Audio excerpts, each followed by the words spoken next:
Yo, yo, yo, yo.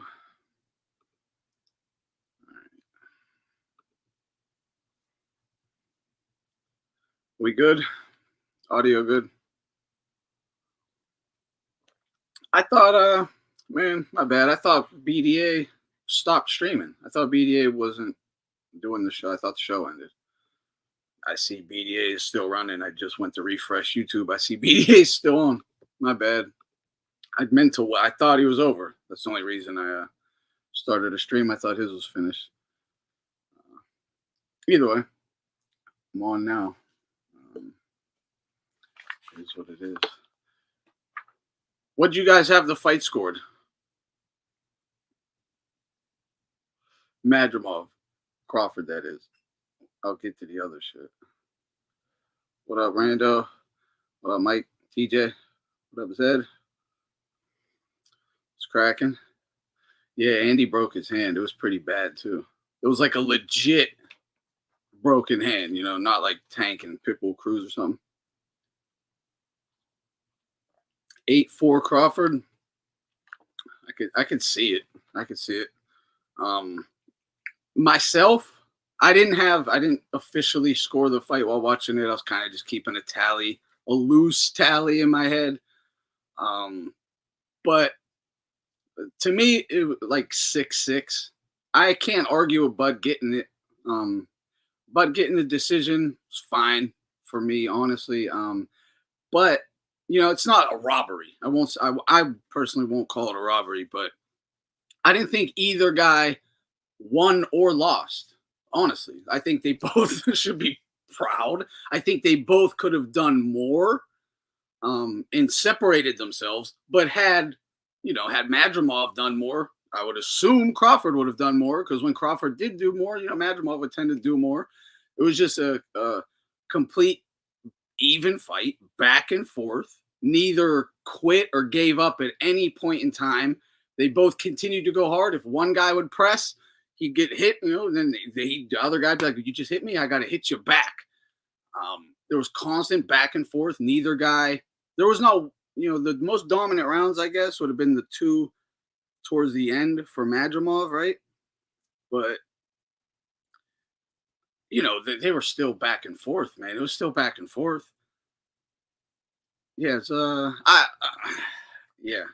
I don't see. I thought a rematch would be good. I think a rematch. I don't know why no one's talking about a rematch. I want to see him fight Virgil myself, obviously, or Boots, whatever. Fight one of them. I would say fight Virgil, since he's already at your weight class. If he looks good this week, he don't take any damage. Run it. But yeah, I don't want to see Canelo. I'd like to see him rematch Madrimov, fight Virgil and Boots.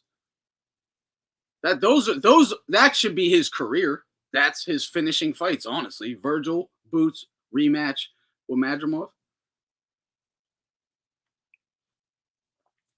Okay, TJ, yeah, I definitely agree. I thought Bud landed the combos on a more consistent basis, even though Madrimov rocked them multiple times. I wouldn't say he rocked him, but he definitely, caught his attention or whatever. Yeah. Again, my criticism of Bud was he should have let his hands go more, because when he let his hands go, the hand speed was the advantage. Like he definitely had a hand speed advantage, and the hand speed advantage of Bud, the speed advantage, whatever, of Bud, along with his like punch variations, kept him in the fight the whole time. That was everything. When he let his hands go, though, and would throw 4, 5, 6 and stuff, he had a lot of success. And you could tell, like I could tell, to me, I was like, dude, just let your hands go more and you'll have success. But I get the risk. He opens up more, he's gonna eat a big right hand. I'll say this. Bud showed a good chin, like a solid chin. He showed a good chin at his natural weight. When he's not drained down or whatever. Because he looked durable to me. He was durable. Should look like it at his natural weight when he's healthy. He had a good chin.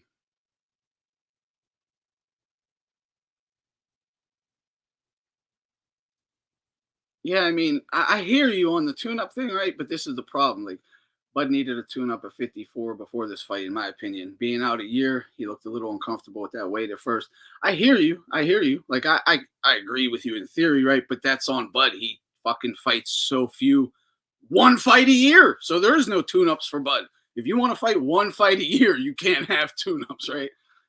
But I get it. Like, yeah, he should be more active. He should be more active.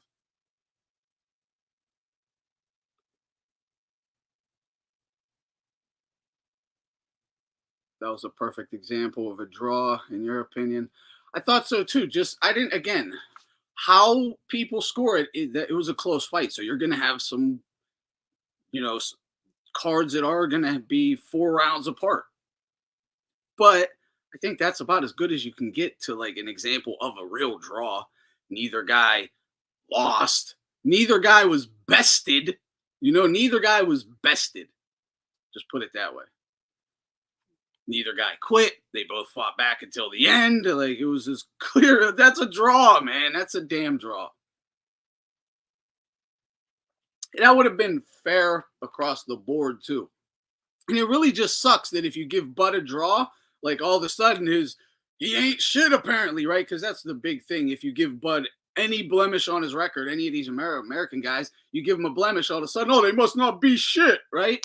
No, this fight alone gave me more respect for Bud than his whole fucking professional career.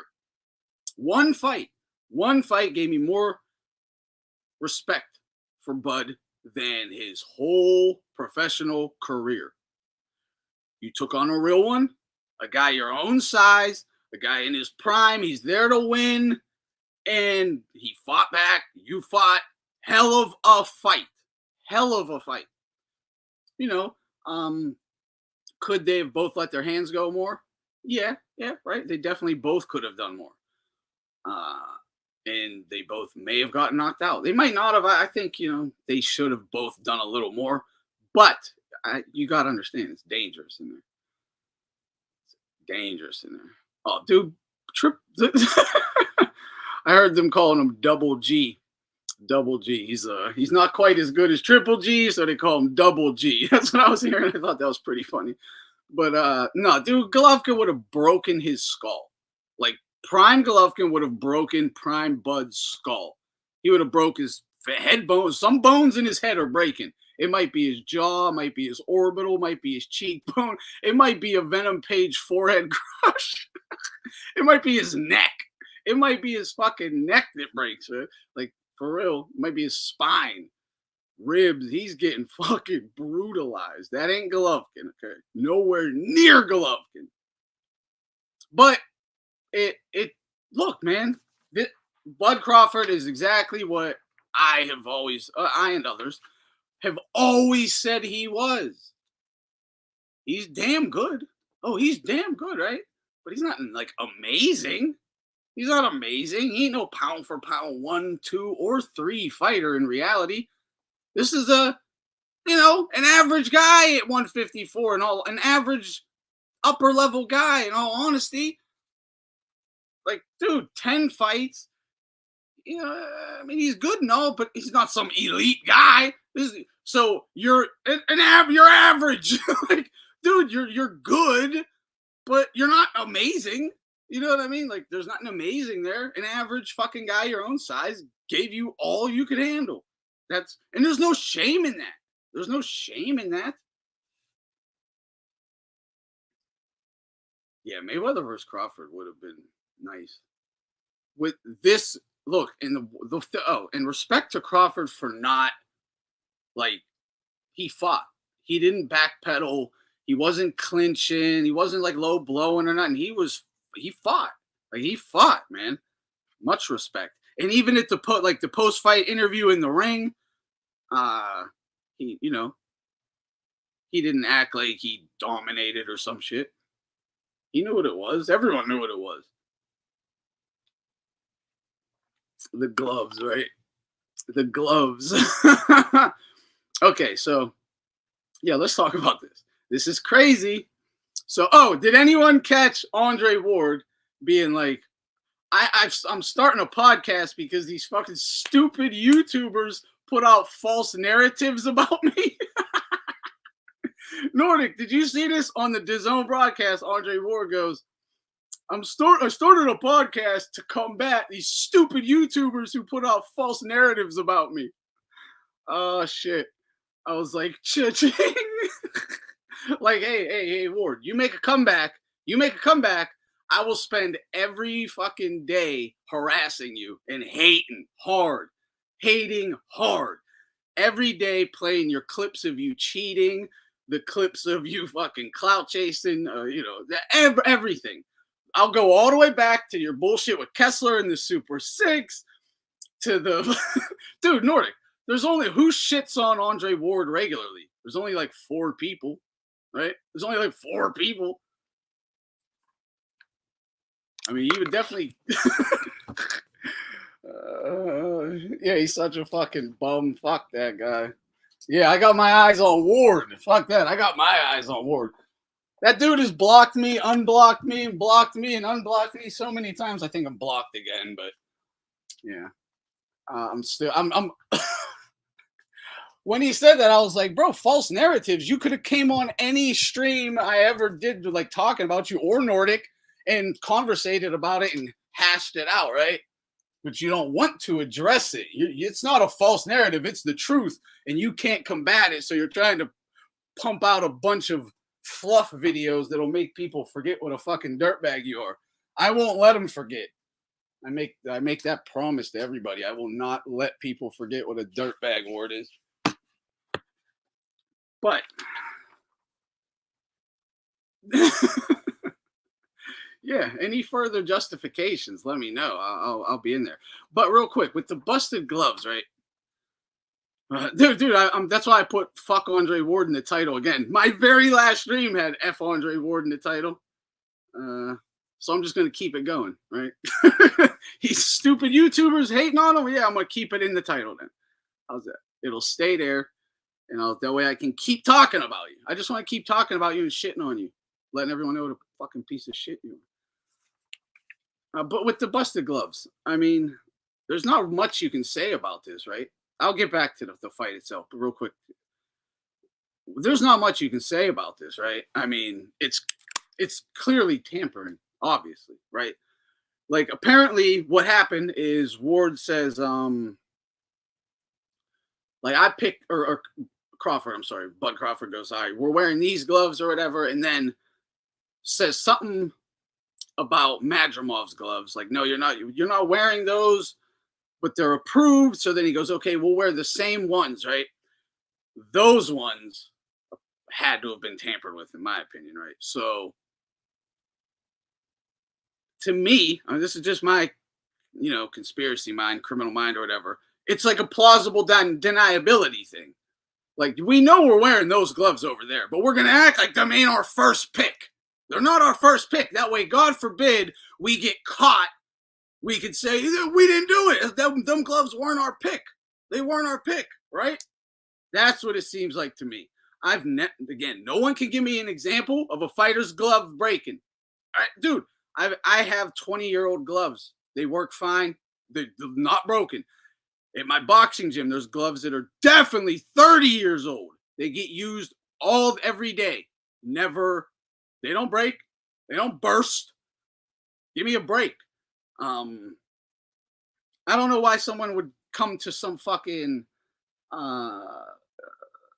when you bring up, this was brought up on BDA, right? When you bring up this issue, multiple gloves burst on different occasions, multiple gloves on multiple different occasions, and it's never happened to anyone else, okay? And then the first thing someone wants to say is, well, there's this possible explanation why, even though that explanation has literally never happened before either. No. You got to live in reality. Multiple gloves, multiple different occasions, same guy. Never happened to anyone else. Stop it. Bomac 100% knows, in my mind, 100% knows what is happening. All right, Bud might not know himself. He might not know. But there is no way in fuck that Bomac don't know.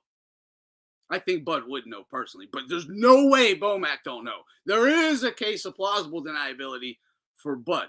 But Bomac, no, no, no, no, no. Them gloves are 100% tampered with. He tried it again and got caught. Dude, Porter, okay, this is something else I wanted to bring up. The DAZN commentary was pretty fucking legit. It was fair. It was honest. It was like they were taking shots at each other's stupid comments. It was pretty on point. Apart from Crawford. Crawford was a fucking fool. My favorite part was it's round 11. It's going into round 11. And Shawn Porter goes, well, as we can see, I mean, you know, I have Crawford up like 9-1 just because Crawford has figured him out, right? And the dude jumps in and goes, hey, Shawn, Crawford just clearly lost the last 2 rounds. I don't know what you're talking about. He figured him out. Like, what do you mean? He literally just got his ass kicked in the last 2 rounds. And he's saying he figured him out. No, you don't. No, you don't, Crip. No, you don't. How funny is that, though? How funny is that? Motherfucker's talking about he can stop Canelo. Like I told you, he couldn't hurt him on his best fucking day. He can't hurt Canelo. Dude, I know, right? It's that's what it looks like. It's what it looks like. Like Porter kind of, he didn't give his best, put it that way. He probably feels like he might have been able to even beat the guy on a good night, but shills for him to make his loss not look so bad. That's all it is, right? Bro, yes. Loma punked him. Loma punked him. He said, let's go outside right now. No gloves. Like, let's just go right now. Right now. Over and over. Kept saying it. Let's go. Let's go right now. No gloves. Shakur didn't say shit. Just smiled like a little fucking fairy with his fake ass donkey teeth. He paid for those? I have to imagine he paid for them tops, because if you look at his bottoms, they're like crackhead meth teeth. Yeah, yeah. Let's talk about that. How did he bought those top teeth? Right, those top teeth of Shakur's are fake, because his bottom teeth look like he's been smoking meth for 20 years. Like they're fucking like rotten little toothpicks. It's really disgusting, quite frankly. But yeah, Loma was gonna hurt that kid. He had a point to prove. It's a street fight. He knows how to wrestle. He knows judo. Like he's gonna fucking hurt him. He was gonna hurt him. Did he pay for those? I know. Like, wait, he paid for that shit? That's what you heard that? Yo, he fucking paid for that shit? Wait. Yeah, I think so, right? That's what I'm asking. It sure looks like he paid for him, because his bottom, he has meth teeth. How do you have like giant bright white donkey teeth on top and meth mouth on the bottom? It don't really happen, right? Yeah, Loma wasn't fucking around at all.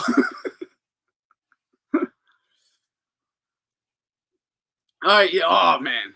Okay, I still got a lot of other stuff to talk about with the Bud fight, but dude, Bacoli, I love that guy. I love Bacoli. Not the most skilled guy, but he's just a fucking juggernaut, dude. No matter, he could hit Anderson on the shoulder, and Anderson almost would break his back. He'd be like, "Bong," and just go 90 degrees. Bong. It was crazy. But yo, on some real shit, Jared Anderson, that was the best I ever saw Jared Anderson look. Like, he looked good. Jared Anderson looked good. I still see the potential there. But, yeah, I mean, he got fucking battered. He don't have the mindset. He's not confident. He don't feel like he's the man. He doesn't feel like he belongs. Like, kind of, he feels, yeah, he don't have that dog in him, put it that way. That's his big problem. Hell of an athlete. Has a crazy talent.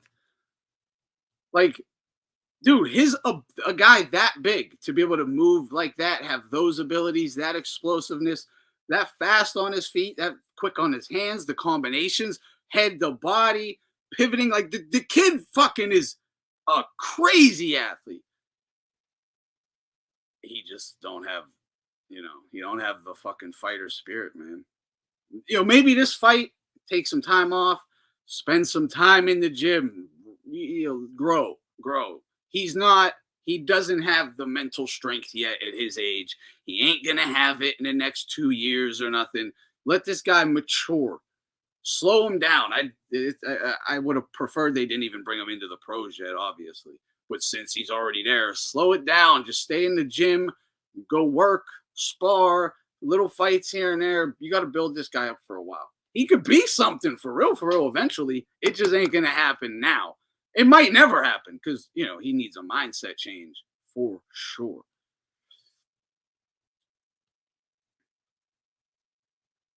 Yeah, I'm not sure what's happening with the Tank fight, though. No one's saying duck. Tank ain't saying duck. No one's saying duck. So I need to know what's happening there. Yeah.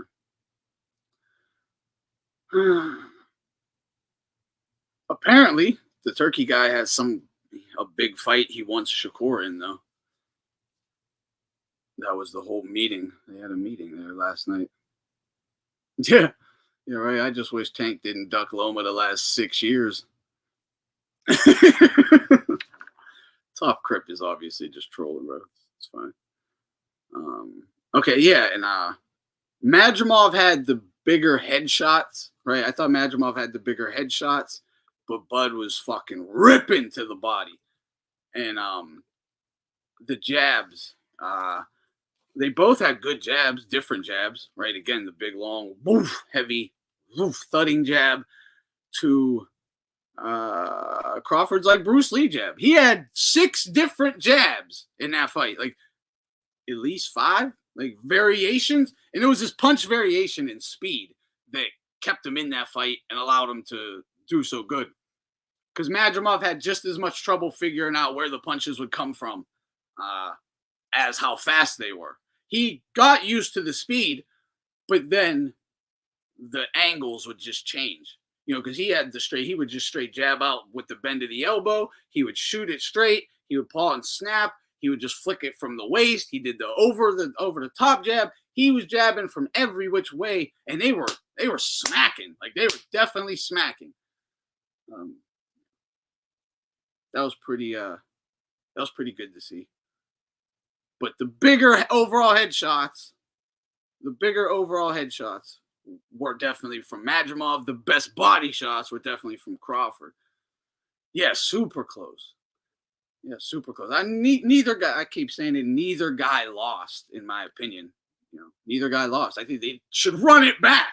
I think the rematch would be fucking fantastic because now they have experience with each other. They know if they would have just done this in the last fight, either of them could have clearly won. I mean, dude, yeah, run that shit back. No, he didn't have an answer for the right. He didn't at all. And Madrimov should have spammed the shit out of it, dude. When you got to punch it, can't miss, spam that shit. For real. Just double it up. Boom, boom. Step over. Boom, boom. Just keep firing it. Look at, like, Bacoli, right? Bacoli did that to Anderson. It worked, but it ended the fight. But Crawford showed a good chin, though. Did Crawford not show a good chin? He's at his natural weight. He's not drained. He got fluid around the brain. He's able to stay right in there. He had a good chin. He wasn't hurt at all. I didn't see him hurt. He got, bothered or whatever, a little shocked by a shot, but he wasn't hurt ever. He never hurt. Crawford never hurt Madrimov either. Neither of them really got hurt. Like, I'm sure some of the body shots, hurt, but you couldn't tell. Yeah, Madrimov had a bit more experience. It would have been really, really dangerous. He felt this is the thing, Madrimov felt in control. Like, he said this after the fight. I felt like I won the majority of the rounds. I felt like I landed more punches. I was in control of the ring, the fight. And I hear him, because in terms of control and shit, yeah, he was. The majority of the fight, he kind of did control, right? So I get that. But this is America. I get it. It sucks. But you're going to have to land some more punches. You still should have let your hands go a little bit more to make it clear. Because to me, it's a draw. So it could have went either way. You could easily have won Madrimov, or you could easily have lost. Shouldn't have. Yeah, played it too safe. Shouldn't have played it so safe. I thought Crawford played it a little too safe too. Obviously, in 11th and 12th, he fucking let his hands fly. Right? He was letting his hands fly. Well, like, this is the thing. Madrimov was in control of the fight and winning, bar none, going into the 11th. Going into the 11th, he's winning. He's winning. And Bud fucking came out blazing. He came out blazing. Combos, boom, boom, boom, boom, boom, boom. Fast, hard. Yeah, he didn't want to kill or be killed. I mean, I hear you. Right? I don't think in his mind he was there, because in his mind he's thinking he's right in the fight. Yeah, he didn't want to take the risks needed, right? He didn't want to take the risks needed. Neither did Bud, though. That's the thing. That's how you know they were both in danger. Neither of them really felt like, doing that.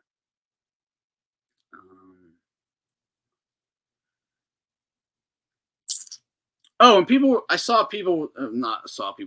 arguing with me in comments of this other video about if Bud tampered with his gloves, he would have been caught, right? Because didn't I say that Tyson Fury didn't have loaded gloves in the Wilder fight? Because if he did, there'd be like some evidence and the chain of command and all this, right? It's like, yeah, okay, I did say that, and I do stand by that. Tyson Fury would have been caught. Crawford was caught. Crawford was caught twice.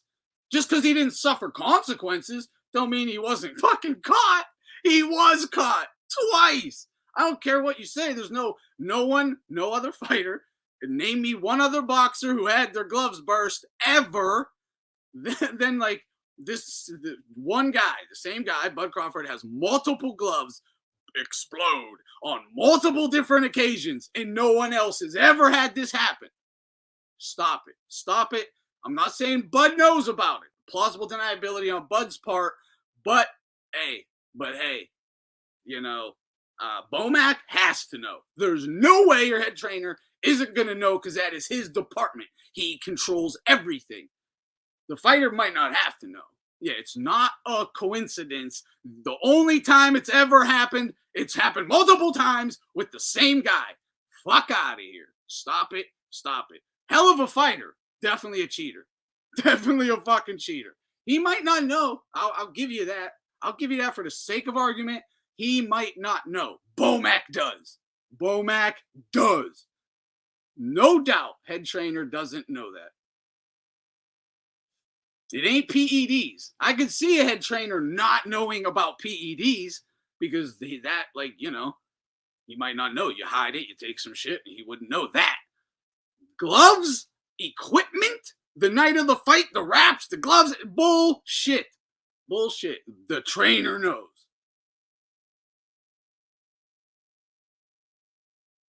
That's a good point. He was jumping up in weight and glove size. That was never really pointed out much. Good call there. Because he had no power. Like he never hurt Madrimov ever, and he hit him with the fucking kitchen sink. He did hit him with everything. His power left. It stayed at 47 versus drained opponents. Look, Crawford's good. Very good, very fun, exciting, right? Especially last night versus Madrimov. But he ain't amazing. He ain't some fucking pound for pound number 1, 2, or 3. Okay? He's not. Because if he's 3, Madrimov's 4. Because fucking accomplishments don't make you a pound for pound fighter. That's accomplishments don't do it. Like in terms of a trophy, an award after a bum fight. Okay, awards after bum fights don't get you on the pound for pound list.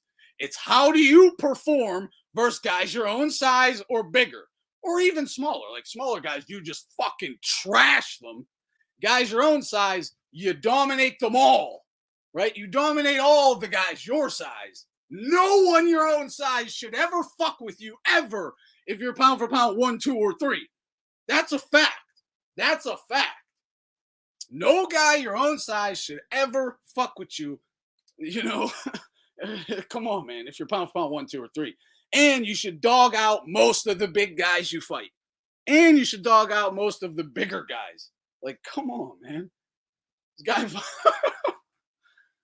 Canelo. What about Mean Machine? Let me just watch him rematch fucking Mean Machine or Madrimov. Canelo. Like, dude, what? Like, because people keep saying, I heard this, right? That's why I brought up Mean Machine. People kept saying, well, Canelo don't move. He don't have fast feet and bounce all around in this herky-jerky style like Madrimov. It's like, did Mean Machine? Did Benavidez? You know, did Gamboa? Like, who gives a shit? Does Kell Brook? No, but all these guys were putting it on him. Like Bud says, his toughest, he just said last night, he thinks his toughest fight ever was Mean Machine. Right? And Benavidez. He used the, I always say he had trouble in those fights. People call me a fucking hater, right? Just last night, he said those are his toughest fights ever. Yeah, because he was getting whooped. Duh. People act like, no, he's losing willingly. He's willingly losing these rounds because he knows he's going to come back and win by knockout. Are you fucking dumb? Nobody willingly loses rounds. If you can win it, you're going to win it. You just got bested. That's all. That's all. He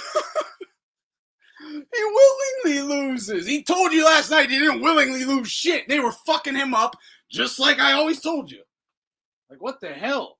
But does Benavidez on one leg, did he move like Madrimov? You know, did Mean Machine move? No, he don't need to move. He's going to walk right through him like a fucking top. Yo, what's up? It's been a minute.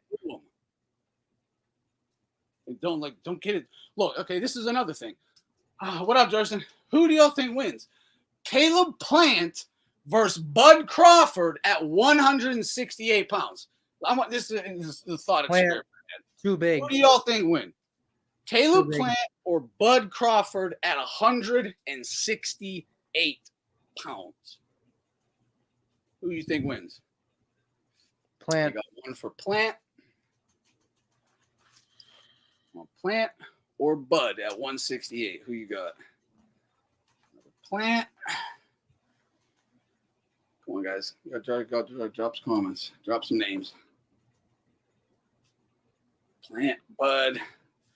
I myself, since no one wants to pick a side, I think it's Plant. It's Plant. Not that pound for pound or whatever, Bud's maybe a better fighter, right? But styles make fights. He's same type of style, long. Keep him at the end of the fast jab. Keep stepping around him. Use the footwork. Bud ain't gonna never get close. He's gonna keep running Bud into shit. Ping pow. And he ain't that much bigger, right? Well, look at what Canelo did to Caleb Plant. Okay. Now, just what's Crawford really gonna do? Like, Plant got fast feet. He's good on his feet. He can move. He can box. Like, no, he knew as soon as he got in there, he was like, oh, I'm fucked. He went in to win. He went to win, but he got that spear got broken real fast. And I'm just saying, yeah, Plant in a real fight. Plant's the favorite. Talking about Canelo. Put him in with Plant. Let's see what happens. I don't want to see that fight. I'm just saying. I mean, Canelo, stop it. Stop that talk. Stop that talk. You think he's gonna? It's a waste of a Canelo fight, and it's a waste of a Crawford fight. We don't need to see that. Let's see. I think rematch, Boots or Vergil Ortiz. Those are the fights for Crawford, undeniably. Those are the main ones. And if you want to do like 6 more, something you throw in a zoo, you can throw in the Charlo. You still want us to beat the shit out of Jermel. I'll watch that one. Fundora. Not yet. Not yet. Let Jermel get a win or something. Get back into shape. Apparently, look, the Canelo fight ain't happening. Turkey's gonna not. He ain't even gonna want to do that fight anymore. So that's just done. Turkey said last night, apart from Canelo, he wants Virgil Ortiz Crawford. Let's Virgil go. Ortiz wasn't no bitch. Virgil responded, "Put me in, coach." Virgil tweeted right afterwards, "Put me in." You ain't hear Boots fucking barking about Bud last night, did you? Anyone hear Boots barking about Bud? No. Why didn't Turki want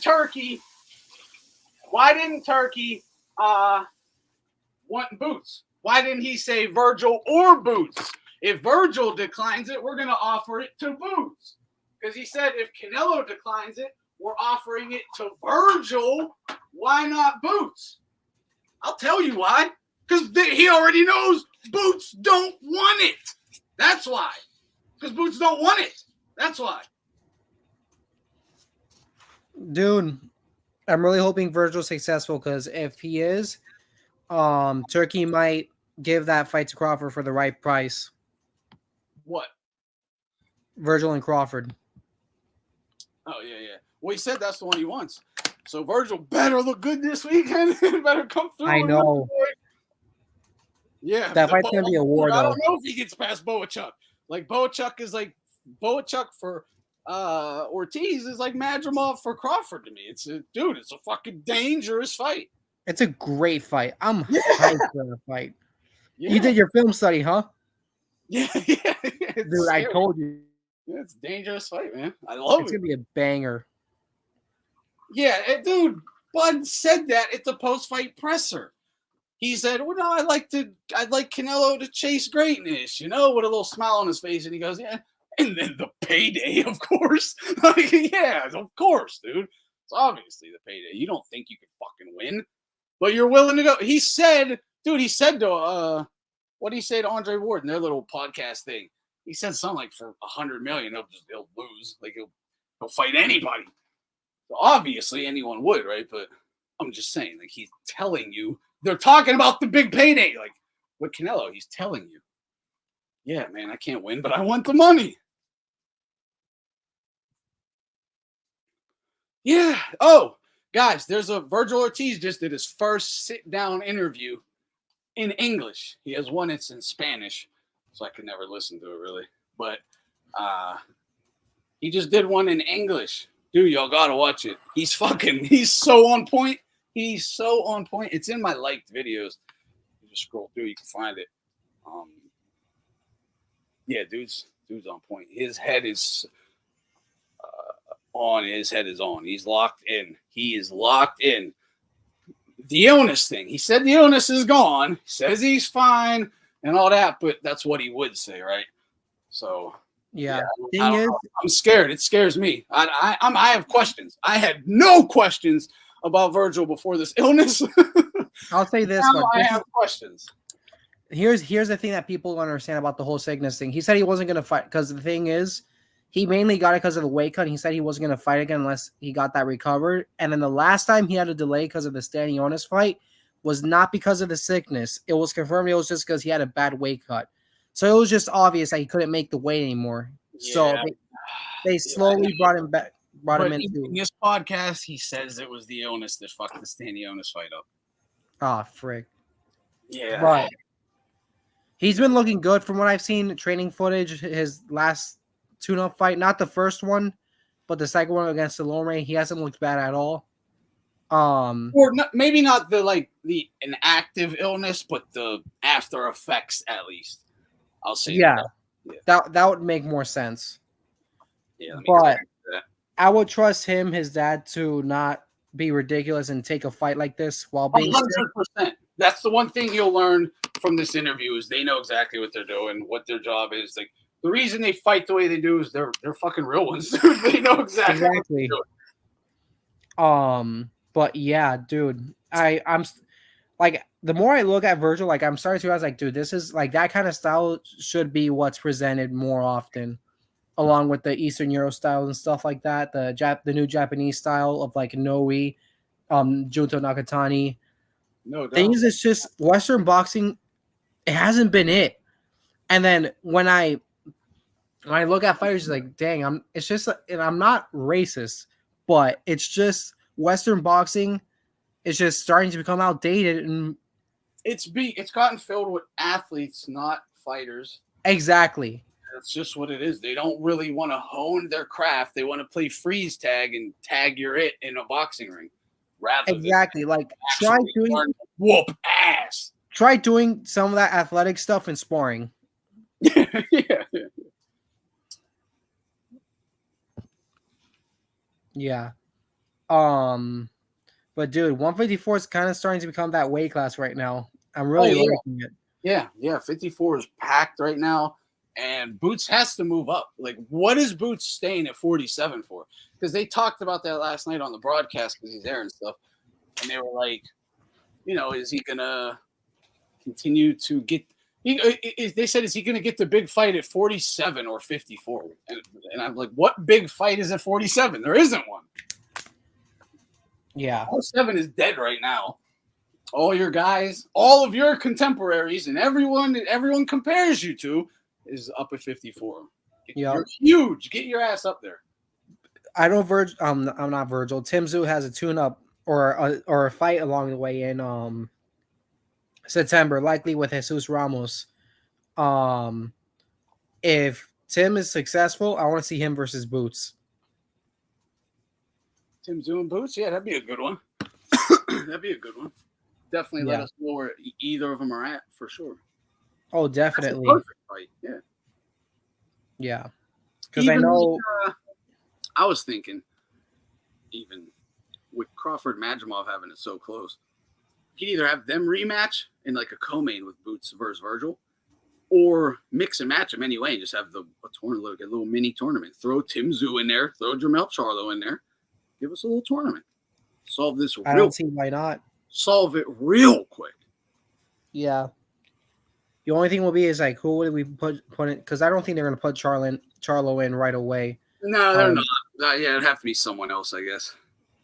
I mean, at least that name, but he's probably getting fucked up in his first fight. At least just give him a tune-up first, and then we can get that tournament going. You know what I mean? Turkey should go for the WBSS route. Make a tournament in that order. This is my only thing with the Turkey guy. I clearly love his influence, money, and oversight. He is keeping corruption away. He's keeping the fights evenly matched, giving us good fights. They're on the level. No complaints there. I do like that there are all these, like, he's like kind of an overseer of all these captains. He's like the boss of all those little captains that are like the promoters. He can go mix and match with their fighter. I like that. I don't know if, as of now, it seems like he's doing the right thing. But let's say he had sole control. It's just, what they say about power, right? Like, it corrupts. Yeah. Power corrupts absolutely. I don't know if he would continue. If you give someone full control, they don't have to all of a sudden have the integrity he's showing now. We see it over and over again in boxing. We see it all the time. Definitely. I'm not going to assume he's going to be the one that's different, even though he might be, but I'm not going to assume that. I see him as, if he keeps this role at where he is right now, like maybe not have him own all the promotions, but just have everyone get along. I think that'll be the best thing for everyone. Yeah, exactly. He gives you like one roof to it. It's like kind of like what ESPN Friday Night Fights used to be or something. Like, they'd be the overseer of all these little managers and promotional outfits. They'd all come together and put on a card. That's what I think he should do next. He should have more cards throughout the week for contenders, up-and-comers, and every once in a while a sleeper fight. Because at a certain point during the vid, I'm not going to say the actual full term, but remember 2020 when they would have fights almost all week long? No, it's a great idea. He definitely needs to do that. That's where dude, that's how you would make the sport explode. Evenly matched fights of the contenders and up-and-comers and stuff. Obviously, you got to bring them up right. Maybe a couple title defenses here and there, like the stay busy ones throughout the week. Yeah. But the weekends should be the big fights. Yep. Yeah, for sure. No, but he can start doing some little cards. Absolutely. No, Turkey is he's clearly he's a real one. The dude is he understands what's happening in boxing. He's clearly been following boxing. He thinks like us. You can tell that. But he's on point. Johan, do you know what I think is quite interesting about Turkey? Well, I can remember for years and years, a lot of us on here were saying if we had like $100 million, we'd fix the sport. Like, if we had all this money, we'd put on all these great fights and everything would be great. He's basically doing what us boxing fans have been saying for years, like investing a shit ton of his own money to try and get these fights. And it's just fascinating to me in retrospect when you think about it that way, you know? If Al Heyman, I made fun of Al Heyman last stream for this. This guy was given $500 million, and he bet on Amero bums and rigged fights and just trashed his own ability to start some sort of a kind of play the part of Turkey. He could have done that. He could have. Yeah, he pissed it all away. Yeah, pissed it all away because he saw the short-term dollar that he couldn't just help but steal, rather than like think down the road, buddy. He didn't have that brain, and they call this guy a genius. He's a literal fucking idiot. He's a 2-bit corner crack smoker. Like his brain capacity, obviously. You have the. But do you remember in the early days though of PBC? He could have built that company and sold it for billions. Instead, he stole $100 million or something. Like, I don't know. It's wild. But do you know what's interesting about PBC though, Anne? Because do you remember in the early days, it was rumored that they were going to create some sort of model similar to the UFC, and that they were going to have their own world title. Like there was going to be a PBC world title that they were going to fight for. That was the rumor in the early days of it, but it never materialized, you know? Yep. Yeah, they put out they were absolutely talking about that. I have videos on that back in the day. Yeah, to act like that wasn't their goal is crazy. It was their goal. They told you this the whole time, and they just failed because they were fucking smart. They didn't do it the right way. He's a thief. His whole career, he's just put on like little fucking shitty events and stole the money. That's his career, literally. So I got chased out of the entertainment industry, where the last avenue left, boxing. And then he got chased out of there too because he did the same thing. And it was just all in-house fights. That's all PBC ever was for years, you know? Yeah. Yeah, true con man. Like not even a con man. Like obviously there's some conning in there, but just a thief. He's what they like janky ass promoters they talk about. Like Ice Cube had that one movie where he's like a shitty promoter, hood promoter, put on a show and just run out the back door with all the money. Yeah, lawyer asset manager, my ass. Tell me, is PBC even still a thing? Tell me a case he's ever handled with law, and then tell me an asset he's ever managed. He's neither of them. And I'm not saying giving Floyd Mayweather an allowance isn't managing assets. Great question by Ace Boogie. Would Al Heyman do business with Turkey? Personally, I don't. I mean, why not? Right? Why not? But he just had a PBC guy on this card. There was a PBC guy. But yeah, so he will. But yeah, Turkey. I don't think he's got any choice at this stage, you know. Well, like, yeah, he'll let a fighter fight on a Turkey card, I guess, but Turkey don't want anything else from him anyway. No, he wouldn't. It wouldn't have been the Floyd era if Turkey was around. It would have been the Manny Pacquiao era, which it was in reality. But I reckon it's only fighters that he doesn't really care about, if you know what I mean. It won't be like the top guys like Spence or somebody. Or Tank, you know? right? Yeah. Because what he served up, he let Pitbull Cruz go fight, but Tank has said no. Exactly, it's the ones that are disposable to him that he'll send to fight, you know. Black guys, yeah. Or a black guy with an L.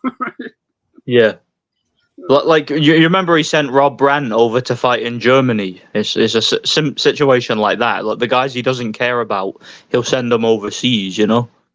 Dude, yeah. Al Heyman was the black Bernie Madoff, but he ripped off the hood instead of the wealthy. He did both.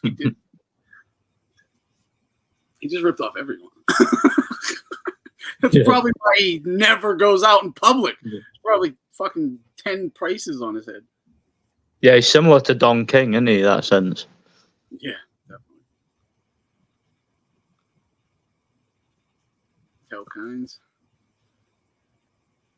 Yeah, I mean, yeah. Well, look, because Floyd wouldn't be taking the fights that Turkey wanted. Obviously, Pacquiao would. So, I mean, that's why we saw Pacquiao in all the great fights, and Floyd not so much, right? That's why. Oh yeah, but Yeah, I'll be right back. Not leaving, but you know. Oh, Mackenzie Dern, dude, I watched her fight last night. Great, definitely great. Did you see the video, Nordic, of Loma running up on Shakur? No, I've not watched it yet, but I want to. I heard about it. Yeah. So let's go outside right now. No gloves right now. Let's go. Is that what Loma said to Shakur? Yeah. Let's go outside. Yeah, Loma's pissed too. He's like, let's go. Right now. No gloves. Fuck gloves right now. That's funny. Yeah, I guarantee you, Shakur shat himself. Like, I guarantee it. He sat there with his goofy donkey teeth smile like a little girl. All the comments were even making fun of him. Like, look at his fucking, he looks like a little girl. He's like getting punked and he's acting like a girl. Like, like he started yapping. Then the guy says, I'll go outside and kick your ass right now. Let's go. And then you shit yourself. Yeah, he acts different in person. It's funny because Shakur talks like a tough guy in interviews and all that, but like when somebody's actually gets in his face, it's completely different. You see the real Shakur, you know, what he's really made of. Yeah. I'll try to find it.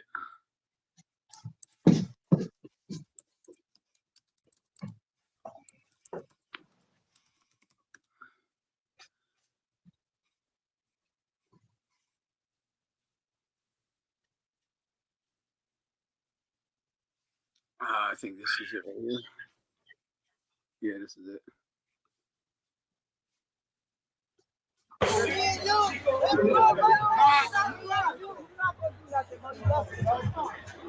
In there, nigga.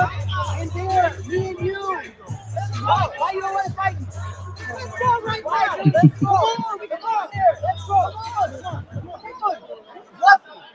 Come on.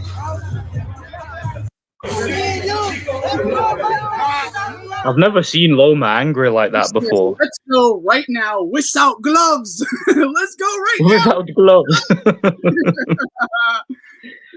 Could you imagine if Loma just ragdolled him outside the arena? That'd be funny. Absolutely. He has to get up missing them donkey teeth. He has to, he's yapping, saying, me and you. And Loma goes, all right, let's go right now, without gloves, outside. Let's go. Me and you. He said, okay. What do you keep saying me and you for? He said it 3-4 times. Let's go. It would have been better if the security wasn't there, though. Oh, for sure. Shakur would have probably ran. In there, nigga. In there. Me and you. Why you don't want to fight? Let's go right now. Let's go. Come on. Let's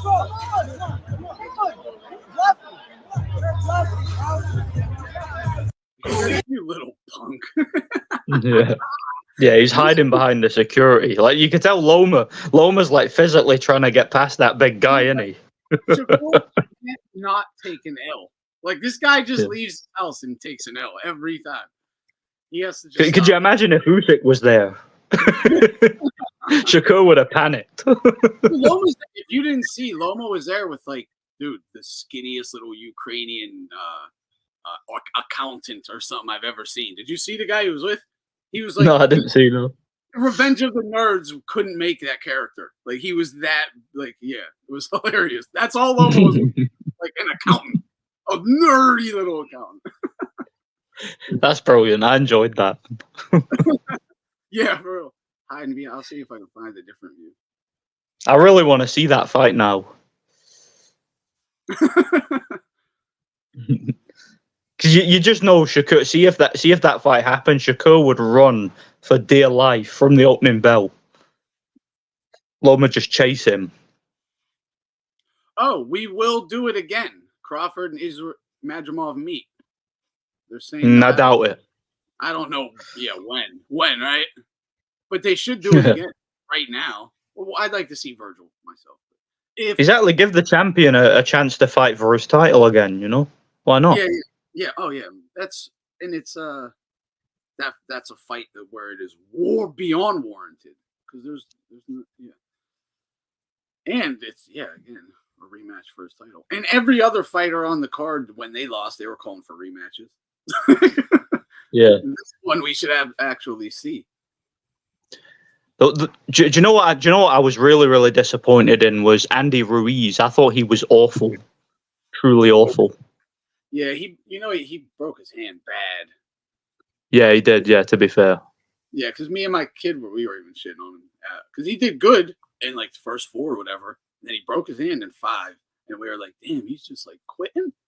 Like, yeah, I was like, "Yo, just step around him, left hook, step around him," and he just wouldn't do it. And then I realized why. Like, but do you know? I also thought like I think another problem for Ruiz was his stamina though. He seemed to have poor stamina to me. He just gassed badly, you know. Oh yeah, definitely, absolutely. Bacoli did well though. Yeah, Bacoli was fun. I definitely want to see him again. I want to see. Yeah, he's underrated, man. Very underrated fighter. Him. Yeah, Bacoli just destroyed a bum. That's good for Bacoli. Bacoli is the new Sam Peter, right? Yeah. Yep. Especially after doing the do-si-do in the ring with the trainer. That was hilarious. I mean, Anderson again, hell of a physical ability. He's a tremendous heavyweight athlete. He just don't have the mindset. He don't feel. He was always. You could see he was questioning himself the whole time. He was never confident once. He would try a little bit, but never believed in it.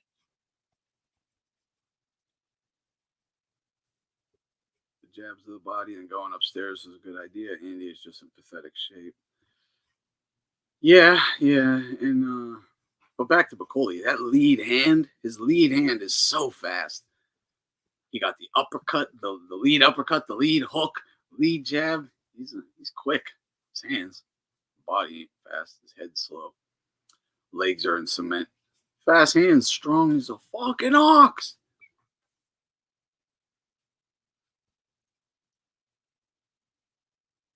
I heard Haney showed up and got booed. Yeah. Rumor has it the boo was louder than the boo that Rayo got after the decision win over Pitbull. Yeah, makes sense.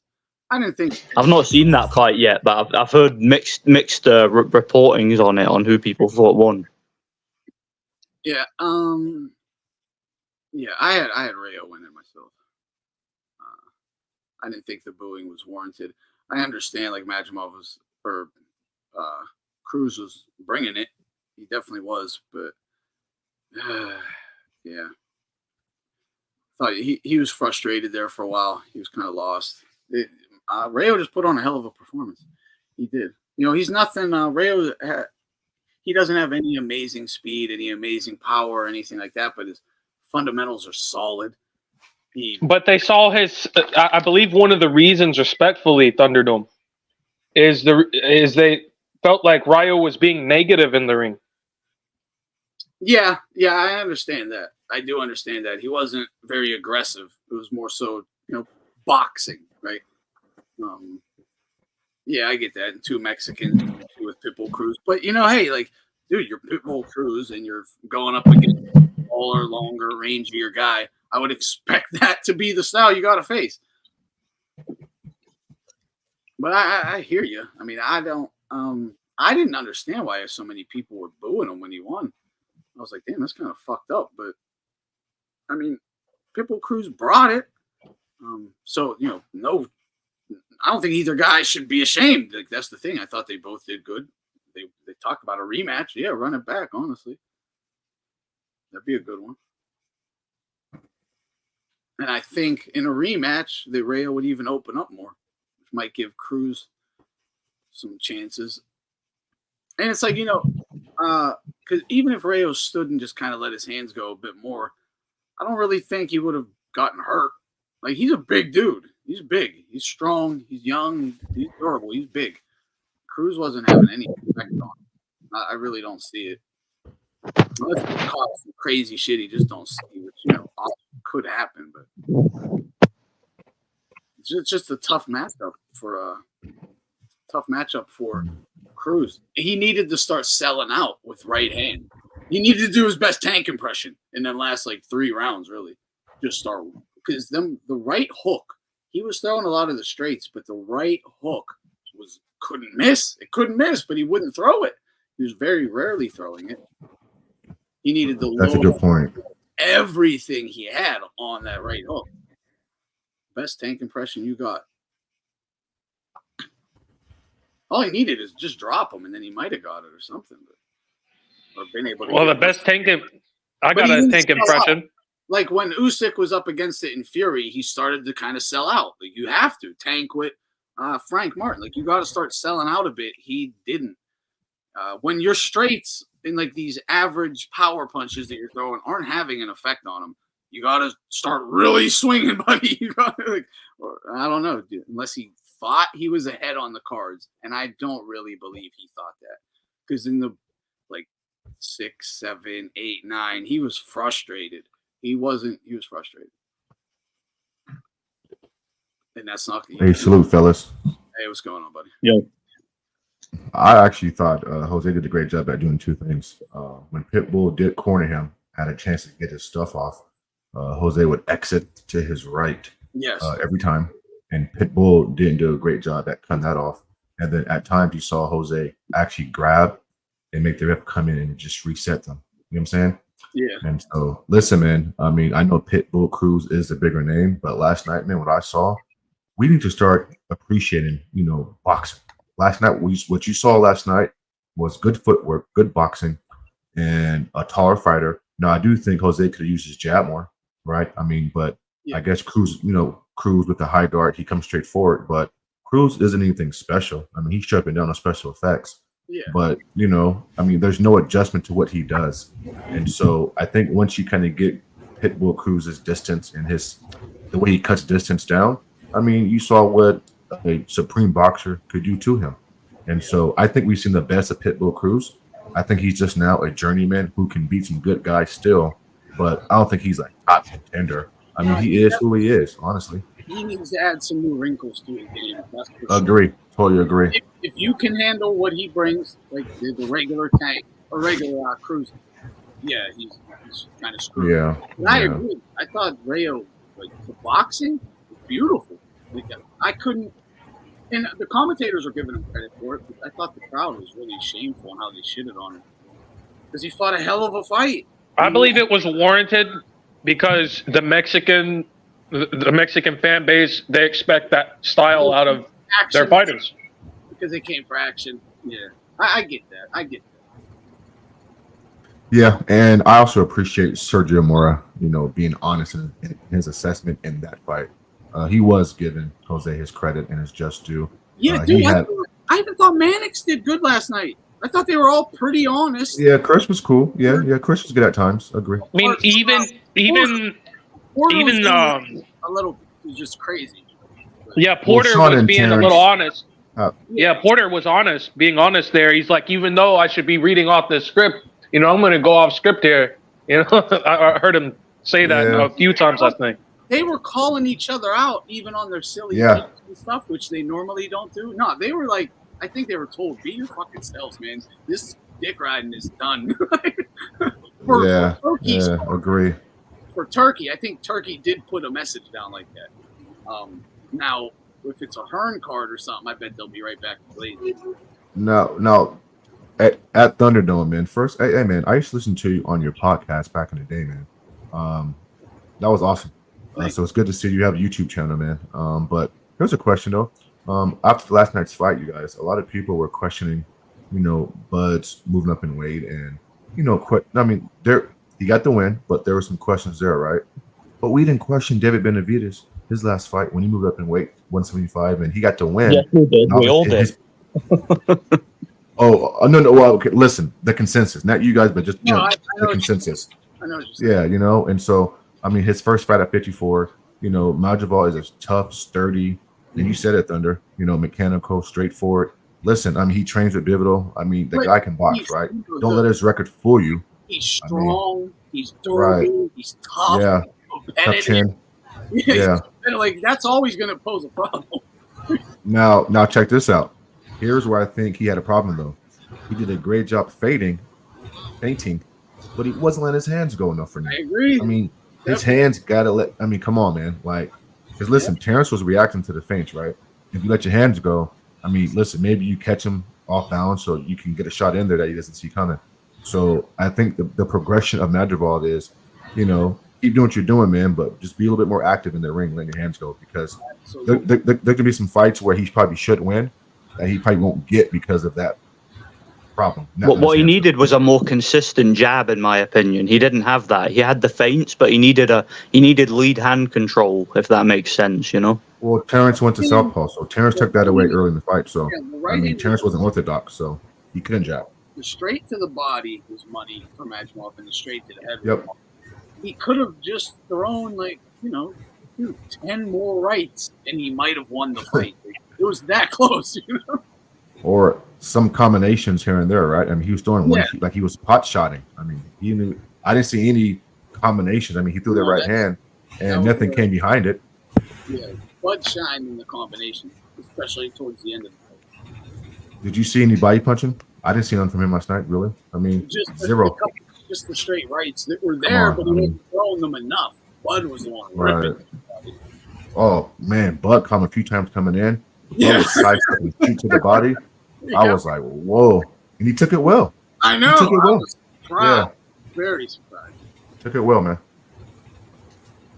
Yeah, I saw no visible effects, surprisingly, because he drilled him with a couple of them left uppercut, solar plexus. Man.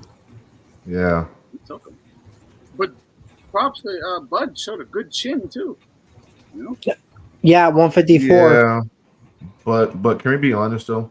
Even when he got caught flush a few times, I thought Madrimov didn't really sit down and throw it. He was kind of off balance a few times. I don't think he hit Bud flush, which is something I think he did a couple times. I didn't see that really. Did you see the big one? I think it was in round 10. Was it the right hook that got through? Yeah. Okay, maybe that one then. Okay. That one was big. Bud took it. Fine though. He took it fine. Yeah, he took it. Okay, the good point. Okay, I missed. Okay, so he got caught one flush time, but other than that, surprising. Okay, yeah. You know, I think that has a lot to do with him just being at his best weight, fully hydrated, and all that. Yeah, those things matter. Yeah, he would have. That probably would have put him on his feet back in the day. I don't want to see Terence go up in weight, you guys. Stay at 154, do your thing. I mean, but 60, 68, no, please don't do that. I think he'll probably move back down to welterweight. No, he needs to move up to 175 and face better Biev and end his career right there. I agree. No, I mean, he may go out with a money fight with Canelo just because, but I mean, listen, I see the bigger guys, high guard, walking forward, through his shots, and just force him to fight. Last night, Madrimov could have done that, but you know, I think Terence's speed gave him a major issue as well.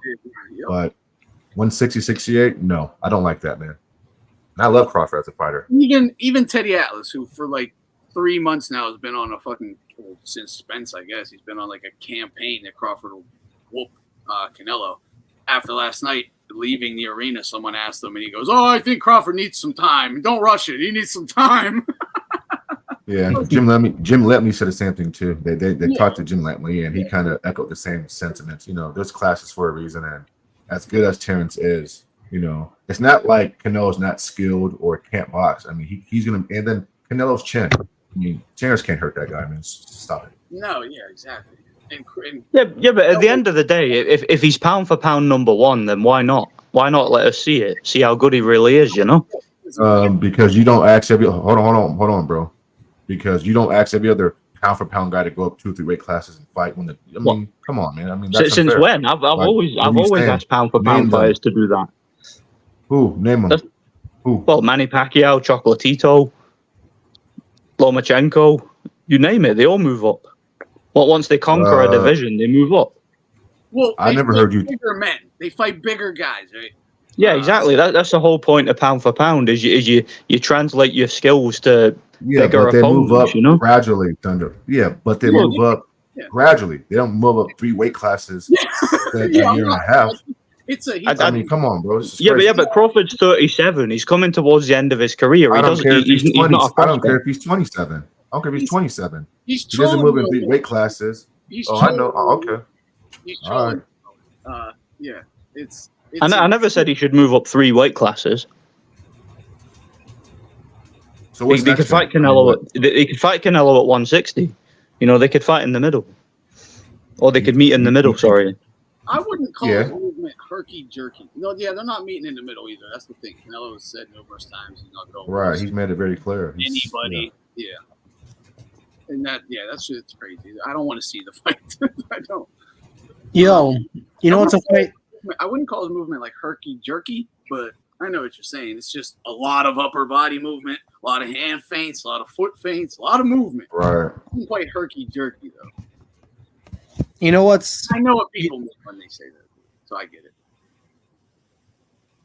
He's pretty fluid, you know. He's pretty damn fluid, and that's when I think of herky jerky. I think of not much fluidity.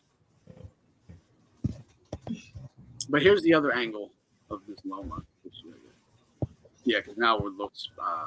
Oh, here's De La Hoya right in the middle of it. Here's Shakur over here.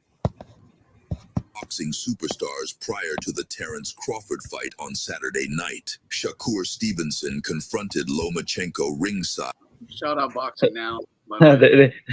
They called Shakur a superstar. At one point, you can hear Stevenson yell, "Stop hiding behind Bob," referring to Bob Arum.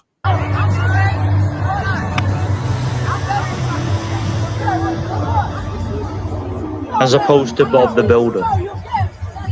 As opposed to Shakur, just fighting everyone, right?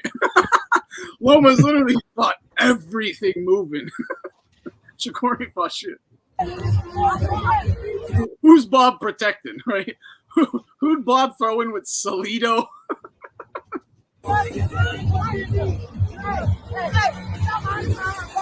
Open. Sorry.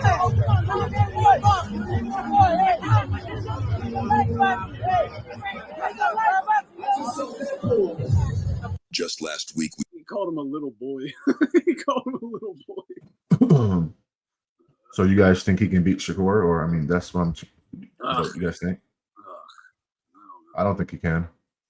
Not at this age. Not now. I mean, he certainly. I mean, it's boxing. I mean, it can happen, but if we're assessing boxing, or Loma has to get inside. He's short. Correct. He has to get inside of Shakur. Shakur's way bigger, way longer. He doesn't engage. He's going to stay on the fucking outside. Yep. And win a decision. Yeah. It's boxing. Hit and I get hit. So, I mean, we don't like it, but it is what it is. Loma's way better. But even if Loma somehow does get inside and dogs him, he'll just rob him anyway. So, not really, not really interested in that one either. Hey, these Western fighters, they're not getting their controversial wins with Turkey. Unless, Stevenson has a fight and he all of a sudden decides to fight like a man or something. But, no chance. Yeah. Yo, but what are your thoughts, speaking on Shakur, what do you guys think about Turkey saying he wants Shakur versus William Zepeda? Yeah, I heard something about that. I didn't know if he was talking about Zepeda or Tank. Is that who he was referring to, Zepeda? Because he said he asked Shakur with Hearn. So, are you? I need a yes or no right now. Apparently, he said to him, "I need a yes or no right now. Are you ready for the big moment in October?" So, it's basically like, if you tell me yes, we're making it, and if you pull out, like, I'll never fucking with you again, basically. So I guess it was Zepeda. Because I didn't hear who he was referring to. I was thinking it must be Tank or Zepeda, right?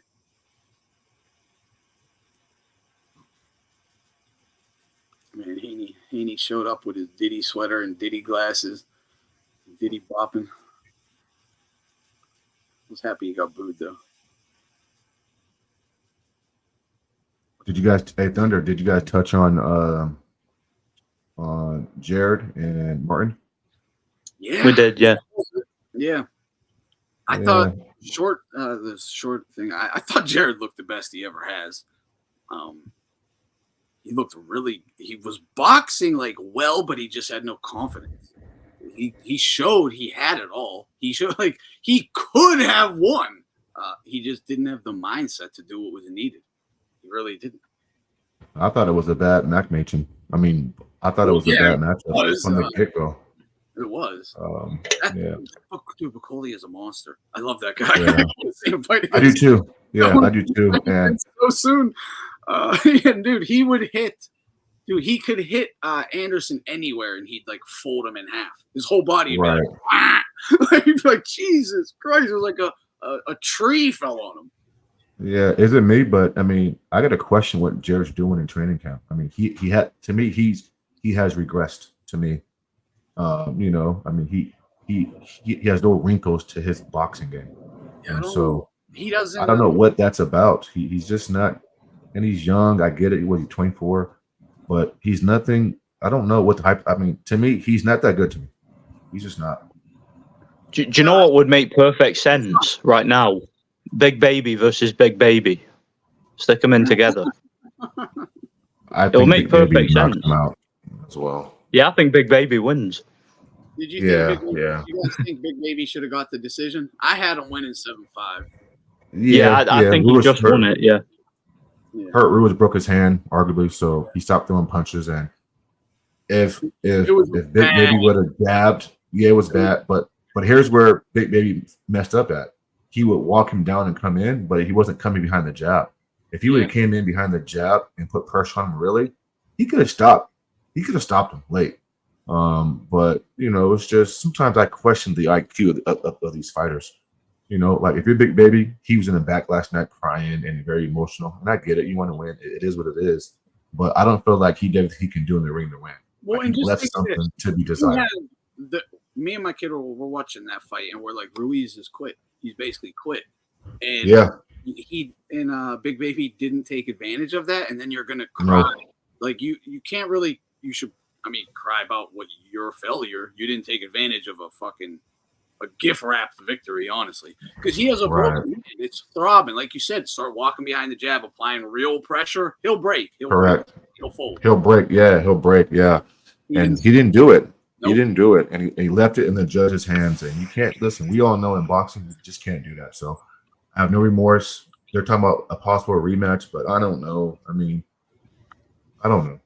Yeah, I'm not interested in it either. I mean, I guess, but I don't really care. To be honest, I think Andy Ruiz is done because the hand injury will have him out for a while, and he's just proven time and time again he's not reliable. He won't train. He won't diet. You know.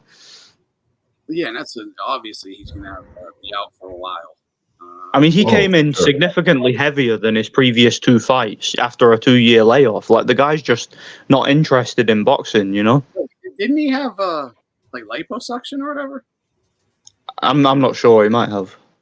That's how he got like his stomach flat, and he was still heavier. Well, apparently he was heavier than in the Ortiz and Areola fight. Yeah, he was heavier than both those fights. Yeah, but he wasn't heavier than the second Joshua fight. And if he broke his hand in the fight, I mean. I don't think Ruiz was fighting bad before that. I mean, if he broke his hand during the fight, I thought so then I can't fault him. I can't question his training. He broke his hand in a fight, which happens, and it was a bad hurt him break in the fight. too. Yeah. So I mean, he has a legit claim for like I need a rematch. Right? Yeah, I can't question his training or his love for boxing. He broke his hand in the fight. He is going to be out of the ring for a while, or in a rematch with a hurt hand. Yeah, for sure. So, Dude, good fight. Did you guys hear Andy Ruiz talking about what his wife or ex-wife or whatever did to him? Stealing everything, all his clothes, all his money, all his jewelry, his titles, all his belts are gone. She stole it. He was living in a mansion with this like literal Instagram sex doll lady, right? His wife married a fucking thought. So it's like no surprise, but he's talking about this. So she files a restraining order on him while he's living there. He can't even come back to the house to get anything. And then a week later or whatever, she pretends she leaves and leaves the safe and everything unlocked. And then magically everything vanishes. Everything's gone. Wow. All Yeah. all Yeah, the that's money, messed up. everything. Yeah, His that's belts are crazy. gone, man. Like, dude, hey, M.A., you go solve this for your boy. Like, go get Ruiz's shit back, man. That's crazy to me. So I was really rooting for him in this fight. I was like, come on, man. Prove that bitch wrong. Yeah, that's crazy right there, man. Yeah. That'll cause depression. Like, no doubt about it. He'll be severely depressed. For sure. As a result. Yeah. So, but overall, though, if fellas, you guys I thought were it to was match good. him up, Good card. like when he comes back, who would you guys match him up with to get him like back on board? Let's just say. I don't know, man. If he's back, I'd throw him in versus like whoever he wants to fight. Honestly, I wouldn't do it to him up at that age. Maybe Hrgovic. That'd be a good fight. I like that. that. It's not bad. I like that. Another good one would be Dubois. Yeah, maybe Dubois would be- Makhmudov. Oh, I like that one a lot. I actually think that would be a really good fight to get back in because Makhmudov is going to be in there, and how do I say this? It'll be similar to the Big Baby fight, but he won't throw as much as Big Baby. He'll try to throw bigger shots, but I think that'll be a fight where Andy would be able to counter with combinations. Like Yeah, stylistically, I think that suits him better. Actually, the Makhmudov fight. Yeah, I agree. So what do you think? Morrell deserves any like real criticisms? I thought people were going a little hard on Morrell myself. Just because, I didn't get to see the fight. How did he do? I mean, he won. He definitely won. Look, it wasn't that exciting. I guess people. It was kind of like Benavidez and Vosdick, I guess, right? It was like that type of a fight, but Kalashnik's no joke. Like that's why I was interested in that fight because Kalashnik is gonna be a problem for anybody. So, and I thought it would lead to more excitement because Kalashnik would throw down, right? But he didn't. He stayed boxing, so he didn't really give those moments to Morrell. So it just was a bit more of the not boring, but on the more boring side. Rather than I thought it was going to be a bit more active. But I don't think he deserves it. It's just the style thing, I think. Benavidez and Morrell. Yeah, Morrell called him out. I'd like that. That's cool. Canelo was busy. Why not? That'll give, if Benavidez could win, it'll give him more claim to a Canelo fight or something. Morrell, I think he's still a little green there,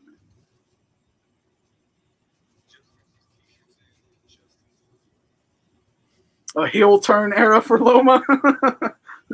Yeah, that'd be funny. He's just like, I'm not playing the nice guy games anymore. Yeah, Ruiz got to get El Chapo to get his stuff back. Like the Chapo, like the Twins did for 50 cents G-Unit spinner chain. Exactly, man. Exactly. Ain't this what James Prince does? Like, right? He's in the boxing business. That's how you need your shit back. Probably gonna charge you $1 million for $2 million worth of stuff, but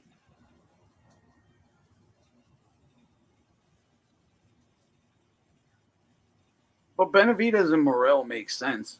Or should Benavidez and Morrell just both go back to 68? Like, you know what I mean? I don't know. But thing is, it looks like Benavidez is done with 68. Like he's done with winning for Canelo, and that was the only reason he was there. Yeah, it seems that way. Mate, Benavidez he's food at 175 for the top guys, in my opinion. 175 is just, yeah. He's a good fighter, but he ain't like a pound for pound great or anything. The bigger guys are gonna beat him. That's simple. He can't handle anybody his own size. Like he's gonna get destroyed, I think. Yeah, see, to me, he needs to stay at 68. I don't know. So I don't know about Morrell just yet. Kalashnik ain't a bum, and he handled him. It wasn't impressive or nothing, but he handled him. And I'm sure he's gonna. That was the first time he even went past 4 rounds. That was the first time you ever even seen a 5th round.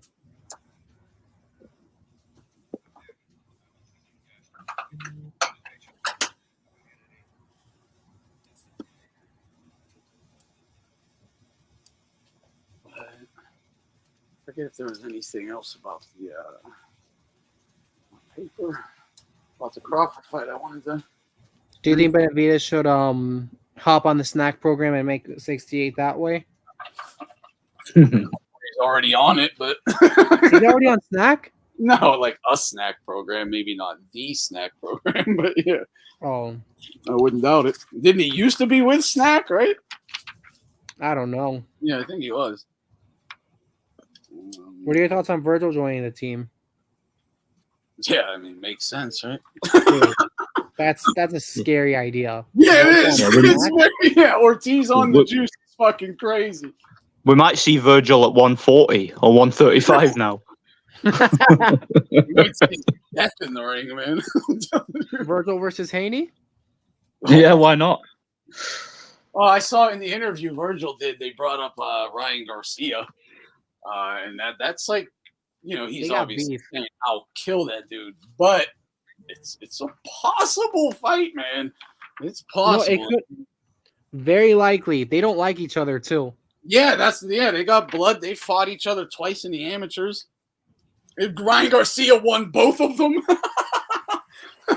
Ortiz says Ortiz felt he was robbed in the last one they had, but they gave it to Ryan. Yeah, Virgil's gonna go in there with the intention of blood, a little more than usual. Yeah, I don't think that's a good fight for Ryan myself, but yeah.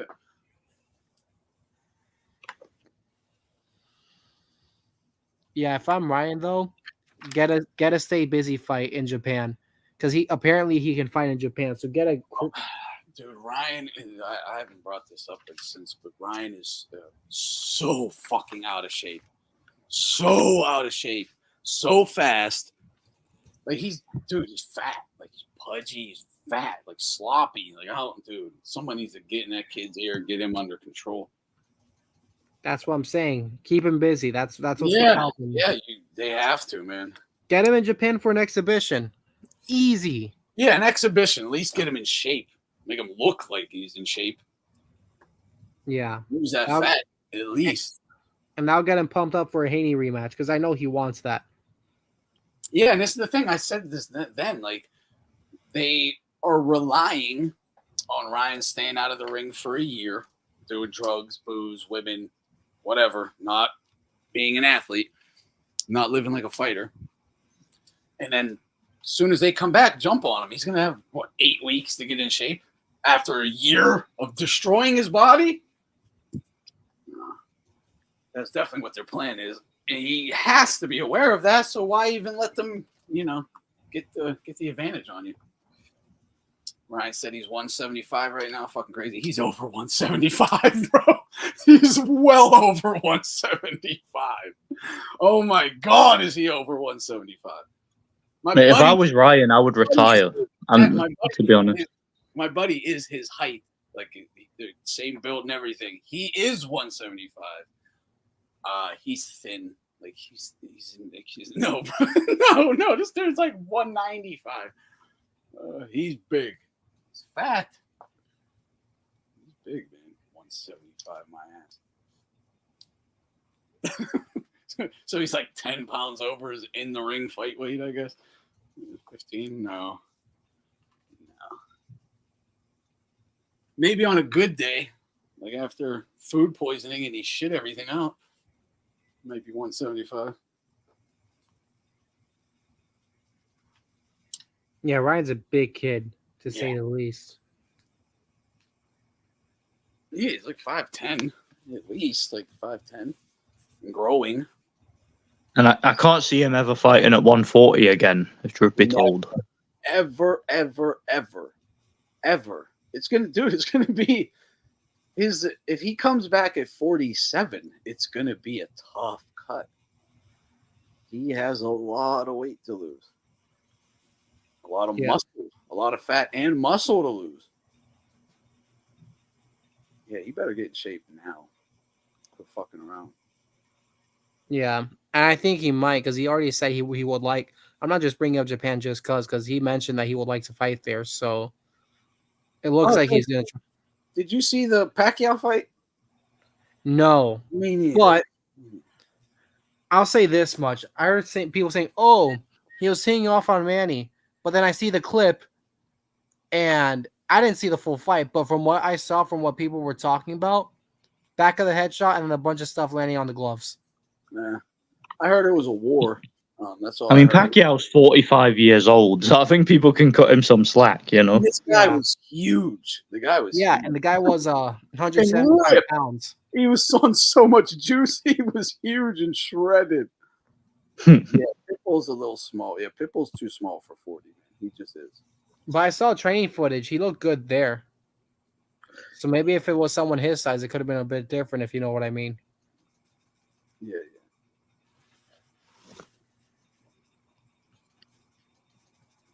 Bilal. This dude got Bilal in a fucking bomber vest. We need to draw. Oh, jeez. You guys ever watch this guy, Sewer King? Nah. No. He does MMA shit. He's pretty funny. Though. He's pretty funny with the MMA stuff.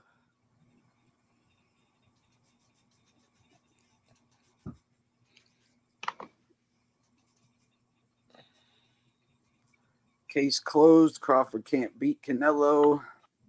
Says Showbiz. Yeah, I agree. Terence Crawford. Loaded gloves. Media blackout again. I started to watch this. Yes, that's interesting to say the least. And you were coming in with heat earlier in the stream talking about that. Well, it is what it look, dude. Okay, look.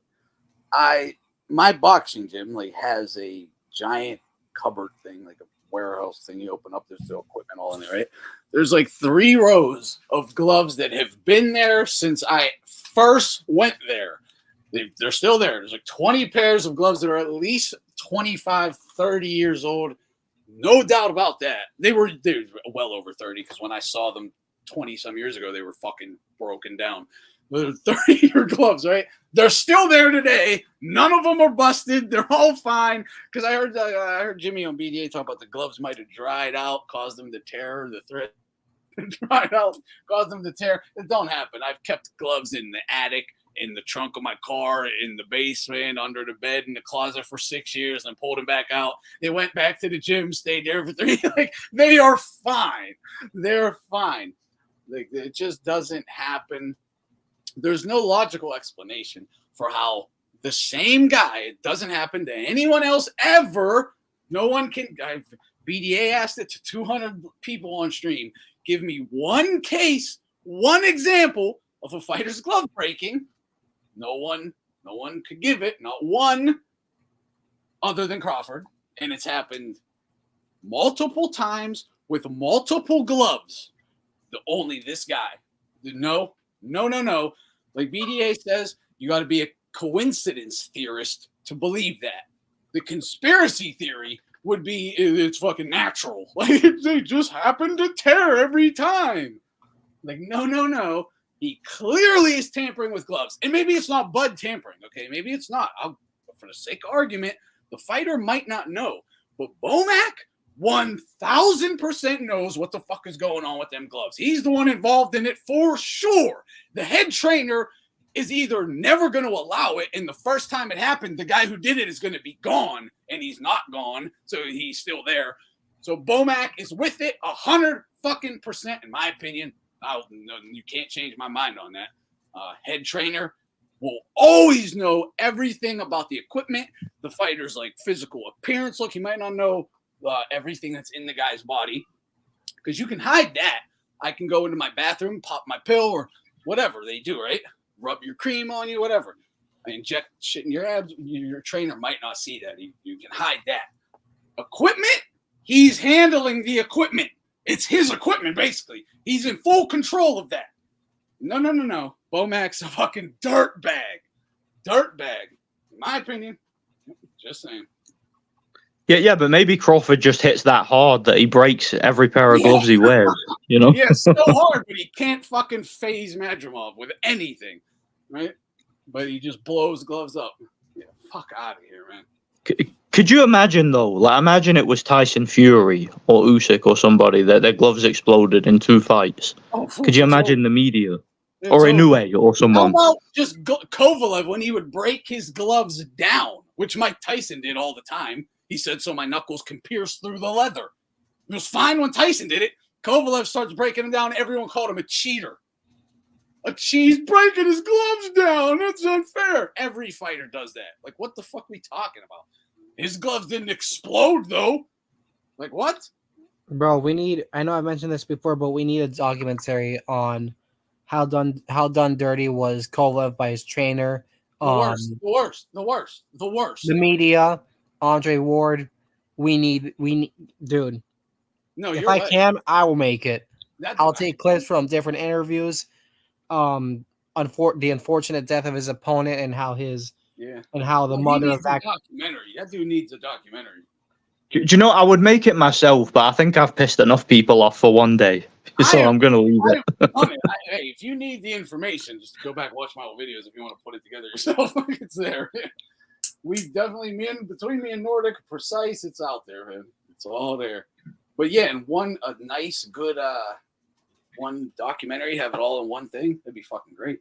Yeah, make it like an hour long or something with all the controversy and everything, with footage and everything. Yeah, it could be more than an hour. Yeah, you can make it like 2 hours, but 2 parts even. And have the interview with Tony Weeks looking just ashamed of himself when you were grilling him about that, and just the look in his eyes. Definitely ought to throw that in. You know what you could throw in? I still can't find the clip, but I know you guys mentioned Jay Prince threatening Kovalev in the build up to the second fight. Yeah. Which press conference was that? Because I'm really trying to find it. I don't know. I think they only had like 3. Would have been there. Precise did videos on that for sure. I know he did have them up about that. I need Precise to just do a Jay Prince playlist. Yeah, for sure. He loves that guy, right? I got some good Jay Prince content coming up. Oh, let's go. Yeah, I got some videos saved. Pull up, play. Try and get him on the channel and get a Jay Prince interview. I'm cool on that. I got some shit coming about his kid too, about his little fucking kid, because his kid's involved in some serious shit right now. It'll be fun. I would have brought it for this one, but I was like, let's just keep this one to Madrimov. And now my next one will probably be on the info. Some of it will be about the James Prince shit. If you guys want information, just go look up what WAC 100 is saying right now about the Prince family. They're kind of at they're having a little war right now. It's interesting. It's interesting.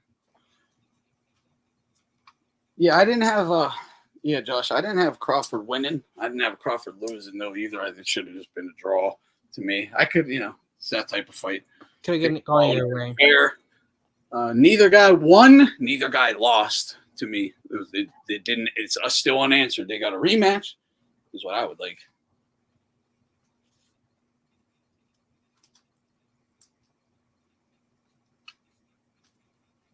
Yeah, 8-4, maybe a little crazy, but again, I could see it's that kind of fight. I could see people being like 4 fucking rounds apart on their cards, but I think everyone would acknowledge it was a pretty even fight. Like, it was even.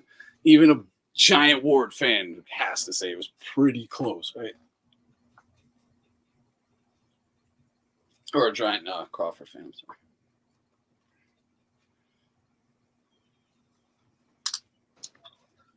I think a lot of Crawford fans are really coping over it, though, because they're trying to convince themselves that it wasn't a close fight and that Madrimov is better than he actually is, Oh, yeah, I have saw that, right? It's this simple. Look, if Bud is pound for pound top 3 to you, well, then Madrimov's top 4, right? Right? Yeah, exactly, yeah. Right? I'm just saying. I mean, before the fight, they were all picking him to win by knockout. I've seen so many predictions saying Bud inside 5 rounds, where I was saying in my video, if it's a real fight, it's a very tough fight. It's a difficult one to call. But I have the right to come out and say that Crawford's overrated and people are going overboard with him because I've kept it consistent with Crawford, Yeah, I think it's pretty up. I mean, he is what we have always said he is. Solid fighter, nothing amazing. Solid fighter. Exactly. He's a tough guy. He's strong. He's durable. He can punch. He's very very naturally athletic, but he's not a great boxer. You know, he's not a great technician. You know. Yeah. Going into the 11th, I had Madrimov winning, like for sure winning. Bud really needed them to do something in those last rounds, and he did good. But yeah, I mean, Madrimov was in control generally. So I understood what Madrimov meant when he's like, I felt I won because I felt I was in control. I was landing more punches. It's like, okay, I get that. I do, totally. That's why you run it back. And I wouldn't complain if Madrimov got the decision either. Like, he definitely could have. Like, put it this way. If Bud got it, well, then so could Madrimov. It was the same fucking, they were the same. Yeah, they both could have let their hands go more. They definitely could have. Yep. John David Jackson lost his whole career for selling out Kovalev. Yep. Yeah, what a scumbag, man, that guy. A total snake. He was literally one of the best, like, active coaches of that time. There was an article on that whole situation, right? He could have had a stable of fighters, and now he has nothing but some trash cans from the neighborhood. He has there's an article on that whole situation, right? What situation? The Kovalev, John David Jackson.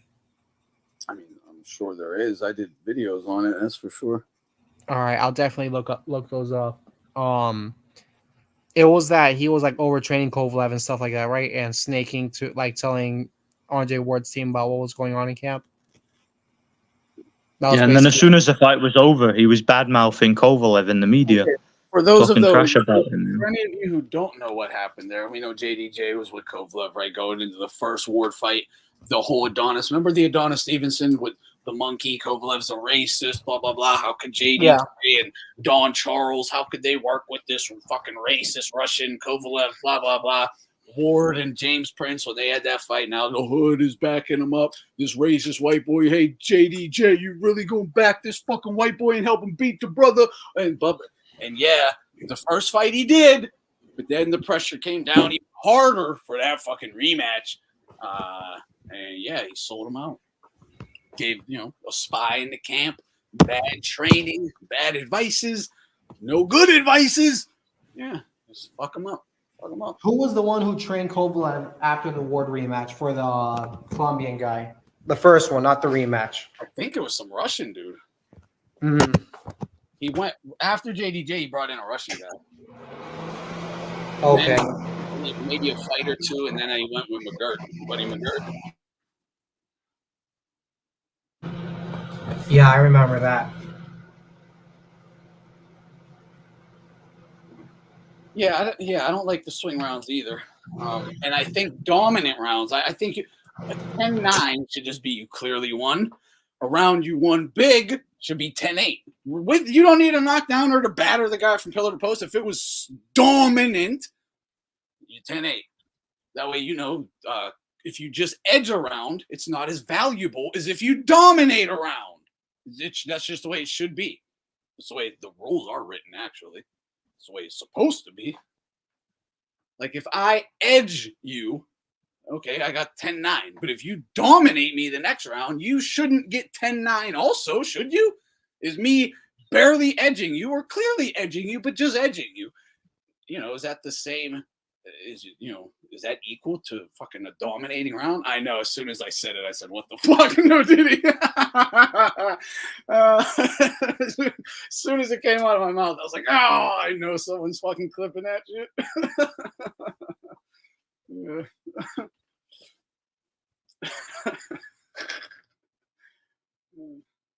But yeah, the idea of swing rounds. Well, yeah, it's just score it even. Yeah, a swing round 10-10, a clear close 10-9, a dominating 10-8.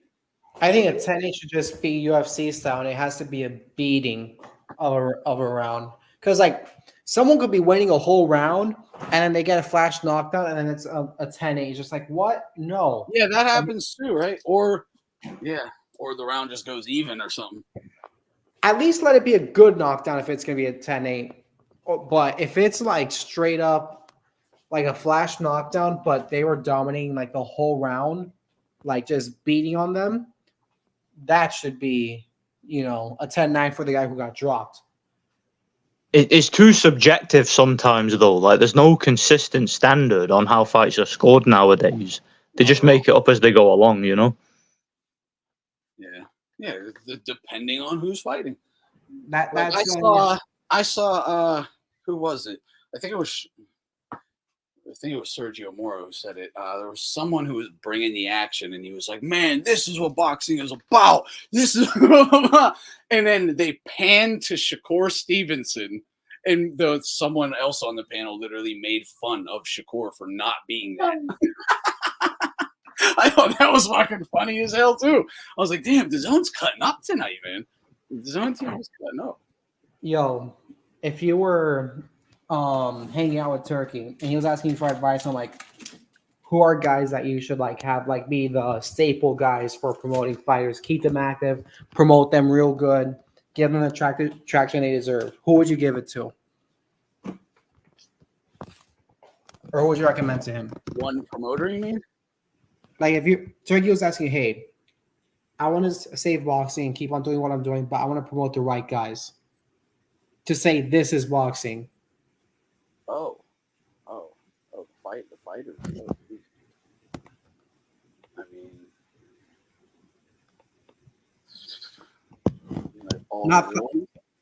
I mean, the guys who I think would take the tough fights. Cut out the older guys, but like Vergil, and Ruiz. I mean, 06, obviously. Even the guys like Morel or Benavidez, if they're willing to fight, like any, I don't think you have to. You mean like in terms of back who you think is going to be the best, or like what guys would you want in your stable? Just let the people know. Just promote good boxing for the casual audience. Like not like because whenever there's a big fight, it usually for the most part, and it includes a Western fighter, they're gonna usually cheat and stuff like that, and sometimes it might spoil the fight. And then they think, oh, this guy won, and you know what? Let me rephrase that. Hold on, real quick. Chastity, I don't. This is my channel. You're more than welcome here. I don't think no one's an asshole here. You can give your opinion on whatever, bro. I'm sorry, go ahead. Yeah, Bray. So what happened to take it from the champ crowd? Do those people really think Crawford did enough to take the title? No. That's the thing. I think a draw was fair for that reason. I don't think either guy lost. It's exactly. Madrimov didn't deserve to lose the title on that performance. You know, definitely didn't. At least by that standard. The fight was 50-50, John, to me, Jackson. Again, I didn't have an official scorecard to tally in my head. I may have Madrimov up by 1. I may have even had Bud up by 1. I don't know. But very close fight regardless. Close. To me, it was just that close. Either guy could have just stepped up a little bit and took it clearly. But if fighter A steps it up, fighter B was just going to step it up too. So it probably still would have been just as close. Unless someone got iced. But they both showed good chins. Definitely. I was actually impressed with how Bud did good. Like Bud did good. For sure. What impressive for Madrimov because you know how he gets sloppy towards the later end of his fights. Yeah, I was worried about that, and he stayed composed. Yeah, I think that was a highlight thing for me from Madrimov. He stayed disciplined. Now I do think he stayed a little too disciplined because I do think he needed to throw different punches more often to have different punch variety.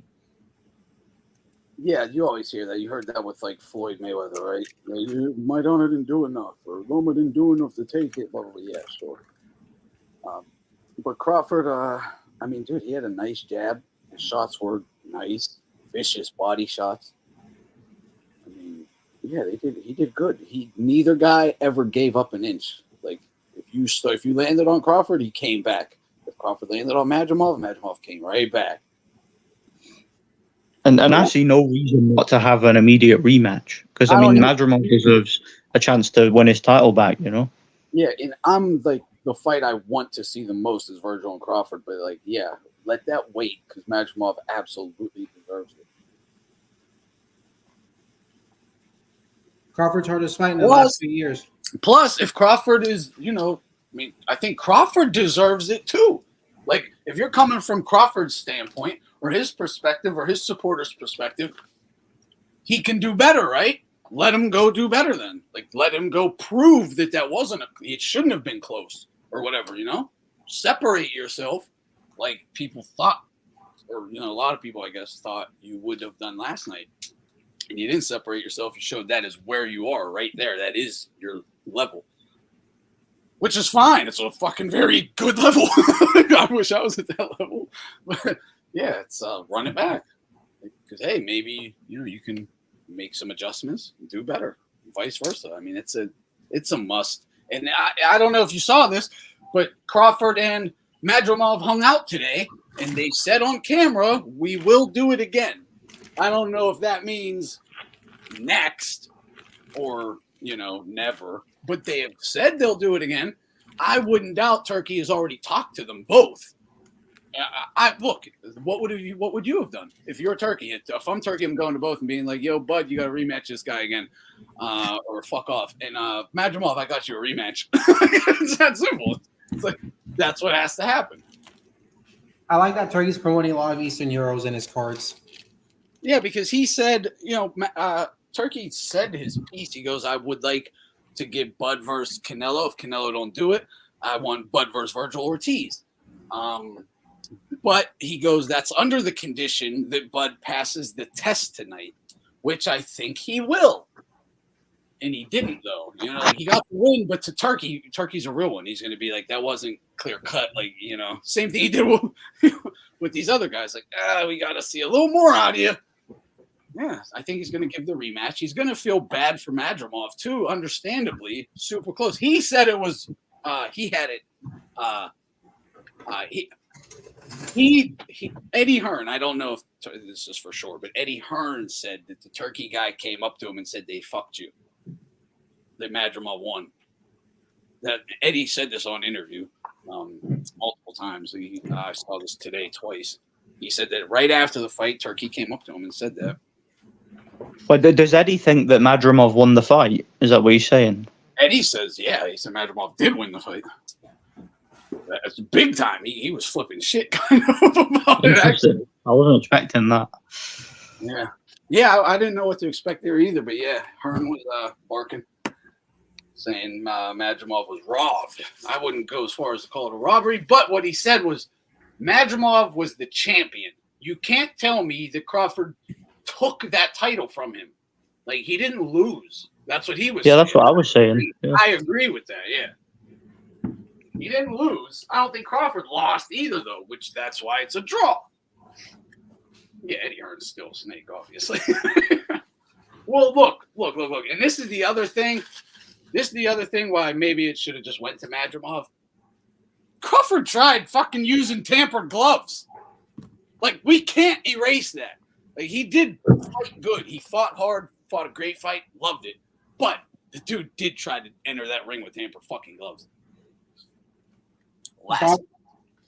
Jonathan Merson brought up a great point. Eddie also hates Crawford, LOL.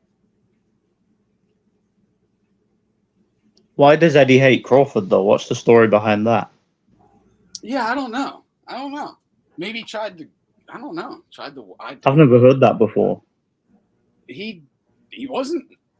I mean, yeah, he glazed as Americans. He was shitting all over him. Yeah. But he said he wants to work with them in the future for the right fights. He certainly didn't mention Boots. I didn't. Did anyone hear Hearn mention Boots once? Did anyone mention Boots? Like, Boots was ringside for a reason. And then, like, no one ever talked about him. Like, he's not. Even Turkey didn't. Which tells me Turkey brought up Virgil Ortiz, which lets me know, well, what signifies to me anyway, that it's because Boots didn't want it. You know what I mean? Virgil was willing to do it. Boots ain't.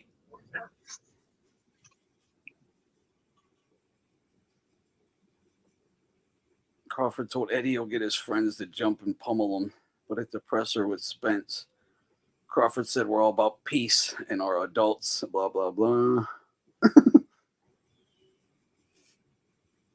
Yeah, I mean, Crawford kind of had to do that then. That shit was about to get out of control, honestly. Someone was going to get hurt. Yeah, he ain't top pound for pound 3. He ain't even top 3. I'll say that. I don't think he's even top 5.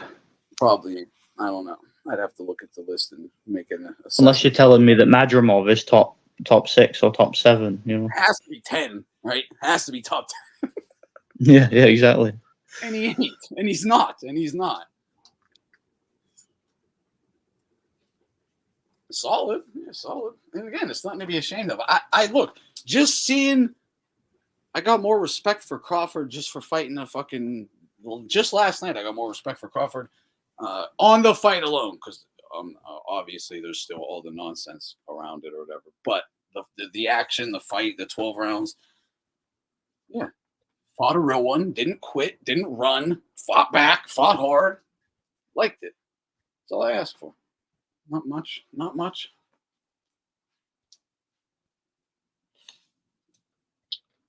Because Madrimov neutralized Crawford. Madrimov landed the harder punches. He landed the harder headshots, or more like, he landed the better headshots. Bud landed the better body shots.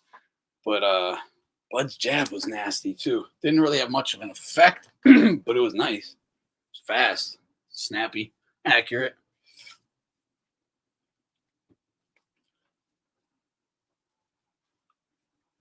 Called the Rayo Pitbull fight on the money. Yeah, I didn't know enough about Rayo myself, but I thought he did good. I thought he put on a good performance.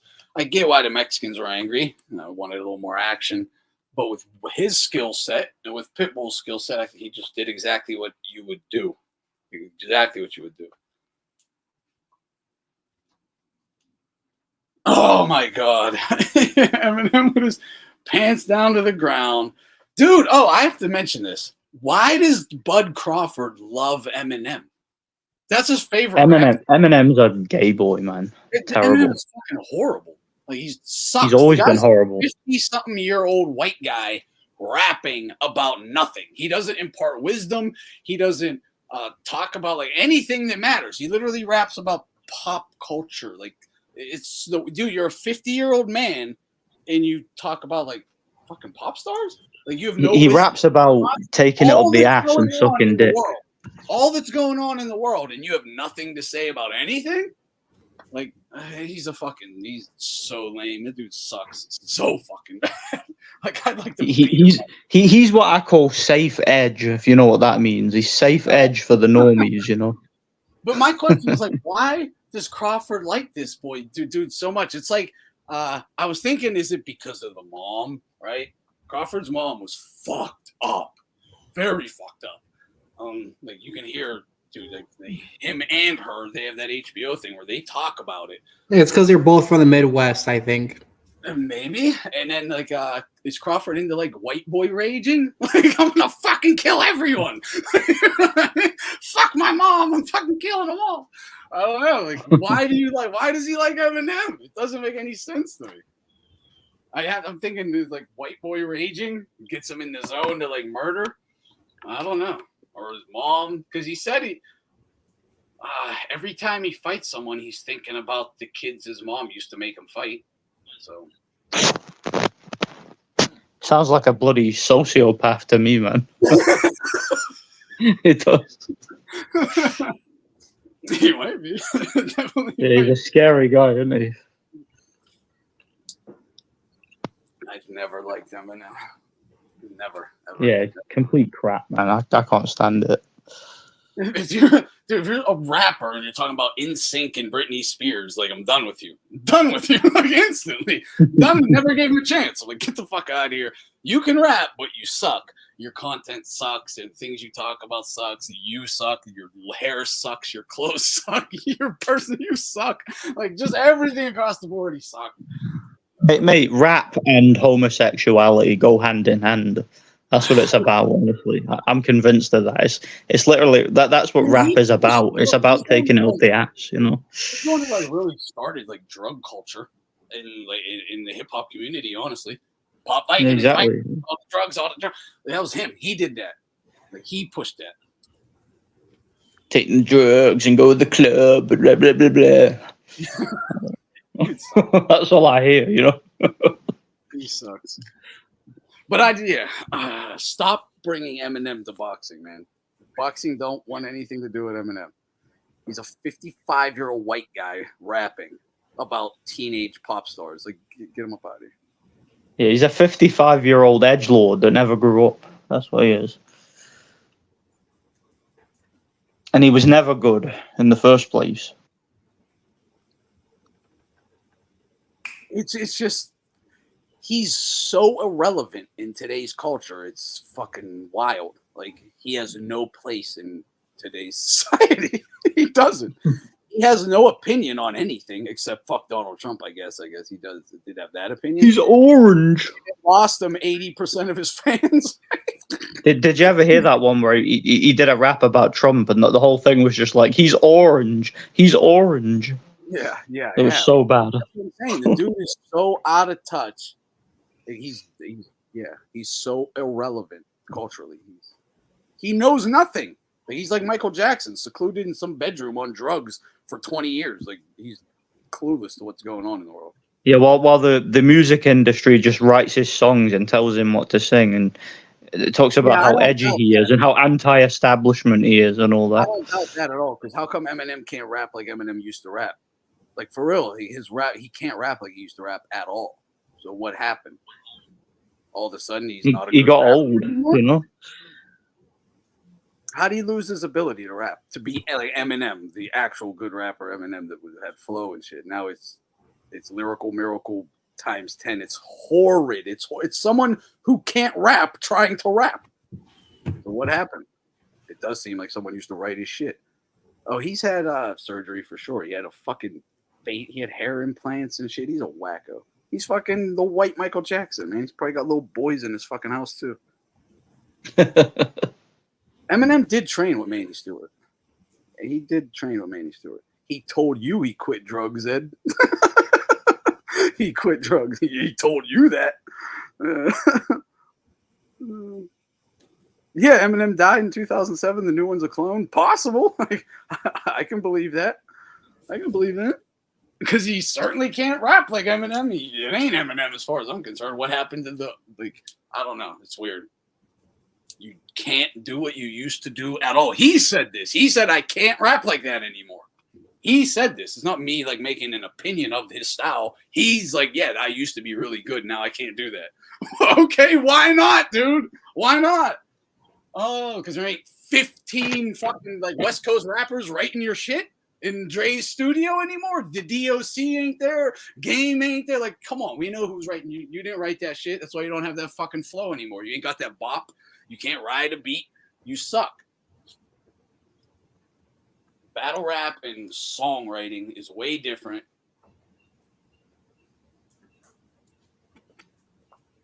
He did train with Manny Stewart, though. He did. He said he sucked. He said Manny Stewart brought a 13-year-old over, and the 13-year-old beat the shit out of him. He kept it a fuck on that. He said, I got my ass whooped. And then afterwards, the kid took his headgear off. And he said, what the fuck? That's a child. He said, how old are you? He was 13. Fucking ass. And he said, I'm done. He said he quit right there. He said, I'm done. Yeah, Proof definitely was writing his shit too. And all them guys, I'm sure, were helping. Like, to act like this dude was just, no. Look, why would you, right? If I have 10 friends in the studio with me, I'm gonna be like, yo, let's make this shit the banger. Help me. You got a line? Give me it. Duh. Yeah, that's what they did. They act like Eminem just wrote every single line all by himself. It's fucking ridiculous. Otherwise, ask him, why can't you rap like that anymore? Well, that's the thing is music was just vulgar. I always found it just really, really off-putting. Like it wasn't edgy or anything. It was just profanity and, you know, I take it up the ass and suck my dick and all that. That's all it was. It was immature crap, you know? Complete rubbish.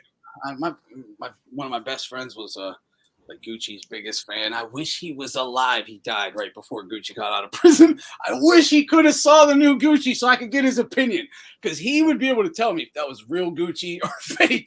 Because I have a hard time believing that's fucking Gucci. I do. I really, really do. Like, he don't. Like, I get it, he lost weight, but it doesn't even look like him at all. He don't even have the same attitude. I don't know. That Gucci shit is weird. Something's going on there. I don't even know who Gucci is. Who is that? A rapper. He's like the original clone guy. All right. Yeah. It's Is he another white guy like Eminem? So yeah, Gucci died in prison. Eminem died from overdose. I've heard these rumors. Yeah, I've heard them too. And the Gucci one has always made absolute sense. Everyone, the second you saw him, you were like, who the fuck is this? Like, who the fuck is this? This ain't Gucci. What are we doing here? Everyone said that. Like, dude, this ain't Gucci. What's happening? And now it's just accepted as, no, that's Gucci. It's like, but I still don't think it is. I still don't think it is. I mean, how is Gucci from My Kitchen the same as Gucci from, like, I Get the Bag or something? That's not the same guy. I don't get it. I don't know what's going on, but losing weight doesn't do that to you. Losing weight just don't make you a completely different person.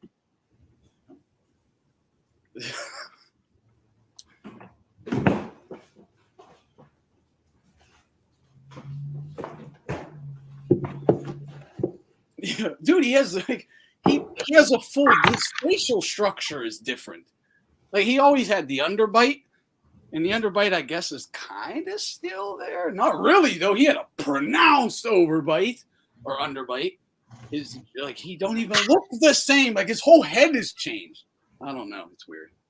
It ain't just getting in shape. No, yeah, I know what you're saying. I mean, Rock Bottom is probably the best song Eminem ever did, in my opinion. If there was one song where I'm like, all right, I can fuck with that song, it'd probably be Rock Bottom. Other than that, nah, not really.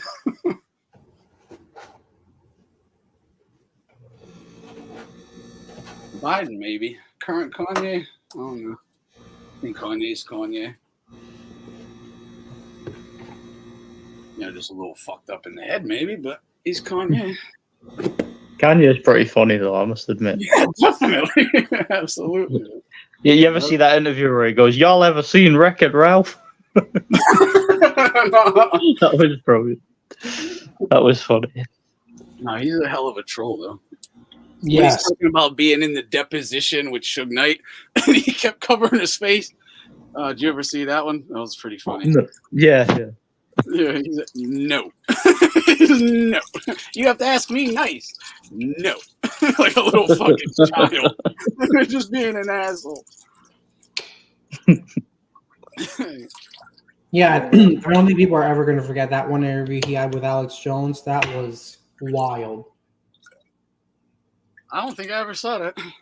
Oh, yeah, he was like, I kind of like Hitler. That one. Yeah. What? He did.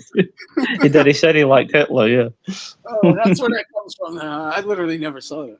He basically said he admired and he was a fan of the Mustache Man, if you know what I mean. Yo, has anyone noticed that Floyd is just like looking like shit lately? Like, physically, he looks like old and decrepit. Like, is anyone? He is old and decrepit. He used to look like an athlete. Like, Floyd looked like an athlete. He looks like he got this like big old alien head, these little fucking arms and crack baby hands, man. Like, he's not far creepy. from his 50s. He looks creepy. Like, what the fuck happened? He's entering his 50s. Yeah, I hope that don't happen to me. Jesus Christ. Like, he's aging bad. And maybe, all them fucking PE, all them drugs, PEDs, hard work. Maybe it takes its toll on your body. Because he ain't looking good. I just saw him in his little face-off with Gotti, right? Gotti the third or whatever. And, man, he looks like shit.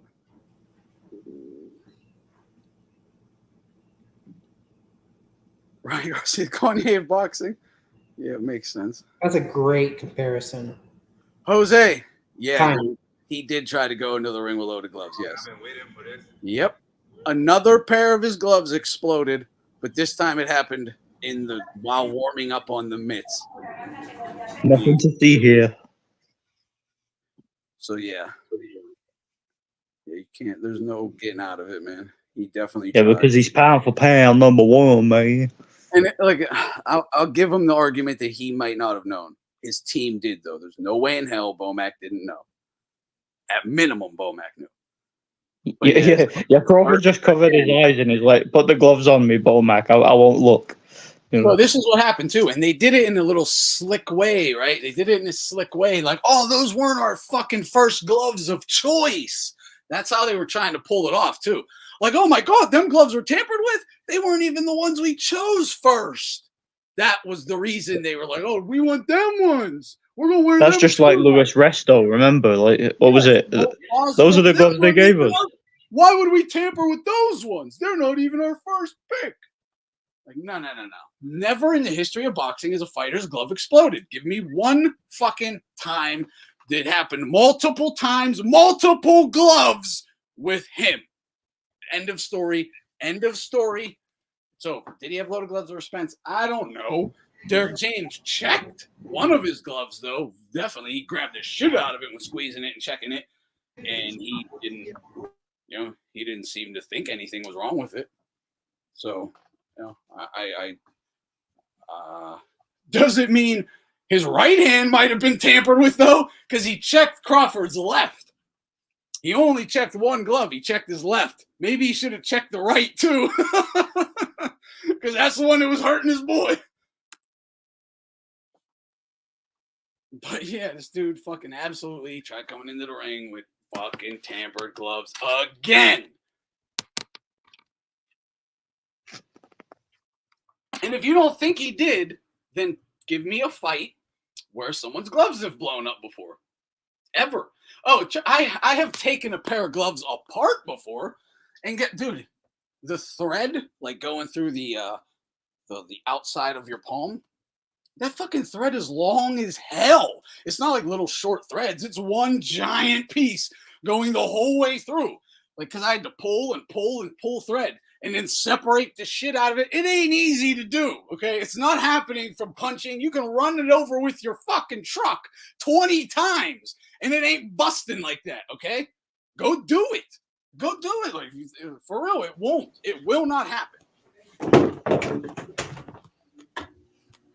Yeah, and it's only happened to him.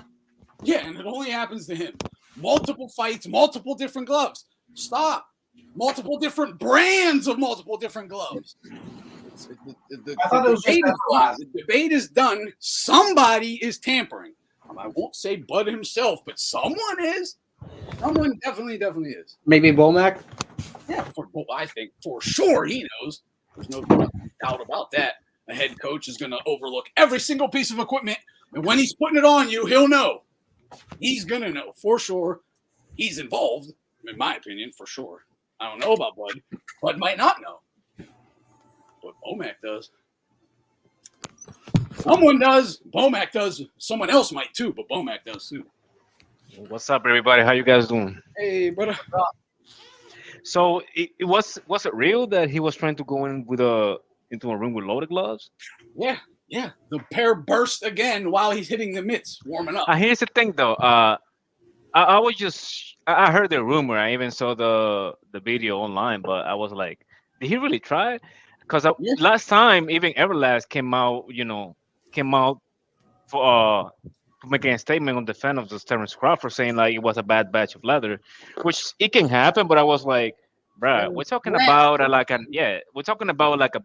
best event, one of the best fighters, somebody who's fighting under your brand. Even though if you go to Everlast, one of the most expensive gloves is the Terence Crawford's ones, like the all white ones, which by the way they trash because they break really fast. And it's not his fault, but last night I think he wore a Grand. Yeah, it was Everlast that burst last time. Last night he had Grants that burst. Yeah, they were Grand, and that's the thing. Like fucking type he wears just bursts, man. It's crazy. The bad luck on this guy. Anthony, Jeez. isn't that funny that it's the same type color, like that reddish type shit? Yeah. But here's the thing, though. It makes me wonder because the grand are made of horse hairs, which in occasions they don't make the gloves explode that way. You know, it's not the padding, you know, that is making the leather, you know, because sometimes like a really thin piece of leather they use in the gloves. I had type of gloves like that before, that the leather they use were like just too thin, and over time, you know, the cushion inside the glove gets bigger because of the sweat and the, you know, it dries out. So Yeah, I've had like the knuckle areas get like cracked and busted up and shit, but the seams no, handle it. especially by the last of the laces, you know, like when Yeah, when, yeah. when you like around like the sideways, never like by the sometimes by the knuckles. But the thing is, like, you know, the friction on the sideways that makes the you know, when, especially when you squeeze those gloves off, you know, especially on those professional ones, the 8 ounce or 10 ounce gloves, uh, they can get ripped up. But the thing that horse hair filling with the Grand's gloves is make it really hard, you know, to that to happen, you know, because it's not really like a plate like the Reyes. Reyes only have like a one layer of latex, but with horse hair it's kind of hard to me. You know what I mean? Yeah.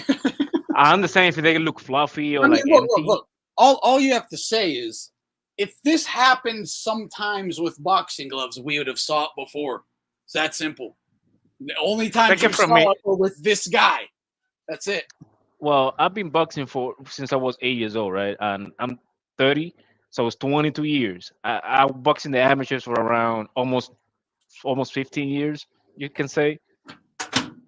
You know, How many times you tournament see it? 10, 5, you know, 5 involved like being a referee, you know, Yeah. training and all that. I still do, but I'm talking about like the high level. Right now, I'm not into that level anymore. But anyway, like I seen ripped gloves, but again, it's because of the material and the bad manufacture of the glove. But you can tell because like the again like the material either could be leather or like PU leather, which is synthetic leather. Yeah, yeah. You can tell it's too thin, you know, and by the side on the side of the glove, you can say it. I mean, you can see it, like especially by the thumb, you can Yeah. see like you almost as you can see like the material underneath the leather, the leather, which it happens, but not that way, not with horsehair gloves, because it doesn't have the padding underneath. The whole point is you can manipulate the horsehair, so like you by your knuckle area. So you're Yep. moving and what you're punching. That's the whole point. So I don't really think.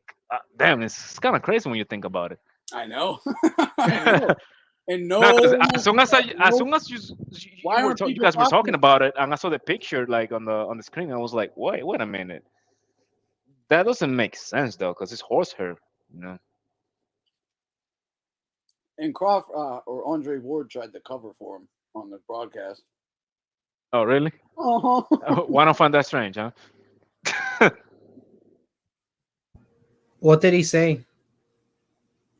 he just addressed it that like the gloves burst backstage while warming up. It's just delaying it. He didn't try to like make an excuse for it, but he Here's didn't. the thing He, though, a lot of acted like people. it was no big deal though. Like it was no big deal at all. It is a big deal in the case you know, when you're gonna change your gloves. Like, okay, they're gonna find another one, but it's like, bruh, you're gonna break those down. Like, people don't understand when they in the back in the back room, they're not really trying to warm up. They're trying to break the gloves out. Oh yeah.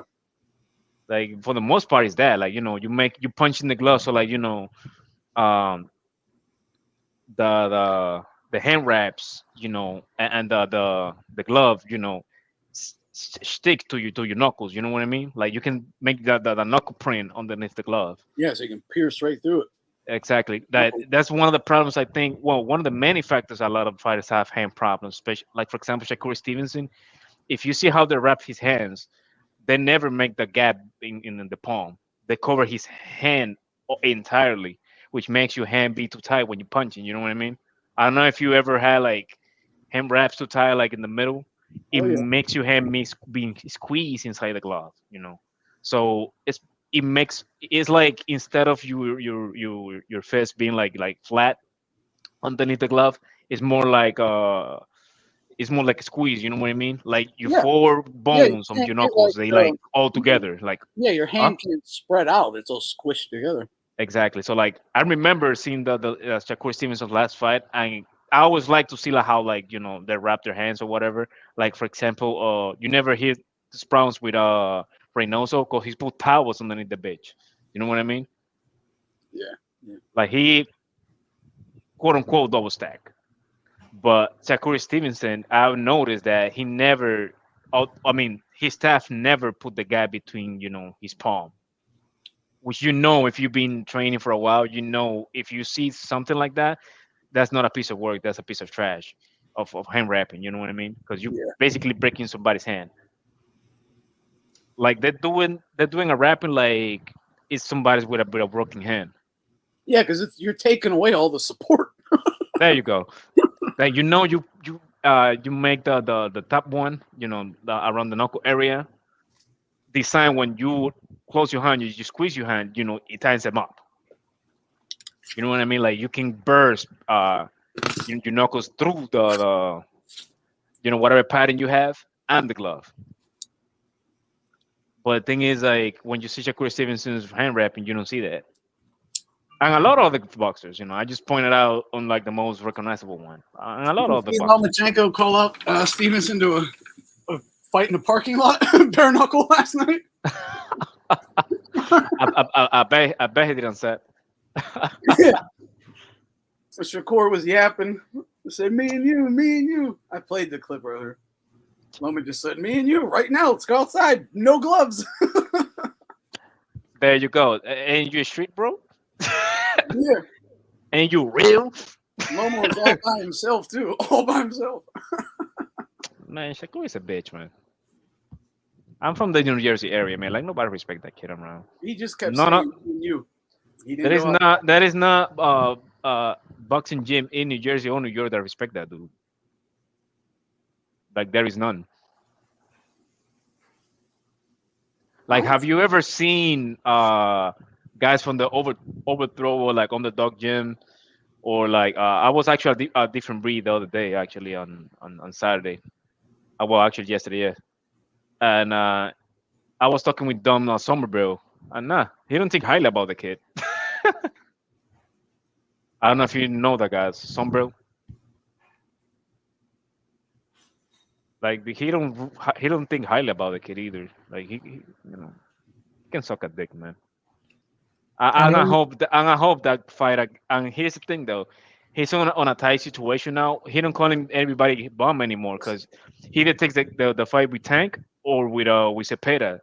So apparently Zab Judah got a truth bomb about Crawford versus Madrimov. I do too. Broken gloves. I can talk about that. That's a truth bomb. So I don't know what's your name. What's your name again? I'm sorry for me. Your username. Severino, but you can call me Junior or Jose. Okay. Junior. Yeah. What are your thoughts on Turkey wanting to do Shakur and Zepeda, and how do you think that fight goes if it happens? It wasn't gonna go well against Shakur. I mean, I could be wrong, but the thing is, he don't have the top rank protecting him anymore. You know what I mean? I think his situation is gonna be almost the same as what's his name, Jerry Anderson. Really? I think so. Like, bro, trust me, I'm from around his same area, and trust me, nobody thinks highly about the kid. Kind of sad. Like, what happened? Sorry, I know. I just said that's kind of sad. It's really not, man. When you think about the crazy money that kids make, man, like you don't really, yeah. Like, bro, he's getting paid $3 million. I mean, God bless him. Like will never go against somebody's hustle. That's how he feeds his family, whatever the case. Like he's like 8 brothers. But and here's the thing. I'm gonna give you an example though. I'm gonna give you an example. Like for example, Stephen Fulton. I think Stephen Fulton has a way better resume than him, and he had worked twice as hard as him, right? Yeah. And look what he did. What what type of thing he had to do just to make. I understand, you know, the he fights at a lower weight class. I understand that, but he had to go all the way down to Japan and basically fight the number one pound for pound fighter in the world, and Inoue. You know what I mean? And you know, even though he got sparked out, I had grown a lot of respect for him. Oh, for But sure. he had to make all that just to make $3 million. You know what I mean? Which basically just Shakur basic rate. That's a great For those point. type of Shakur, yeah, you know what I mean? Yeah. I say I feel bad because like he tries to be this tough guy. He tries to be this villain that he's not. I'm gonna drop you dime on that.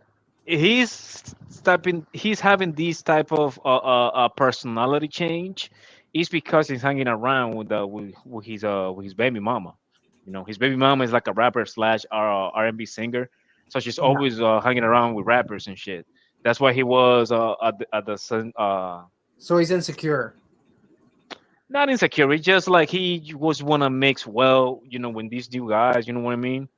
Like Yeah. he's not been hanging around with the boxing people a lot. Like he's been hanging around more with his girl. Because the thing is, like the story about rappers, what we do with girls, they run trains on that. And the thing is, she's being in that work.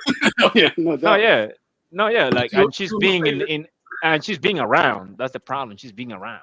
Like, I think she was with and excuse me, I don't follow hip hop since 2011 since I graduated high school. So I could be wrong on the name of this kid. It's like NBA young boy or something like that. And like he declared, deserve it. I get it. There's not many.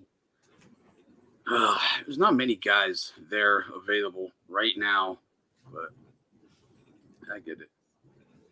So you I don't think like the fight, obviously, and Berlanga doesn't deserve it. He don't even believe in himself. If Berlanga believed in himself and had like confidence, that'd be one thing. But he's like Jermell Charlo he's like defeated already. So, what you were saying, Doc? Like karate guys, I don't know. I've certainly never tried. And the thing is that Shakur Stevenson has like that one push at a time approach, and I don't think that's gonna work with. But John, you said you like the poker. Check out this guy. He's a new streamer, poker streamer, the Poker Chairman. He's handicapped, but he's a good shit talker. He's a decent poker player, good shit talker, and yeah, he's like he's in a wheelchair. He can't walk. He's got like some brain damage. He got one arm, but he loves poker, so it's fun. It's fun to root for him.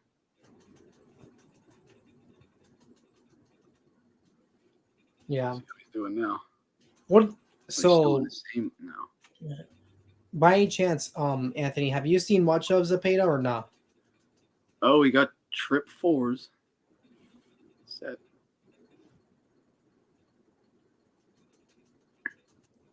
And thank you. I actually found. Oh, my bad, guys. I had this shit muted. You're good. You're good. Yeah, we're talking about the Zepeda Shakur fight. Have you seen much of Zepeda, Anthony? Not much, no. You will love his style, dude. When it comes to Mannix yesterday, I thought Mannix was fair. I thought everyone was fair, apart from Shawn Porter. I guess Shawn Porter was dick riding a little hard, but everyone else pretty fair. I was surprised as hell about Mannix. Yeah, but Shawn Porter, you know what Shawn Porter was doing? He was pretty much like rocking for his boy, but at the same time, he was rocking for him. And he lost. But he was rocking for himself because he was like, yeah, you know, that's the guy who beat me pretty much, you know, Hall of Famer, you know? Yeah, exactly. Yeah, like he lost to the guy, so you know he's gonna say he's better than he. At least Shawn Porter is not a sole loser, you know. No. The only thing that bothered me from Shawn Porter last night was his outlandish suits. But other than that,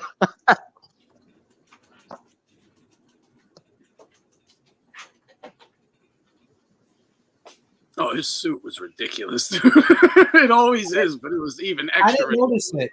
I was watching the fights, but I didn't notice his suit. I don't know Dude, if you want to wear like nice suits, you can go get really nice suits. I don't know why he's wearing like these like costumes. He looked like a fucking Oompa Loompa or something. He wore orange or something. No, he looked like them little. He looked like an Oompa Loompa. He had like the little green suit, just like that's what he looked like. Oh, I know what you're talking about. That's not the first time he's worn the green suit. No, but he was wearing purple last night. Or maybe it was purple. Yeah. It was He looked like a gay Joker or something. I get the Midwest like colorful suit, the pimp thing, whatever. I get that whole swag. I understand it, but you can make it look good too. His don't even look good. It looks gay. I'll just say he looks gay. It looks gay. Okay? It don't look manly and cool. It looks fucking gay. He looks gay. I'm just saying. It is what it is. I'm not saying he is, but that's what it looks. It's giving gay. I'll just say, right? Like, put it this way. I think he has a stylist, and his stylist is gay.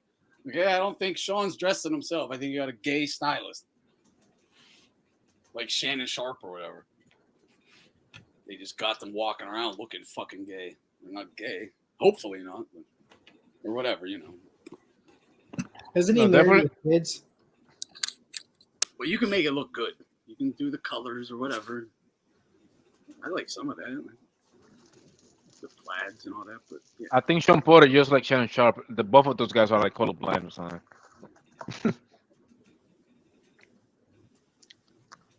Hey, what's going on, guys? Hey, what's up? Suits are all about the silhouettes, and the silhouette just doesn't even look good. But hey, what's up, man? All right, you guys are talking about silhouettes. What's going on? Not really. Yeah. So Anthony, if you can play some highlights of William Zepeda, like I know he you would like him though. Like he applies pressure. He never stops throwing punches. He moves his head. He's a monster body puncher. And that's why I think like he's gonna have the gap against Shakur, because Shakur always gives away the body punching. Man, these are all DAZN. When I use any clip from DAZN, they fucking just lock my stream down. I'll do it like this. Yeah, DAZN shuts streams down. Like they'll mess yeah. Yeah. I sent a tweet to him the other day, like, dude, it wasn't copyright infringement or nothing. And they or if anything, just watch it off screen. They false claimed it. I was like, yo, just stop false. Like, we're promoting your fighters. It was a Kid Austin film study. I was giving them credit, props, and they knocked it down. I'm like, what the fuck?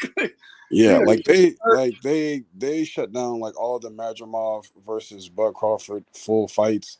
Like, because people uploaded them. They've been uploading them like since last night, and like DAZN's the only one that's been like DAZN's been like shutting them down. Yeah, they don't talk. They don't let like a full fight is one thing, but like if I'm doing like a little clip, let me use, and I'm using a DAZN highlight clip. It's not a full fight. It's like a highlight clip for promotion. Let me use it to promote. Oh, I'm like, dude, I'm promoting your guys. What are we doing here?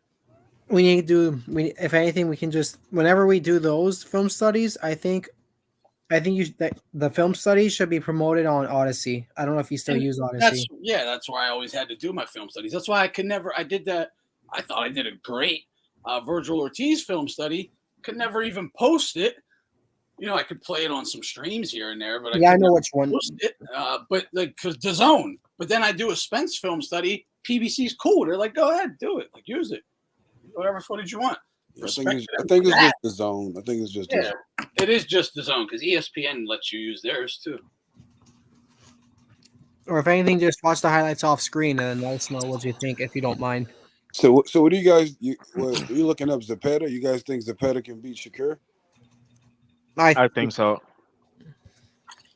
I don't know about that, but I mean, never know. You never know. I don't know enough about him. Because the thing is, it doesn't have enough pop to like keep him away.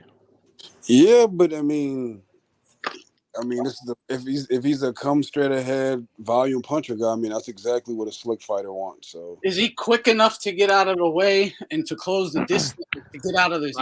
That's not exactly what a quote unquote slick fighter wants. I think that's the opposite.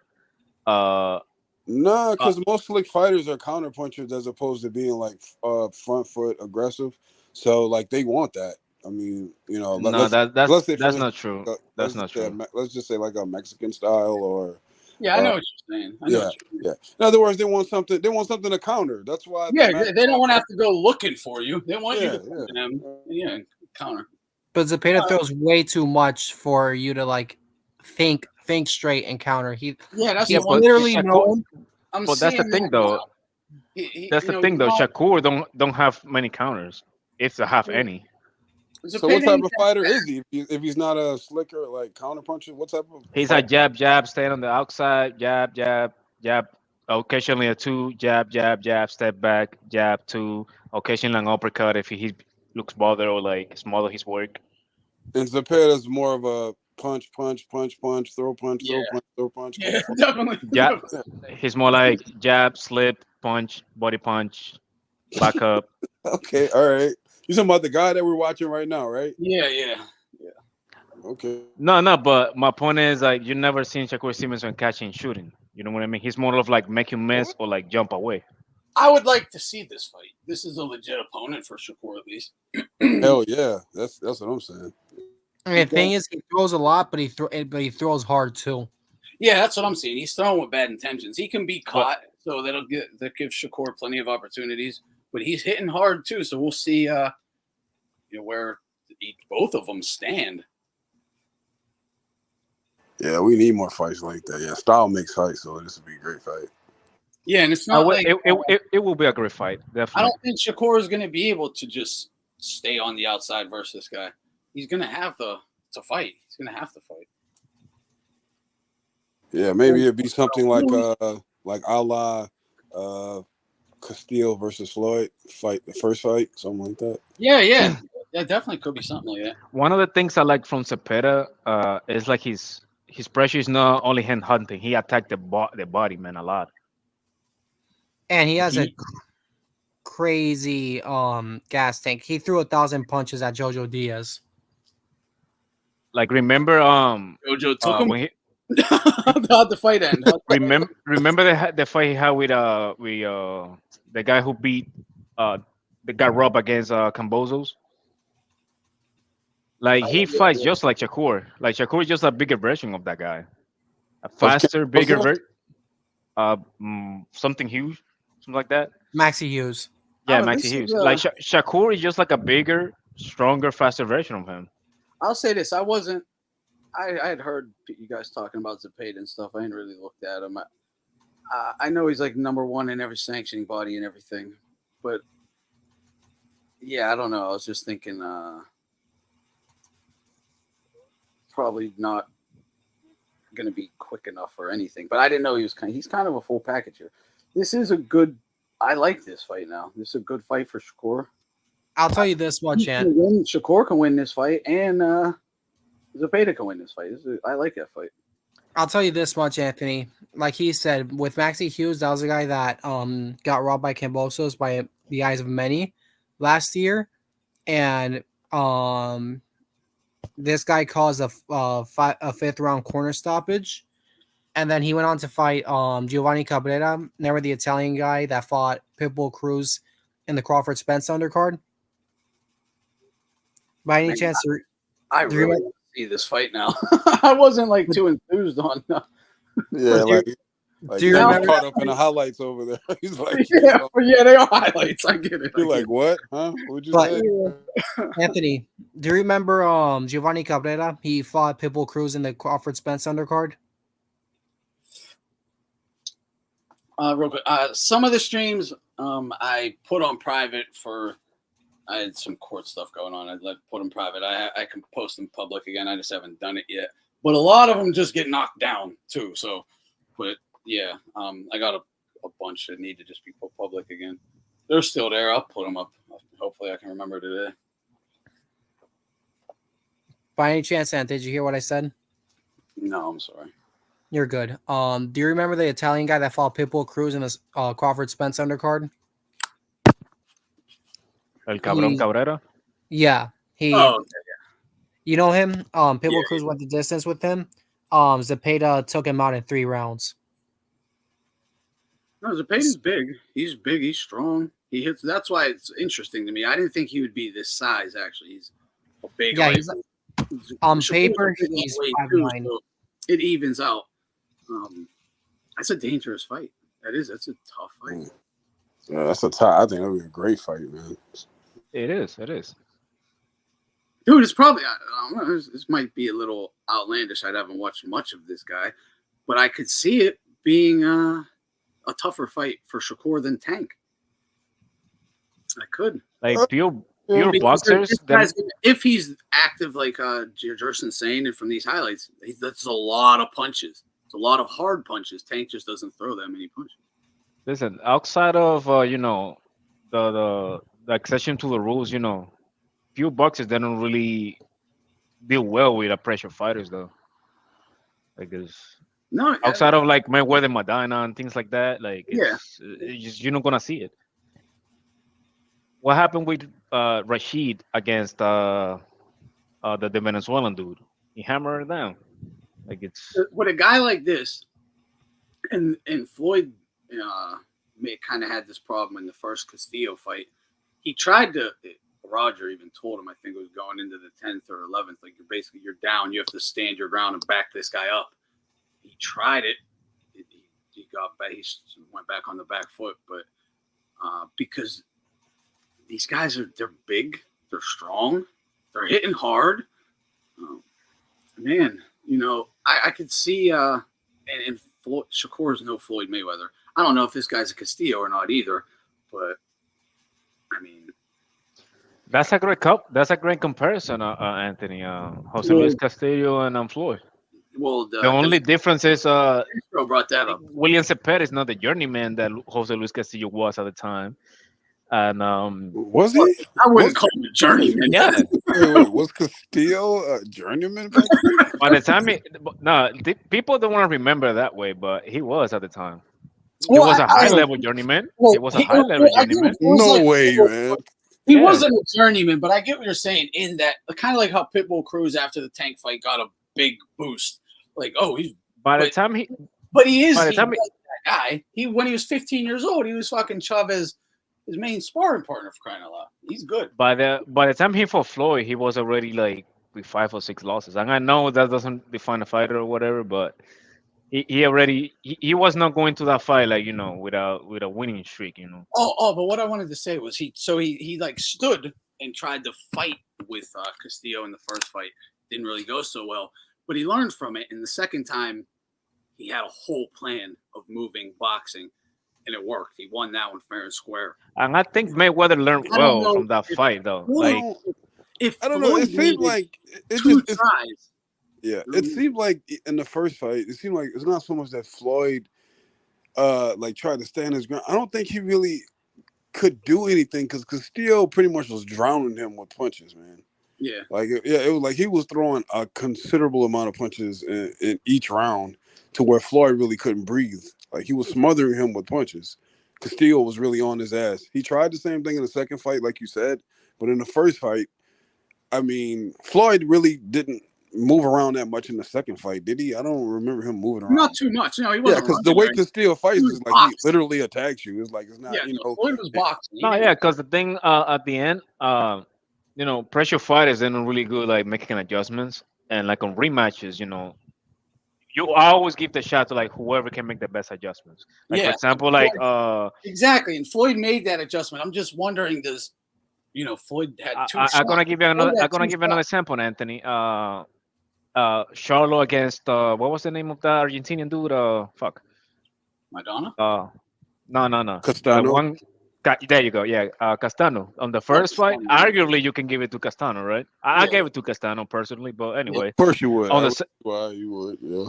No, yeah, but on the second fight, I always knew that Charlo can make the best adjustments. Just because of the style, his fast style. Why would you say? Would you say that Castano is not a cerebral fighter that's capable of making adjustments? No, it just. I can answer that. Charlo has more natural ability. He can literally make more adjustments. Not only that though. Well, isn't adjustments more mental than physical though, Thunder? Sometimes, but also it's because hold on. If my body doesn't quite. I'm not as fluid and full body coordinated as this other fighter. I might know what I need to do, but my body just don't really move that way or that fast the way I need it to. This other guy, Right. But we're talking about preparation from one fight to another. We're not talking about in the ring, like impromptu. No. But I'm gonna give you an example. Not necessarily. So you're saying that because Castano wasn't? He's not capable of making adjustments from the first fight to the second. No, he is. He is. No. But I'm gonna tell you why. It's just because their base styles. You know what I mean? That's why like some fighters, not necessarily because they can't. It's just because the way they go the way about a fighting, it doesn't really change that much. Pressure fighters, unless you're like a level pressure fighter, like a Triple G, or along the lines of Frank Cotto, like they use Triple G. Triple G is like, I mean, maybe he's a pressure fighter, but everything's behind his jab. But more importantly, it's just that but that's like pressure. Triple G never seems like, when I think of pressure, I mean something that's going to be like pushed or pressed really fast. No, or in a quick manner. Triple G is more so like. I'm gonna give you an example of pressure, right? Like if, for example, you're in the bank, right, and you're on the line, for example, of I don't know, the ATM, and somebody's like a little bit too close. Don't you feel like a little bit of a damn, what, he's too close, right? So that right there is a little pressure, right? So that when you're a little bit too close of your opponent, by experience, you're smothering his work and he's a little bit too close, so it doesn't let you think. So you're gonna punch of desperation just to keep it away. You know what I mean? So that's part of the pressure. Yeah. Now I get where you're coming from. Now you have to deal with this person's jab, because he's too close. As soon as he snaps his jab, he's gonna break my nose, a la Triple G. So I have to stay away from his guard because he's smothering my work. I have to stay away from his jab because he's gonna break my nose. I feel like Triple G always worked at his own pace. And the thing about Triple G, and he never threw a considerable amount of punches. He never really like chased someone down who's great. Dude, Triple G, what are you talking about? Dude, Triple G, he's more of a cerebral fighter that cut off. Dude, Triple G used to throw 700 punches, man. But hang on, look, there's two different types here, right? It's brawlers and scientific sluggers. Wait, like the Castano, a Pitbull, Cruz. Volume in your face, in your chest. There's that kind of pressure. I get that. A Shawn Porter, even at times, right? Golovkin, different pressure. It's always in your face, always a jab shooting at you. Never really, you go left, I'm going left. I'm always going to be right in front of you. The mental pressure more so than like the just physical onslaught. But Anthony, remember, Triple used to throw 700 punches. I'm not saying he didn't throw a lot of. Like he was, I get what he's saying. He ain't like. I mean, you could pump out your jab and use it. I know what you're saying too. Like he was not like a necessarily mean. I know what you mean. He's obviously more like Virgil Ortiz than Pitbull Cruz. You see what I'm saying? Right. Yeah. But I know what he meant. No, I know what he meant. They're both pressure. They're both. I know what he meant. Like he's not a brawler. I know what he meant. Like he's not a guy. He's just gonna throw. I'm not talking about that. I'm not talking about. Yeah, you don't even have to be a brawler because like. You don't have to. You don't have to. We're talking about like forward movement and pressure and press. Like look. Whereas Triple G is more like you're gonna taste this jab. I'm gonna keep it in your face. Yeah. When I do hit the accelerator and I do put my foot on the gas, you're gonna get your ass. You're gonna get dropped. So you know what I'm saying. But it's all like methodical. Like Triple G is not just like, as soon as the bell rings, just like coming and trying to chase you down. That's not. No, he's more like. He's going to fight behind his jab. He's going to be methodical, but he's also going to have some pep to his step, but he's not going to try to. Because the thing about Triple G is like, once you in the middle of the ring and you eating those uppercuts, like, nah, you know you have to run. That's Canelo in the third fight, man. Yeah. It just seemed like Castano's a volume puncher. Louis, but it's not like Golovkin, he isn't known for 4 or 5 punch combos or anything. It's 1, yeah, definitely. 2, 1, 3, like at most, really, Yeah. I get it. Boots Ennis kind of came out with a lot of pressure versus Avanesian. Like, not punching, fucking walking right at him. Boom, boom, boom, boom, boom, boom. Swinging. That's pressure right there. Yeah, pressure, but it's pressure. It's pressure. That'll burst the fight. Yeah, pressure, Chavez. Yeah, there's different kinds of pressure for sure. That's the kind of style I'm trying to adapt right now. Madrimov was putting pressure last night himself. He didn't. Yeah, with his feet. He didn't do much. Yeah, he didn't take advantage of it. He didn't throw any. Like, I looked at the punch stats. I mean, I understand that like CompuBox could be a little iffy. But I mean, They both didn't throw a lot of punches, but No. but Madrimov only threw like a little bit over 200 punches in total. That's Yeah, including. and Oh, really? No way. That's he had not a lot of. You're so not gonna many fucking win. moments. You're not going you to s- win with Yo, throwing 200 punches. Yeah. Are you serious, dude? Yeah, it was like, Well, and he Bud showed- and Oh my Bud only God. threw like 400, maybe 500. It Yeah, just seemed like the style wise, like I was talking about earlier, two fucking like slicker, more cerebral type of like fighters, like they both are kind of like flinching at each other or whatever. Like it's a bad matchup compared to like one guy who's gonna throw punches like Zepeda and the other guy who's looking to like trying to counter and also need something to kind of feed off of. or even like Shakur, yeah. Canelo to me is even a counter puncher too, like a Golovkin Canelo. Yeah, definitely. No, they were both. But do you think he's ready for? Do you think Bud is ready for a unification bout against the giraffe himself, Sebastian Fundora? I mean, he's 37 years old, so I think if he's gonna continue to fight, I mean, is he ready? I'm like, that's like asking an old stripper, is she ready to retire? I mean, like that bitch has no. Can he get through those Muay Thai elbows? Is my thing. Can he get through the Muay Thai elbows? Right? Yeah, don't worry. Like the club owner is gonna retire for her. Like she don't have to make the decision. Yeah, there you go. Bud's gonna wait a couple more years before you. When you're a stripper, are you ready for this client's lap dance? Like, I don't know. Yeah, he's ready, man. He ain't got a choice, right? Yeah, well, he definitely. Yeah, I mean, why not? Like, go out with a bang, right?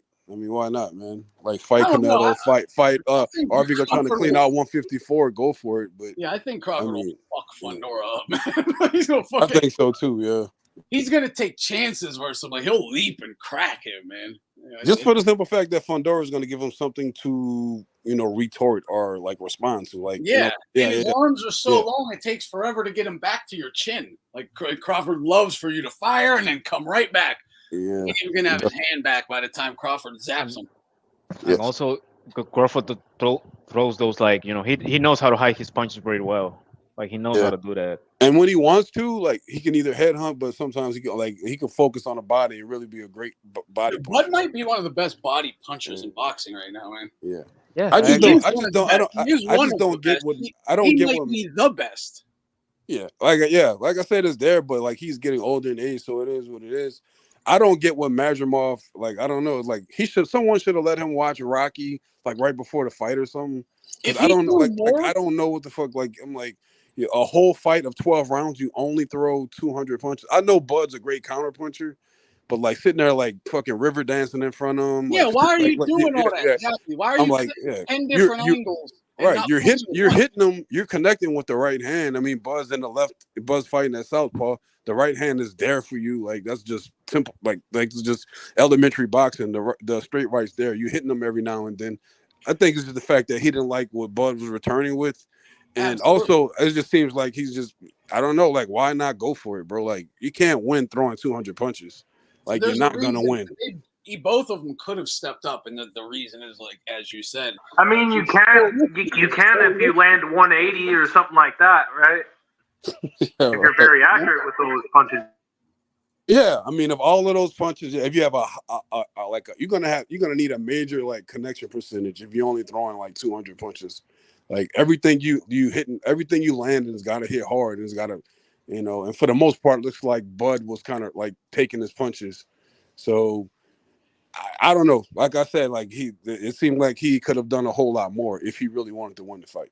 Yeah, I thought his coach, Joel Diaz, should have been telling him fucking punch more. You have to do more. You have to do more. Be careful. Be smart. Don't be reckless. But there's no reason to cut 10 angles and throw 0 punches. Punch him to the dick. Punch him to the dick. Slow him down. Do something.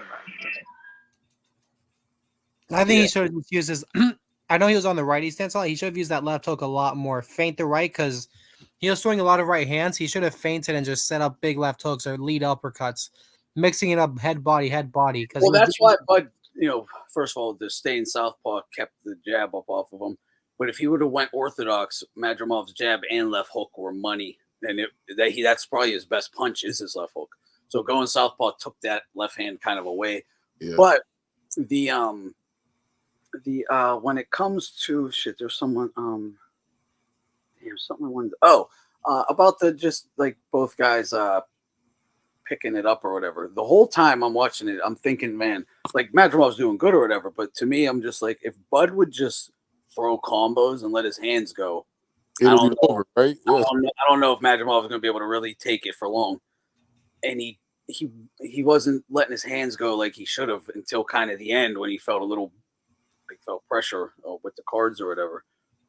But obviously he's worried to let a 4 or 5 punch combo rip because he might get nailed. But it seemed like the last 3 rounds when he started to let his hands go. It looked like Madrimov just like, because it looked like Bud just kind of started to throw harder punches. It looked like he got a little bit more aggressive, and he was like falling off. It was like that up. It was like he was throwing like 4 punches. That's one thing that's one thing that Crawford can really harp on when it comes to like the decision or whatever. If someone says he shouldn't have won, because like they go back and forth the whole fight, but the last 2 rounds, Madrimov never had a chance to like really go back. Crawford just kind of took them. Like the end rounds are just mine and the fight's over. It is what it is. I stepped it up. Yeah. You lost those rounds. But even with that, bro, like even with that, he didn't return anything. Like it's the championship rounds. Like he didn't. It just seemed like Bud stepped it up just a tad bit more. And it seemed like Madrimov he just took the punches from Bud. And then he'll grab Bud and hold him. I'm like, what is this? Yeah, but why did it look like he was on his bike a lot? I mean, I didn't like how Crawford was on his bike as much as he was in that fight. Yeah. Yeah, I mean, like I said, I think they both were. It was weird. It was weird, like style wise. It was just kind of. They were hesitant. They knew how much they knew each other's dangerous. I mean, but Madrimov, like I don't see it. I just don't. You're not going to win.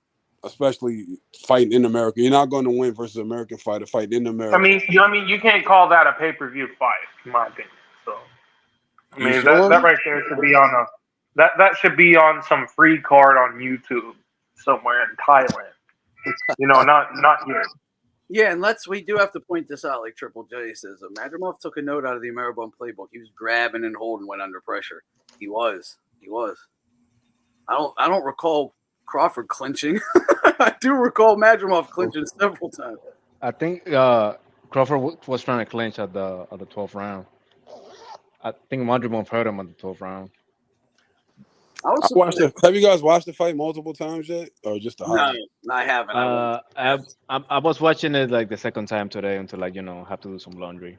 Yeah, you probably gotta watch it again. Yeah, it's like they're still on YouTube, but like as far as like the full fights, those are getting harder to find now. Yeah. But they're on YouTube, man. Like, yeah. I had the full version like from Twitter, but if you just Google Crawford versus Madrimov full fight, there's a site that posts like every fight for free, and it's usually in like the top 6-7 Google search results. Does anyone know that it's like fullfights.com or something? It's like that. So it's not like a YouTube platform. No, it's not a YouTube. No, and it'll usually have the fight. It'll usually have the fight in like 2 videos or maybe 3 videos, but yeah. Well, yeah, the reason why I asked did you watch it again? Because if you watch it again, you'll see like Bud took the last couple of rounds. I don't think he was really trying to hold.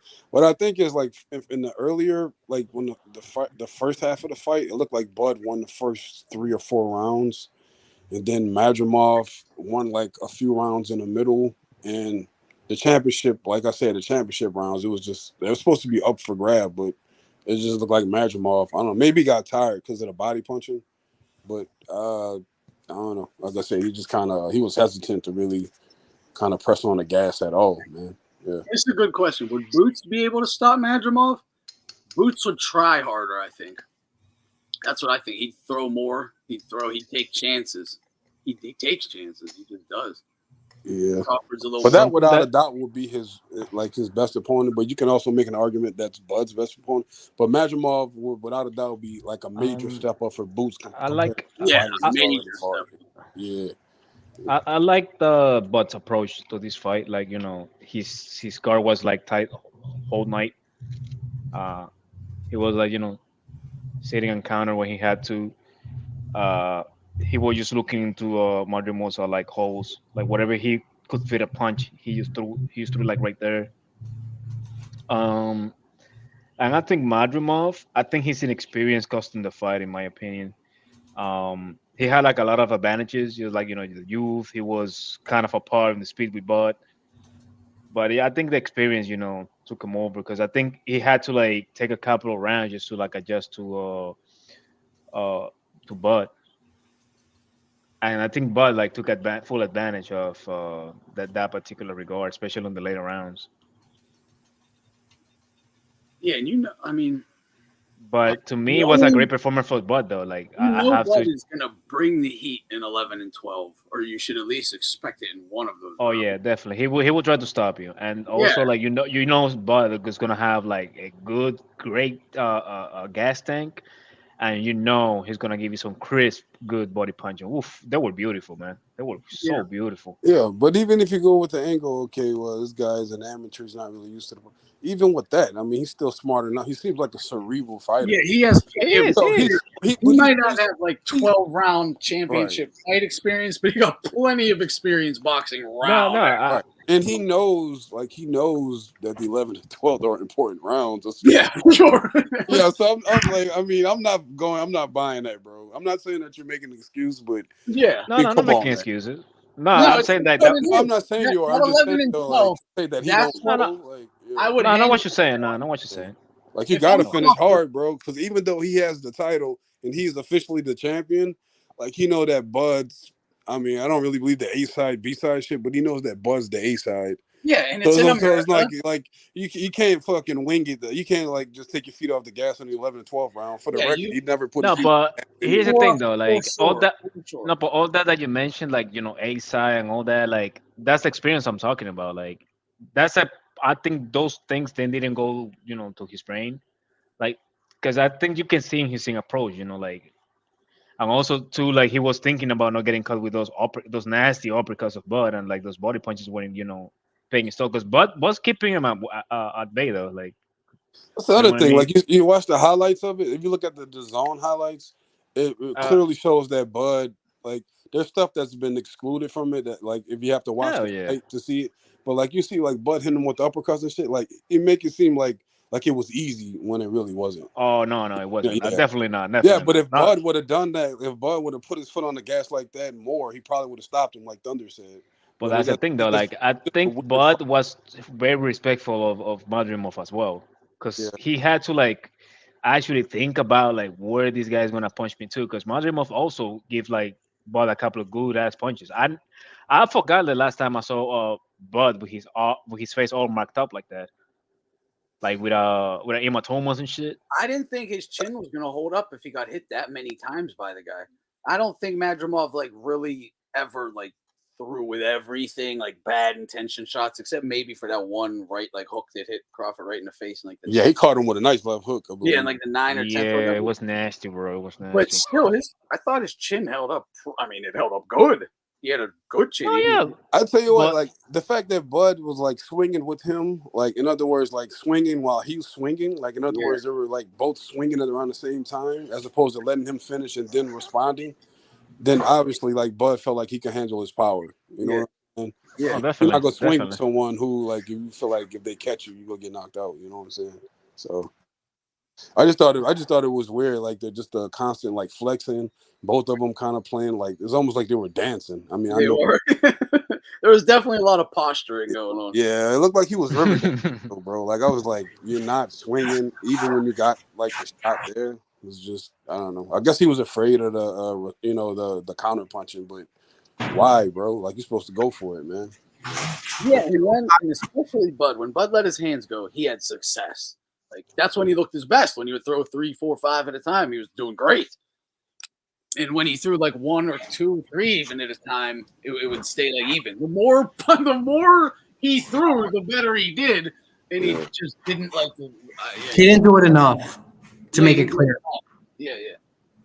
If he did it more, he might have got the guy out of there. Honestly, I don't know. He never hurt him or anything, so I'm not. It's a far leap, I guess. But I don't know how many times can you take 4 shots in a row, like bing, bing, bing, bing. Yeah, especially the body shots were really good from Crawford. Yeah. As far as reaction from punches, like it does seem like when Bud actually, like I said, put his foot on the gas and like kind of sat on his punches, it looked like Madrimov, like his reaction was not very, good. Like, but at the same time, it's still hard to read it because he kept doing a whole lot of jumping in and jumping out. Like I didn't like a kind of like bunny hopping in and bunny hopping out. No, you're right. And they have like a great poker face, the fucking Eastern Euros. So you very rarely even can tell if they're hurt. But, yeah. Like, exactly. Like I'm sure Triple G's been hurt, but I've never really seen him like, oh shit. Yeah, like, exactly. Yeah. He's been like his body or ribs have been hurting, but he don't behave like it. He's like, all right, I'm just hurt, but I'm gonna keep fighting. It is what it is. But hurt, yeah, doesn't really happen. Some people were saying that. So with that said, considering that Madrimov made like a fine, like I guess it was fine. Where would you rate him on the 154 scale now? I mean, he was a champion, but would you say that he's better than Sebastian Fundora? Would you say that he's better than Erickson Lubin? Would you say that he's better than Jermell Charlo? Like any of those guys, do you think that Madrimov could beat like the top 3-4 guys at 154? Oh yeah, Tim Tszyu, Tim Tszyu might give him some issues, but apart from Tim Tszyu and like Ortiz, depending on what Boachuk looks like this weekend or something, but Fundora, yeah, I don't really see a problem with Fundora myself. I think Fundora would box up Bud Crawford. He'd give him the Muay Thai elbow, split his head, and expose him for the clown he is. Multi elbows. Maitre D for Circus. Yes, for sure. I don't know, bro. It's like Fundora's fucking tall as fuck, bro. Yeah, Like most smaller fighters, like what they do is like smaller fighters, just like what Tank always does. Like and also even Pitbull, like they get under your punch, and then they kind of like get under your punch. Yeah. So yeah, if you throw a punch like they're short already under it, but they get under it and they'll. And this is people need to understand this. Guys with long arms, it's not always an advantage because it takes a lot longer to get it to the target and back to your chin. And Crawford is a sniper on the windows of openings you give him. I get it. He's tall and he's long, but yeah, Crawford's fast. He's got a good base. He can walk in behind a high guard. He'll crouch, get low, boom, explode right up over the jab or the our body work. I mean, because Fundora's body is there. Yeah, Fundora's body is there. Yeah, let's not discount that. Just because Madrimov took them shots, I'm not too sure Fundora could. Fundora would outbox and outclass Bud Crawford. I'll take that to the bank. Outbox? Okay, sure. Yeah. Like he might stop him, like drown him with punches or whatever, because that's his style. But I don't know about like outboxing him. Is Fundora? Would you consider Fundora like? I mean, I know that's his profession, not a but boxer though. Crawford's I don't know. He's like he's more of like a fighter, man. Yeah, he's a counter puncher / fighter. Like he waits for you to make a movement, give a little opening, and then explodes on you. He finds them, he waits for them windows. He sees the window, he sneaks his punches in, and he can punch from a variety of angles with both hands. So even if like, oh shit, he's hitting me with this right hand or whatever, or straight left, you can block that. Well, now he's just going to dig underneath with uppercuts to your body or to your chin or come over top. He has a variety of punch angles, which helped him big time last night because the hands, Madrimov started to get used to the hand speed, started to be able to pick off a lot of his shots, and then Crawford would just change the punches. He switched his jab, he switched his straight, he started using the uppercuts. It's like I got a bunch here I can start pulling out of the toolbox. Yeah, he pulled out a toolbox. It just stayed the same. Yeah, he pulled out a toolbox at times versus Madrimov, and then he closed the toolbox up for whatever. Yeah, he did. Yeah, but I think the body work was the thing that, in my opinion, is probably what slowed down Madrimov later in the fight. Otherwise, he had some type of mental issue because, like you didn't throw enough, man. Like, I don't know. Yeah, he landed when he threw, so that would give you more incentive to throw more, right? But yeah, I mean, yeah, I don't know. Yeah, I wouldn't call it. It's just a close fight. I can't call it a robbery myself, Cuckerman. But like I didn't think either guy like won and neither guy lost. It's a hell of a fight. Pretty even. I mean, it's close. I could see it going either way or whatever, but yeah, a draw would have been fair and run it back. I don't think Crawford getting it was unfair, but I don't think Crawford or Madrimov losing was unfair. But I get like the point of people saying, did he do enough to take the title? Because it was kind of a draw. You're gonna just take the dude's title away. I don't know. Just run it back. It solves it, right? It solves it. Yeah. But also, you could say, like you said earlier, about like the championship rounds. Like, but yeah, that in boxing, if a fight's close, like generally the championship rounds are the ones. That's what I would hang my hat on. If I'm Crawford, I'm gonna be like, hey, what it was neck and neck. I stepped it up at the end. That's like, regardless of Madrimov is.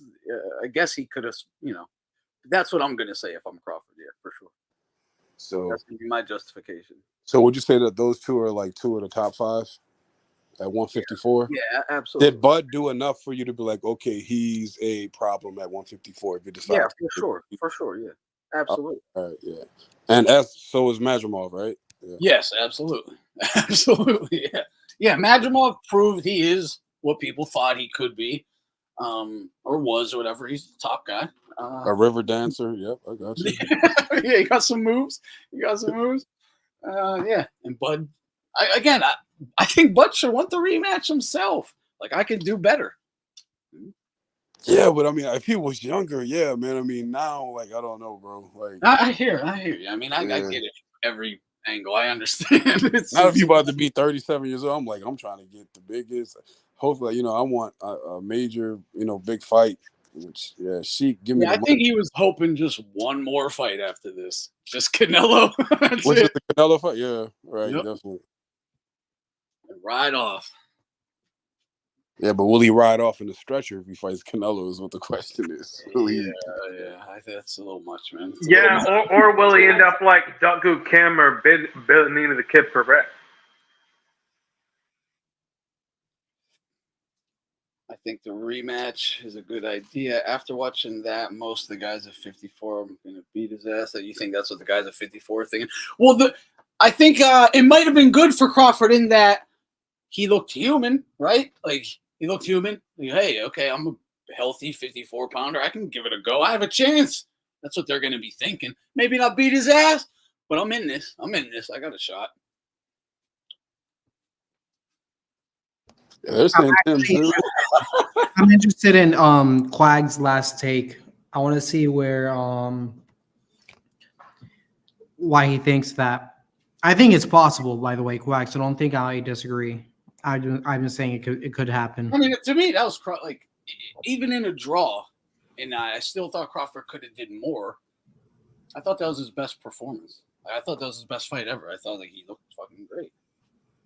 He might not have been at his absolute physical best, like with the speed or explosiveness or whatever, but would you say he's the superior fighter, is what you're saying? Like, he seemed like when he showed it, or I kind of was seeing it the whole time, but he just wouldn't do what I felt needed to be done and what I felt he could do and separate himself. And I get it, it's probably because, like, damn, I'm eating these right hands. I don't want to open up too much. I'm doing good here. Let me just bide my time, see if he starts to slow down. It's like, why step it up right now and risk getting dropped, not knocked out, just dropped or something. But I still would have liked to have seen him open up a bit more. Yeah, you ain't the only one, bro. You are not the only one. I agree. I concur. I don't know, but like, what about like 154 in its totality, bro? Would you say that 154 is actually a better division than 147 now? Absolutely. Okay. Yeah, like, since like it's been a long time since 147 has been dead, right? Like, 147 has always been like welterweight's always been like welterweight and middleweight has always been two of the most popular divisions besides like heavyweight. But like I can't recall a time when the welterweight division was dead, but it is dead right now. Dead. We need like 2 years and let these like Shakur and some of these let these type of guys grow up into their bodies a bit more. 47 will get packed again, plus the new guys. We're gonna need a couple years. It's pretty dead. That's why I like to see Tank at 147. I have a feeling that he's not gonna, like, I don't know. I think because of his size, I don't know, at 147 if Tank is gonna be I don't know. I just want to see how it's gonna look. You know, I just want to see how he's gonna hold up. No, 47 is going to be a problem for Tank. That was just a name I brought up, but yeah, he's not going to be too good up there. He's not going to be too good up there.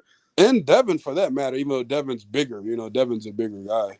But yeah, but at least we'll have some names, right? We'll have some I names. know what you mean. That's what I meant. Anyway, yeah, there's no names. Like Mario Barrios was a fucking champion, for God's sake. Exactly. Yeah, I guess the super fight at 4-7 is Boots versus Barrios, right? Definitely, right. You gotta let that one marinate though first. Yeah, for sure. I agree. Finally, let that shit marinate. Yeah, let it marinate for about 4 or 5 years. It'll be fun. Yeah, let it marinate until Barrios retires.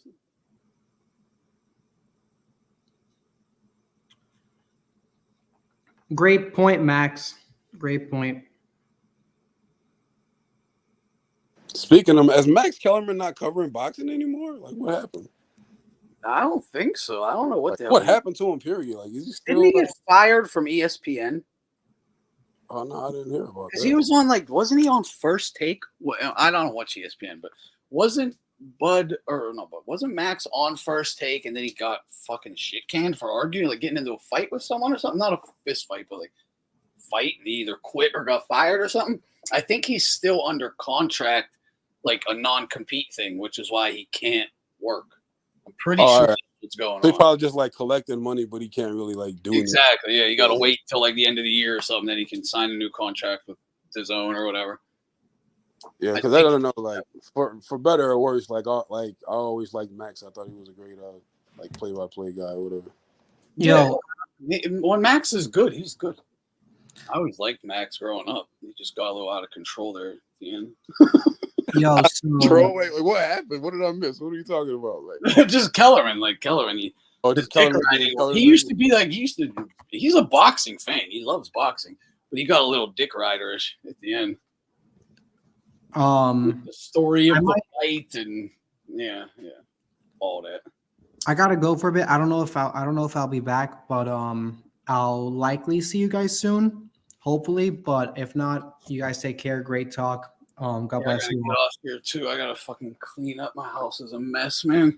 I ain't cleaned in like 3 days. Gotta get one of them hoes to do it for you, bro. I do. I really, really do. That's what I was kind of hoping on. It didn't happen. So yeah, just call them up and act like you just want to like chill at your crib.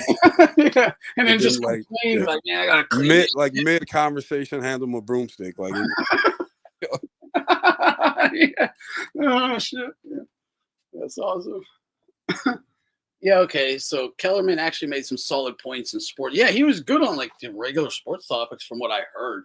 And Stephen A. Shill Smith couldn't take it and got him shit canned. Yeah, I thought that's what happened. That's what I thought happened. Yeah, he has it's a non-compete thing then for sure. Yeah. All right, guys, I'm gonna hop out of here. Get up off. Wanted to jump on. Talked about this a little bit. All right, man. Before you head out, I got a question for you, bro. What up? All right. So, Bud Crawford versus Floyd Mayweather Jr. at 135.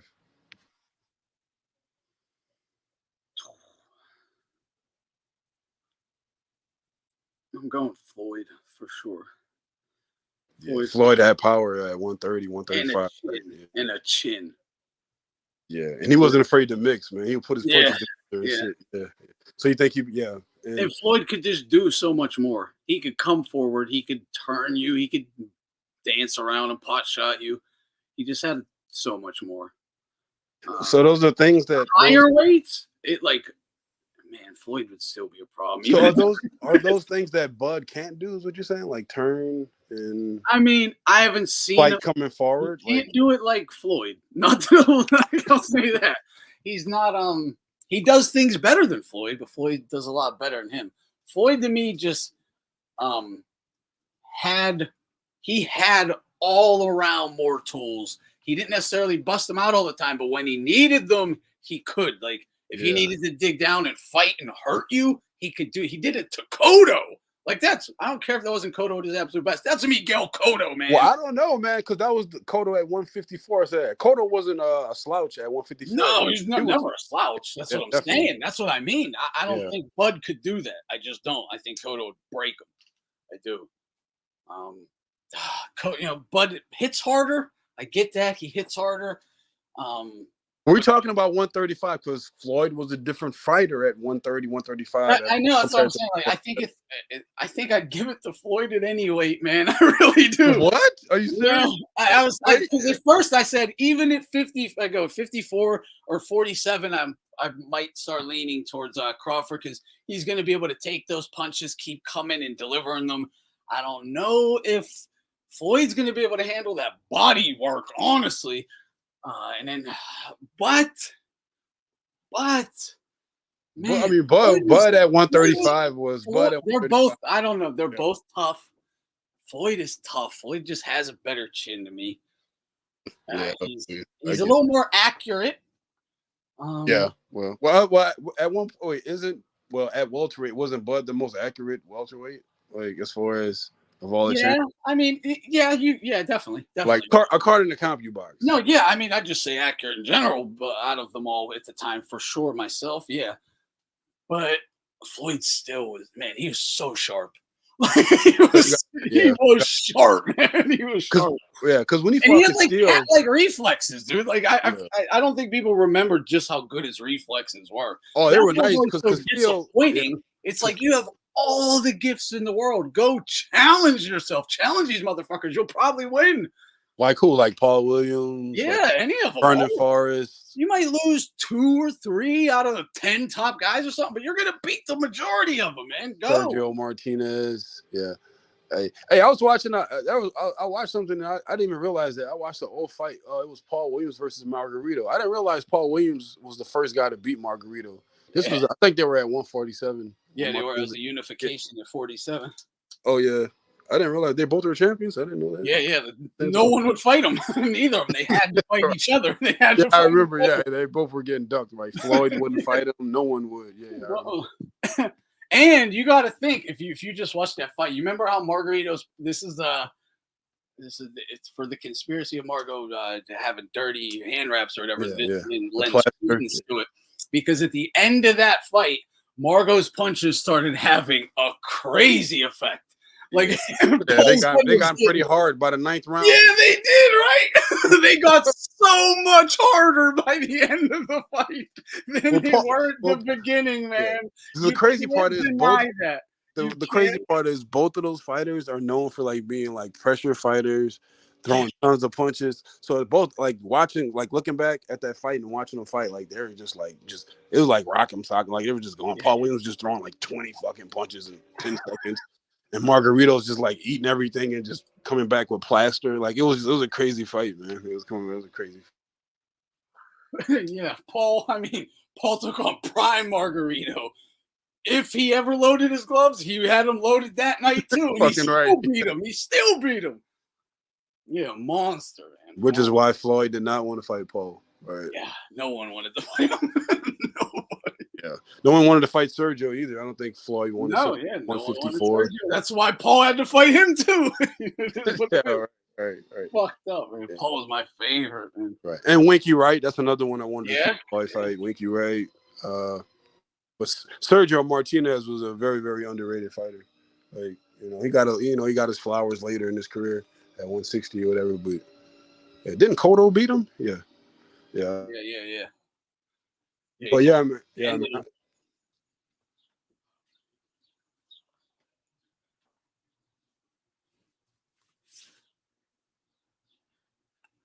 Yeah, I'll give Floyd shit, but it's not many people that are going to beat him. This is what it is. Like that, someone in the chat said that that Bud is in his 4th weight class and he's never fought a bigger guy. Like, was Madrimov bigger? No. I'd say they're the same size. He might like rehydrating because it looks like Madrimov would probably like a good 170. Would you say? I will say this: I actually expected Bud to be bigger on fight night. Pretty slim to me, man. Yeah, he wasn't. I thought he was going to be like bigger. He looked basically the same as he did in the Spence fight to me. Yeah, definitely. That was just something I was wondering about. I know you were about to go, and I asked you like some real serious shit, like what's the meaning of life? That was horrible timing on my part. Man. Cool. I'm starting to think that your chat really, they really don't like Bud Crawford like that. I understand, but yeah, it being a little bit unreasonable, just a little bit, Yeah. They, I understand. They come from the point of, you're gonna say for years someone's like pound for pound the best in the world or something. They're gonna hold him to that standard, and that's it. Well, yeah. I mean, so what he did yesterday, was that now pound for pound shit? Like, I'm asking. I don't have a dog in the race. I'm just. I know what you're saying. No, I mean it's a start. It's what you need to do to make yourself a pound for pound guy. I would say that performance alone kind of hindered his pound for pound status, because pound for pound guys your own size, you should just dominate them all. Like, dominate all of them. Like, clearly beat all of them your own size if you're like a top 3, let's say, pound for pound guy. And you should beat most bigger guys. You'll lose to some, but you probably should beat most bigger guys as well. Obviously, that's the definition of pound for pound, right? Fighting a pound for pound, I'm better. If I'm 100 pounds and you're 120 pounds and I dominate you, I'm pound for pound better. It is what it is. So even though, like you said, that when Bud chose to let his hands go, he clearly seemed to be the superior fighter. The fact that I want a rematch for that reason. That's why I think even his team should be like, go for the rematch. You can do better. Go do better. Then, say in a rematch, he basically it stays even for 5 rounds. He picks it up, 6, 7, gets him out in 8. Okay, now we're talking. You did it. That's what you got to do. That's some pound. That would be okay. Now we can start talking, because guys, now and then, say you fight Fundora, you knock him out in 10th round. Okay, and that's definitely now we're talking right now. But he would have to stop Madrimov and stop Fundora. You don't have to stop him. But you said if he did stop Fundora, but you specifically said stop him. So if he stops Fundora, then you think that you'll put him over Usyk? You'll put him over? No. Over Inui? Okay. All right. No. You're not putting him over Monster. You're not putting him over. No, I got you. No, not that high. No. Now, if he goes out and I could.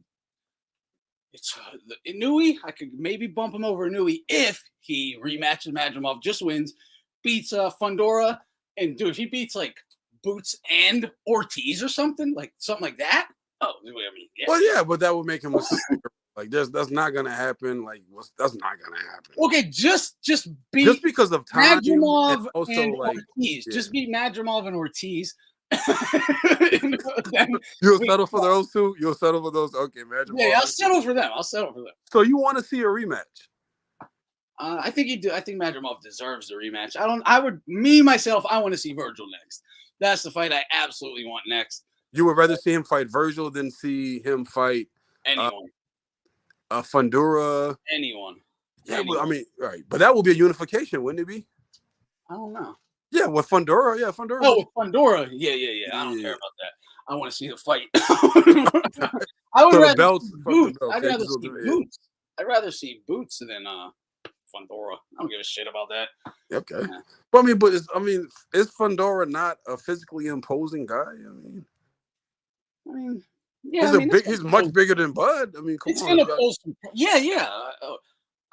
I'll just give Bud the win over him. Like, in my mind, you can see Virgil, right? Just so you can see him fight Virgil instead. Yeah, the Virgil fight, that's different. I gotta see that one. The Fundora, even if he somehow won Fundora, that is, I'm just gonna be like, yeah, but that probably shouldn't happen. unless it's like a dominating performance or something. If you were to guess, how much would you say that? Like, how much you think that how much do you think that that Madrimov weighed going into the ring? Like, as far as rehydrating, how much do you think you rehydrated to? Probably like 170. Or maybe a little bit more, yeah. And for Bud, what would you say? The same or?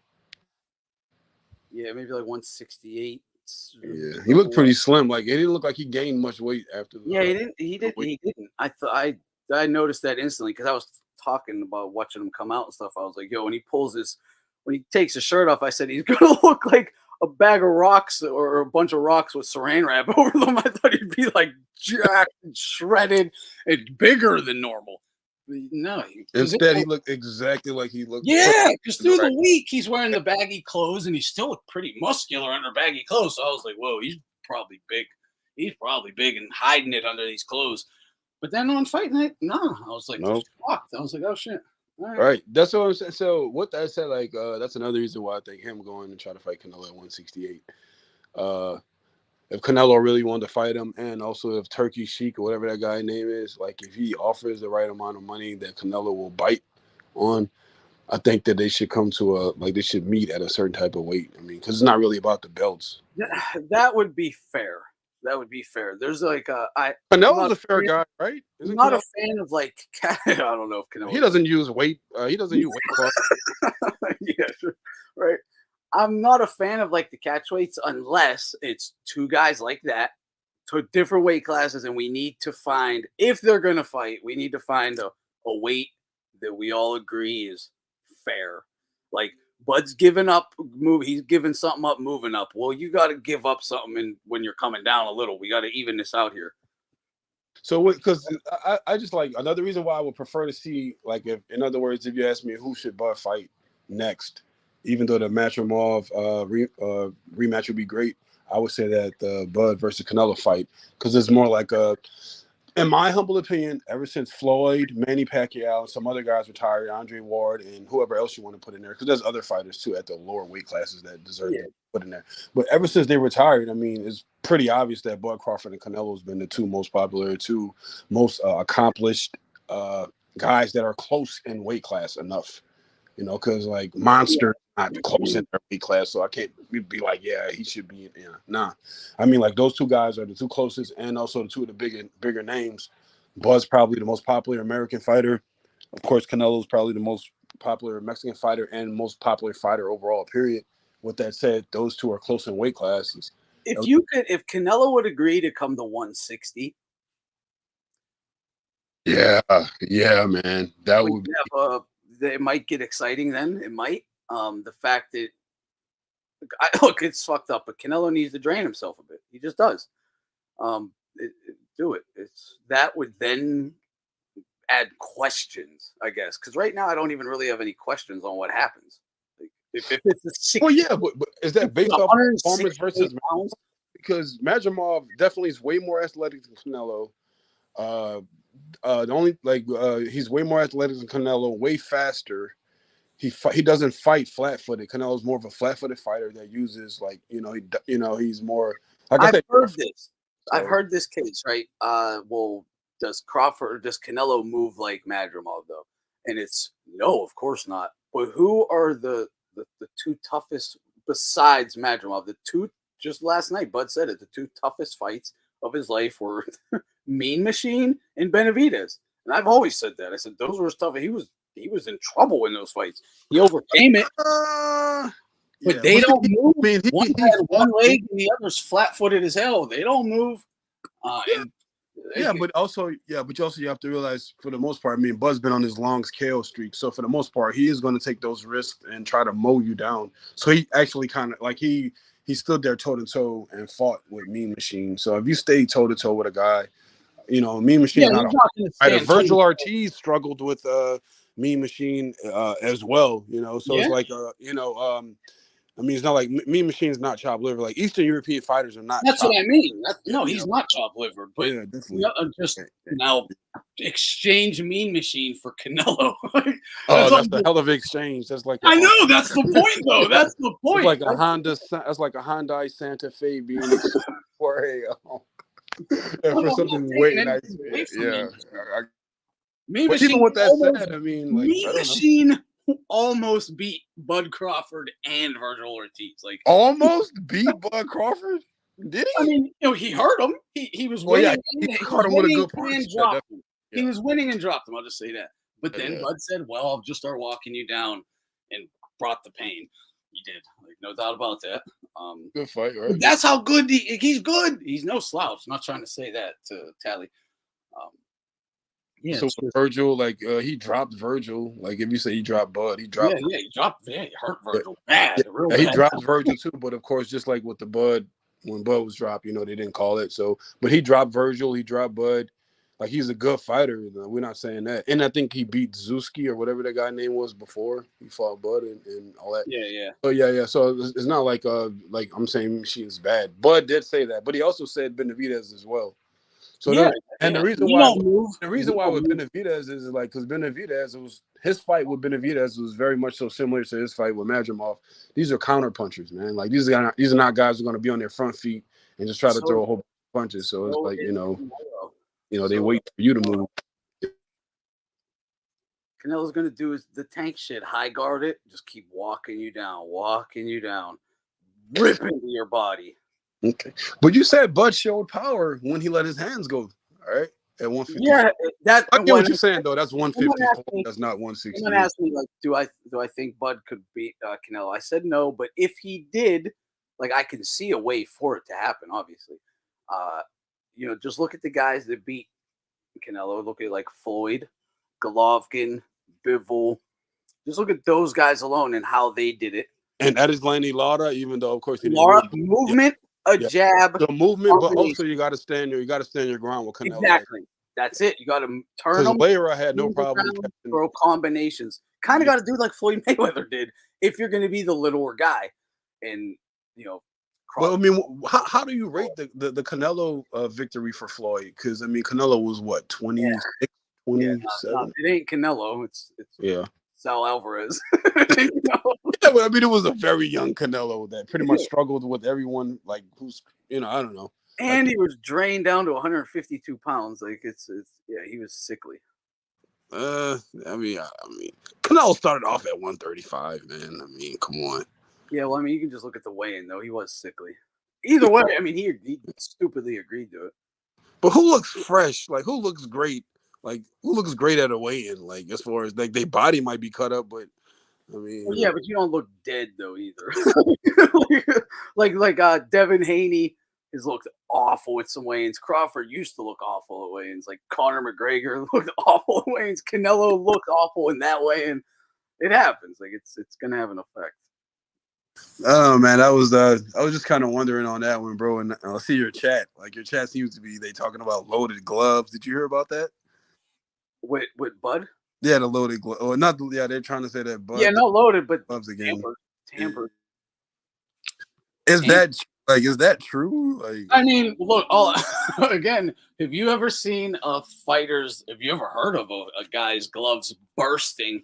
I haven't. BDA asked the chat of 200 hardcore boxing fans. No one could think of an example. I've asked on here numerous times. No one could think of an example. It's happened in multiple fights, multiple different gloves, only with Crawford.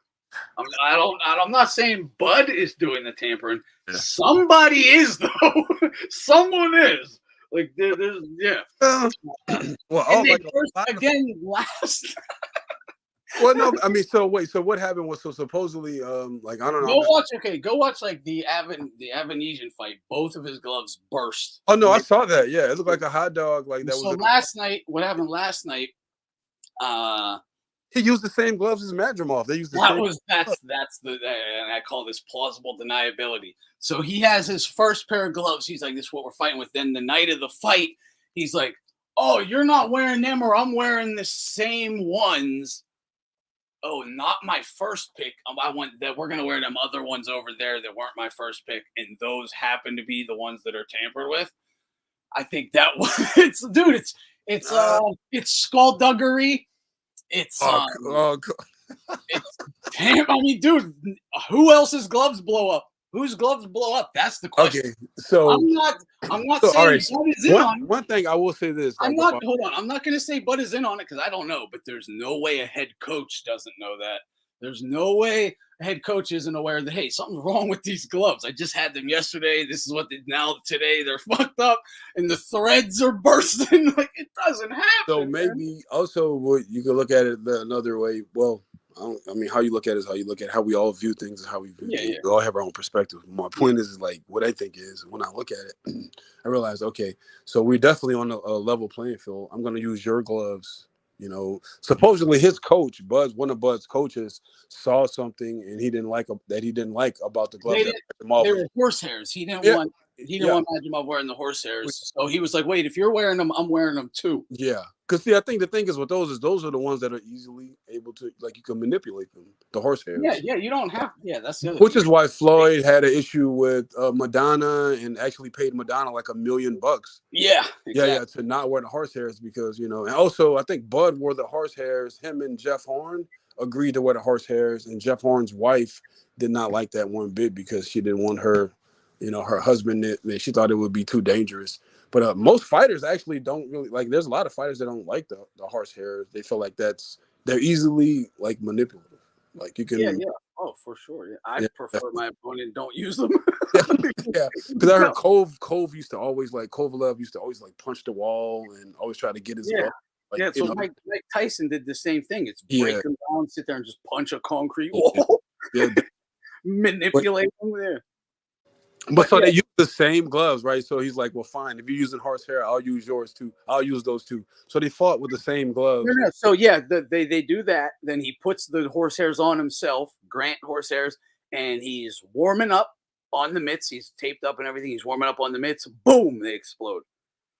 Last night, that's what happened. Explode, like boom. Well, like the seams and the sides. From the seams, right? Yeah. So you think that's because of like too much trying to like manipulate them and shit?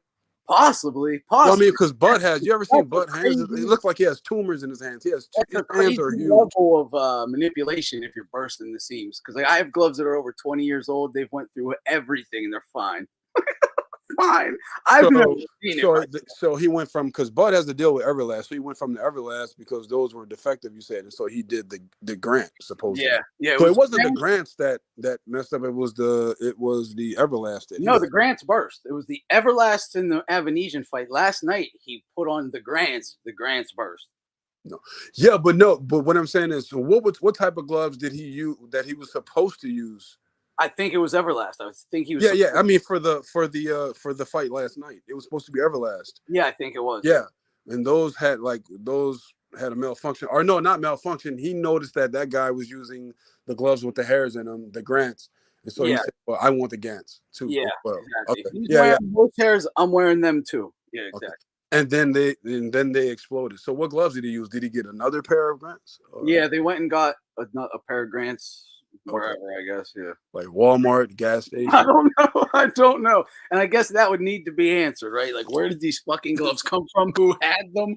Yeah. Because I think a fighter's only allowed to. Well, he's using that guy's gloves, so I think you only you have like 2 or 3 that you're allowed to bring. I think maybe 2, and you have to present them to the board or whatever. Yeah, you pick whatever like type you want, and then you get 2 pairs of them in case there's a malfunction. And so if the second one exploded. Right, and of course, Madrimov using the other ones. So where'd they get the other ones? I don't know. Yeah, I don't know any of this. I was told something totally different. So this is the first time I'm hearing it this way. Yeah, it's something that needs to be addressed and like just hashed out. Let's find out what happened here, and then can we please also address the Avenesian incident and see what happened there too? Like, just let's figure this out because this can't keep happening. Okay, this can't ever happen again. Well, they used the same gloves last night, so it was pretty level field. And besides the river dance. Yeah, in the ring, bullshit, no bullshit. It was on the level, for sure. Yeah, in the ring. Even with that said, it looked like one guy. I don't care about the PEDs. Like, I don't care about that. Don't tamper with your gloves and elbow and cheat like that. I really don't care about the PEDs. I think they're all on it. Just don't you take it and not allow your opponent to take it. That's the only thing I care about. Yeah, I remember, bro. Like, I remember, because when there was like that big. It was like this big explosion of like PEDs all across the board in all sports. All sports. And the government like did this fucking investigation. And it turns out all the sports, like all the athletes were doing it. Baseball players, the pitchers, the batters, basketball, NFL, like all the sports, boxing. And to me, that just goes to show you, like, I mean, look, man, these guys are millionaires. They get paid millions to do this shit. It's like, I guess if I was playing football, I probably would take PEDs. You would when your next contract depends on it. And right. You know what I mean? Like, if I get 8 more sacks, it'll unlock a fucking a stipulation where I get 15 million. Yeah, exactly. Man, dope me up, baby. Let's do Shoot me this. up, boss. Shoot me up, coach. Let's go. Let's go. Shoot me up. I think a lot of times corners teams cheat without their fighters' knowledge. It happens all the time. How many times have you heard? Oh, this was the thing with Alex Ariza and Manny Pacquiao, right?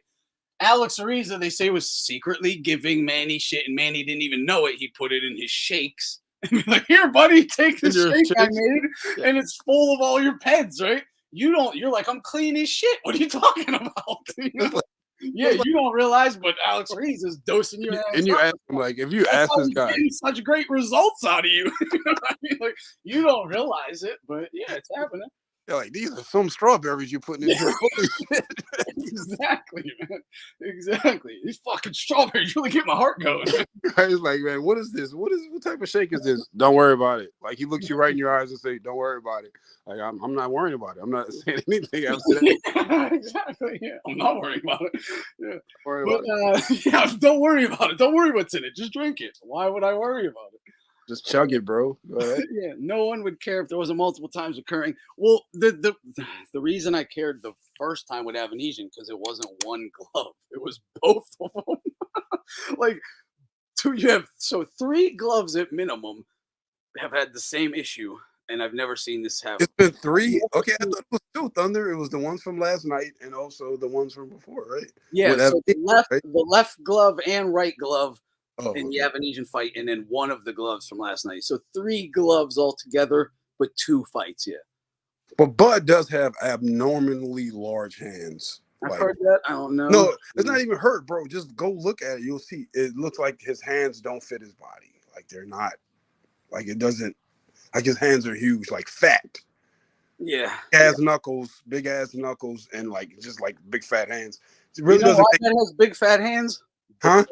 I bet Bacoli has big fat hands. How come his don't burst? He's a heavyweight.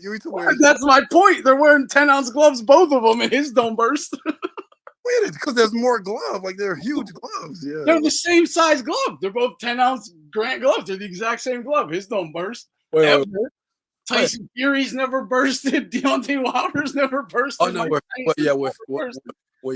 But Fury's Fury's didn't burst. They did some other shit though. Like that looked like those little Frito twists. You ever seen like the little? That's how his gloves look. I was like, wait a minute. Well, but whatever, bro. You know what they say: if you're not cheating, you ain't trying to win hard. Look, and that's the thing. Just because I point this shit out, I'm not trying to like hate on the guy. I find it interesting. It's like, dude, look at what they do. Like, this is crazy.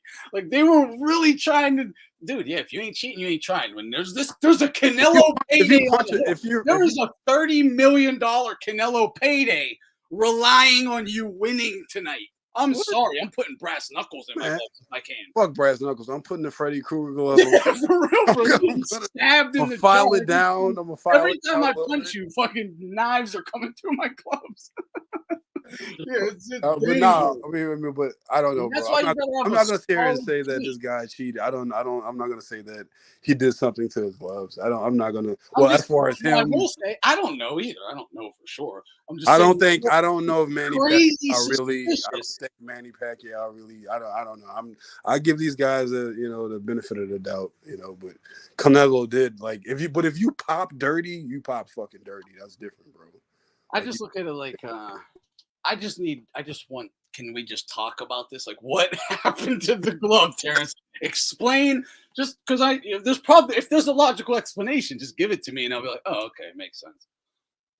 But apart from that, I'm like, that is crazy suspicious. I've never seen this. So I'm not going to ignore it. Probably the manipulating thing. Yeah, it's probably the manipulating thing, though, for the most part.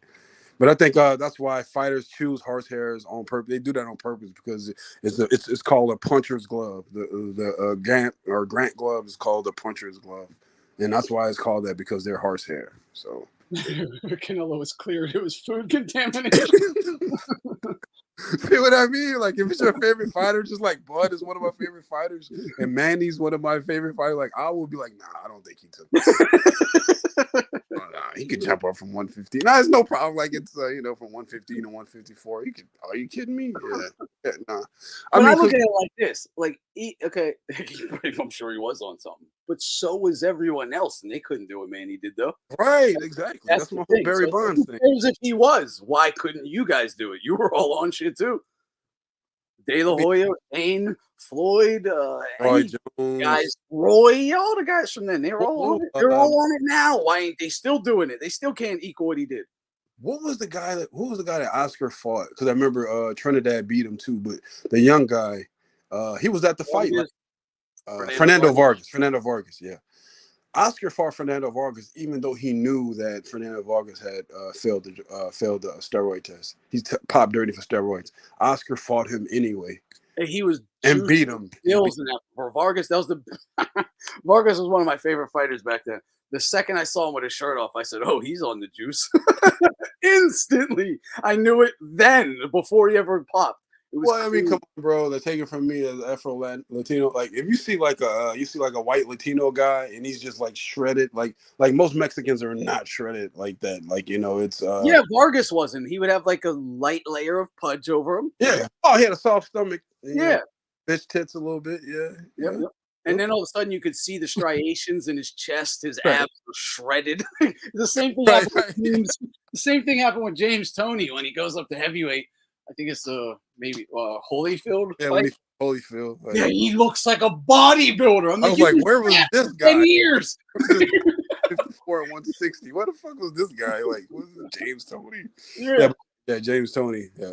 Was he shredded for that fight? I don't know. Yeah, very. Yeah, the actual six pack, his chest was striated. He was, yeah. If it wasn't Holyfield, it was like Ruiz or something. One of them big heavyweight fights he had, he came in juiced. He got caught.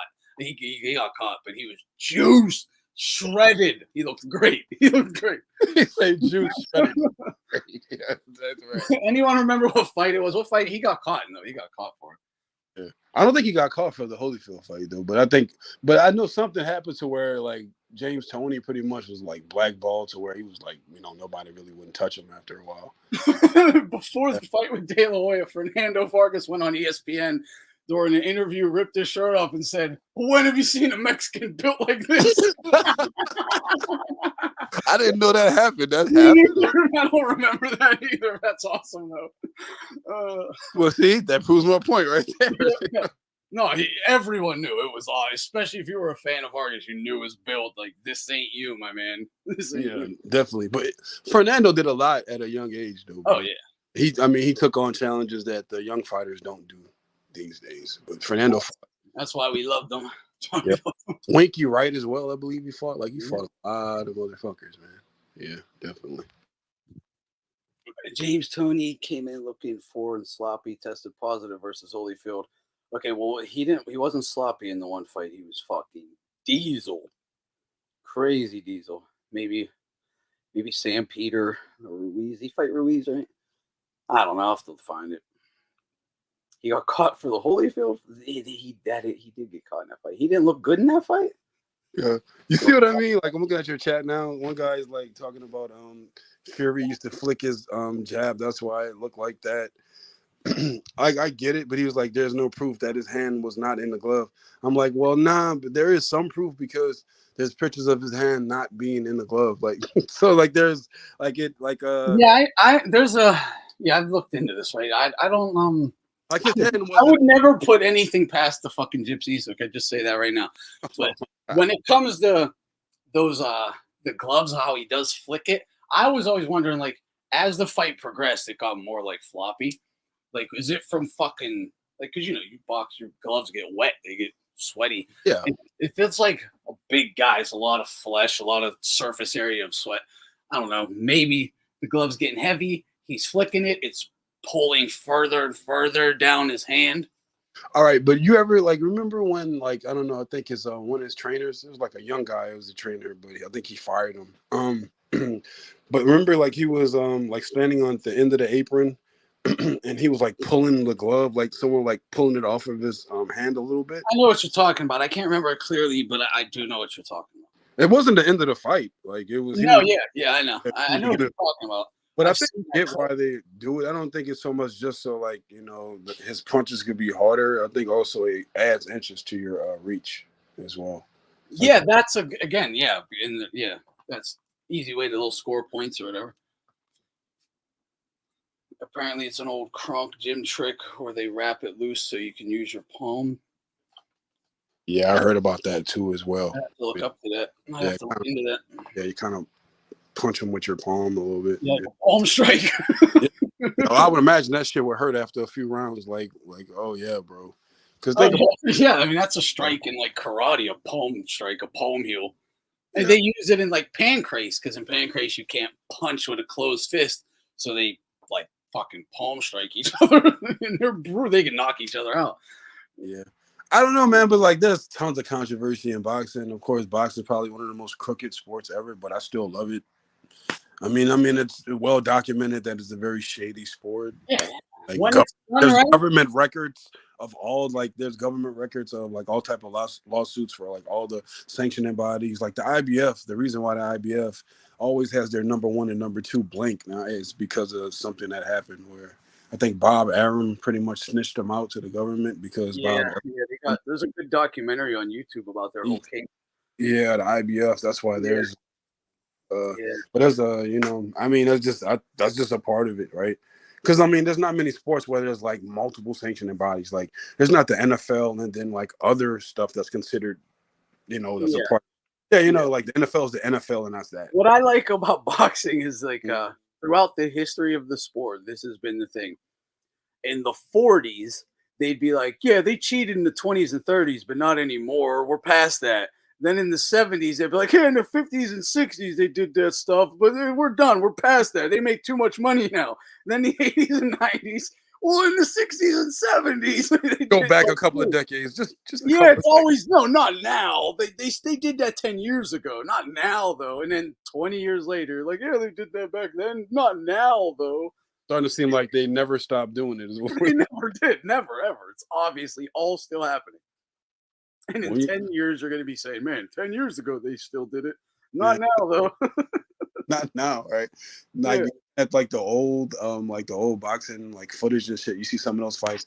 Like some of those guys look like they weren't even wearing gloves. Like I think I saw a milk carton on one of the fighters' hand. I was like, what the fuck is this? Like very thin gloves. Man. Like even looking at like the, and this, they were shaped different and shit. Like go look at the Sugar Ray Robinson and I don't know, just like watching like those old fights from the 40s and 50s and 60s like that. You can see the progression of sports and like the sport of boxing, but it was still always, it's always been shady and it's shady now. So, I don't know. It is what it is, bro. But I feel like some guys are being a little bit too hard on Bud Crawford.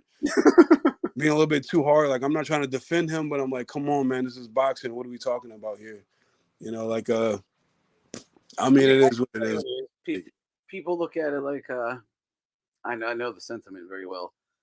Like, you didn't have to, you weren't like forged through fire. You didn't come through all these, and it is fun to be a hater. Yeah, it's true.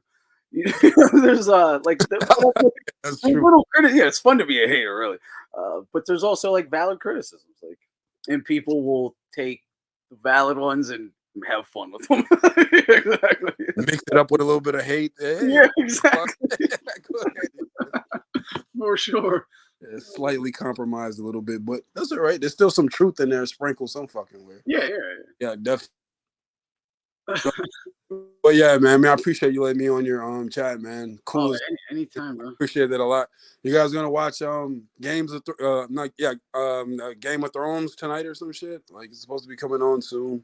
Or y'all don't watch that type shit? I didn't even know. I don't even know what you're talking about. I know Game of Thrones. You never heard of Game of Thrones? I know what Game of Thrones is. Yeah, I never watched it though. There's this show right now. It's called like House of the Dragon. No, it's like Those Who Choose to Die or something. It's about the gladiator games in the Roman Empire. It's a show? That's the name of the show. I think it's on Peacock or Hulu. Those About to Die. I think it's called Those. Oh, yeah. They've been advertising for it on like some of our boxing cards and stuff. Yeah, I heard about it, but I know. It's got like the athletes, the fighters, the game. It's like all the shit right now. They just put it back in the day. I watched a couple episodes with my son. It was all right. It was different back then, right? Because you had to like instead of like fighting like a real big motherfucker, you had to fight like an alligator or a crocodile. Yeah, all kinds of different stuff. Yeah. They also had, I didn't know this back then, but they had actual like teams, like the Steelers or the Patriots, but there would be like the Spartans or whatever, and they'd have like they raced buggies and had war on horses and buggies, and that would be like the football game. But they had they had teams and they traded players. I didn't know this shit existed. Are you serious? Yeah, it's like like fantasy. Was there like a sports fantasy league and shit back then? Or whatever? It was just like a sports league. They had many different sports, and they all took part in like these coliseums that were across the Roman Empire. But some would be like the fighters, some would be like the chariot men with the buggies and the horses. Some would be like the guys who fought the beasts. Whether it's so it would be I would never want to be the latter. I would definitely want to be the former. I would rather be like on the chariot, just like racing a guy. If I lose, so what? I don't die. But like if you're fighting like a tiger, then like if you put me on a chariot, bro. Movie. They're making a Gladiator 2. Gladiator 2 is like I guess made. It's coming out here soon. Oh yeah, I heard that. And there's like I heard there's the second one, right? Yeah, it was always cool when you saw that lion just come out the ground and fucking grab that gladiator. Might trigger your anxiety a little bit, right? Like what the yeah. No, them chariot. They show this in the show. Them chariot racers would get mutilated because they get knocked off and then just run over, like just ripped to shreds, ripped to parts by giant wooden wheels and horses. Shred you. So that's another thing that's wild. Like and it's almost like you're the best player in the NFL. Like Michael Jordan might just get shredded like on the fucking court and die. That happened back then. That's what they did. Yeah. See, I don't want to play those type of sports. Yeah. Tom Brady, go dead, ripped in half. Or you'll watch them just lay on the fucking ground screaming in agony for 30 minutes and no one moves them. They just let them die. Yeah. It was brutal. And if you're lucky, like, they'll show mercy and shit. And like, they won't, you won't die. You just might lose an arm or some shit. But like, you still, live to fight another day. So you could lose the other arm. I get what you're saying. Yeah. And they had like, they would have fighters that would represent like careers, like a blacksmith. He would use like a hammer and have a whip, like a belt. He'd whip you and beat you with a hammer. There'd be like the fisherman.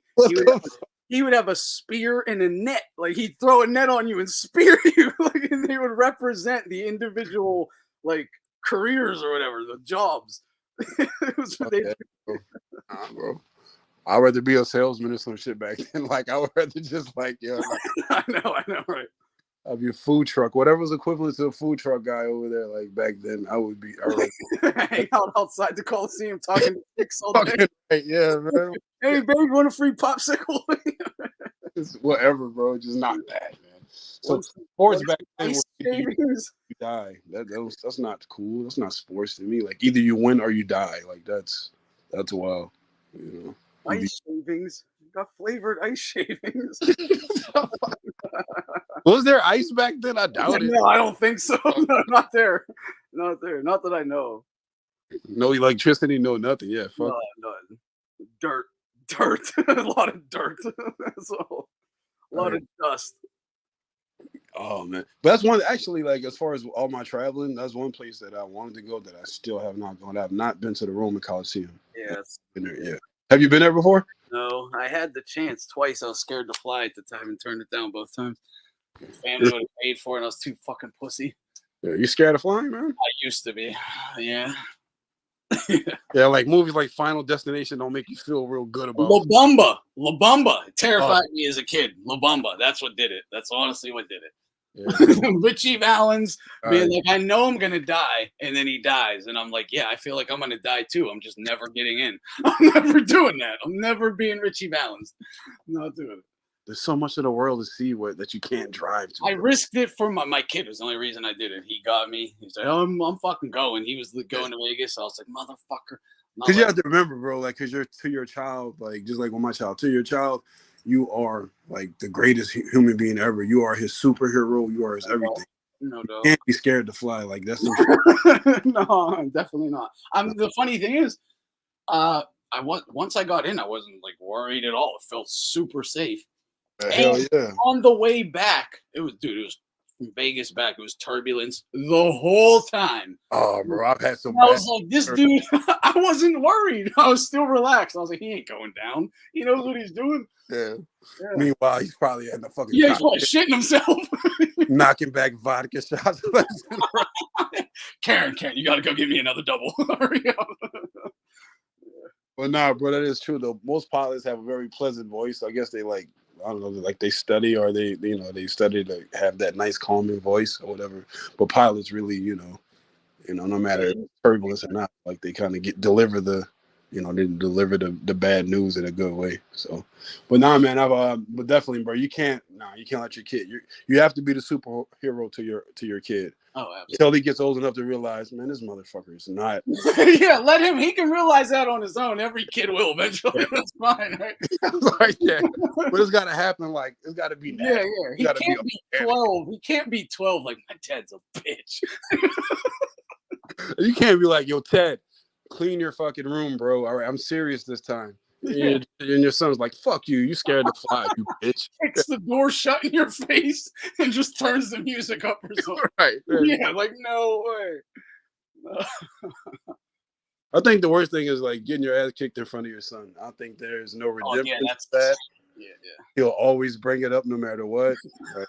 I can't wait to tell mom about this. Like the shit like that, there's really not much you could do about it. But certain things, like, definitely, man, you always want to try to do what you can to always look like a superhero to your kids. Like, definitely, bro. Because otherwise they'll look outwards. And let your kids know, like, let them know that being righteous is very important. Being kind, nice, good to people, not a sucker, but right. Just righteous. Overdo it. You kind of Like, when do you give your child that, hey, this world is fucked up speech? Like, when? At what time? Yeah.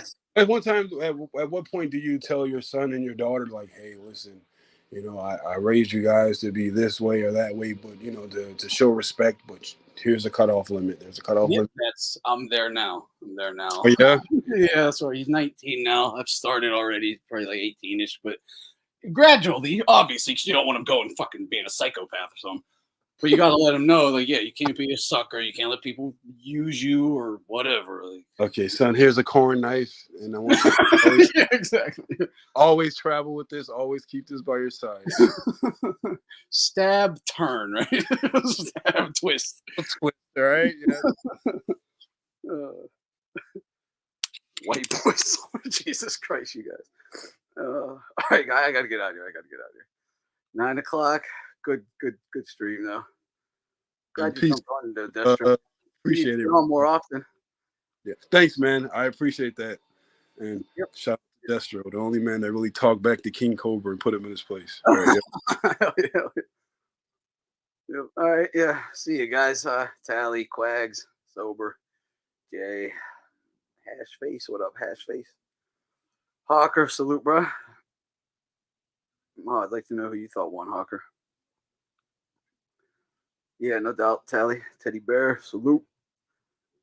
Yeah, I'm off now. I'm over now. 4 hours though. Quitter. Yeah. But yeah, I'm out of here, guys. Yeah, that sucks. I wish you were here earlier. Some good content. Yeah, next stream though, there will be. I got some good Jay Prince content. Some good videos and clips I want to show. It's crazy stuff. But all right, I'm out, fellas. I'll probably be on tomorrow though. I'll probably be on tomorrow in the early afternoon. But all right, guys. Peace.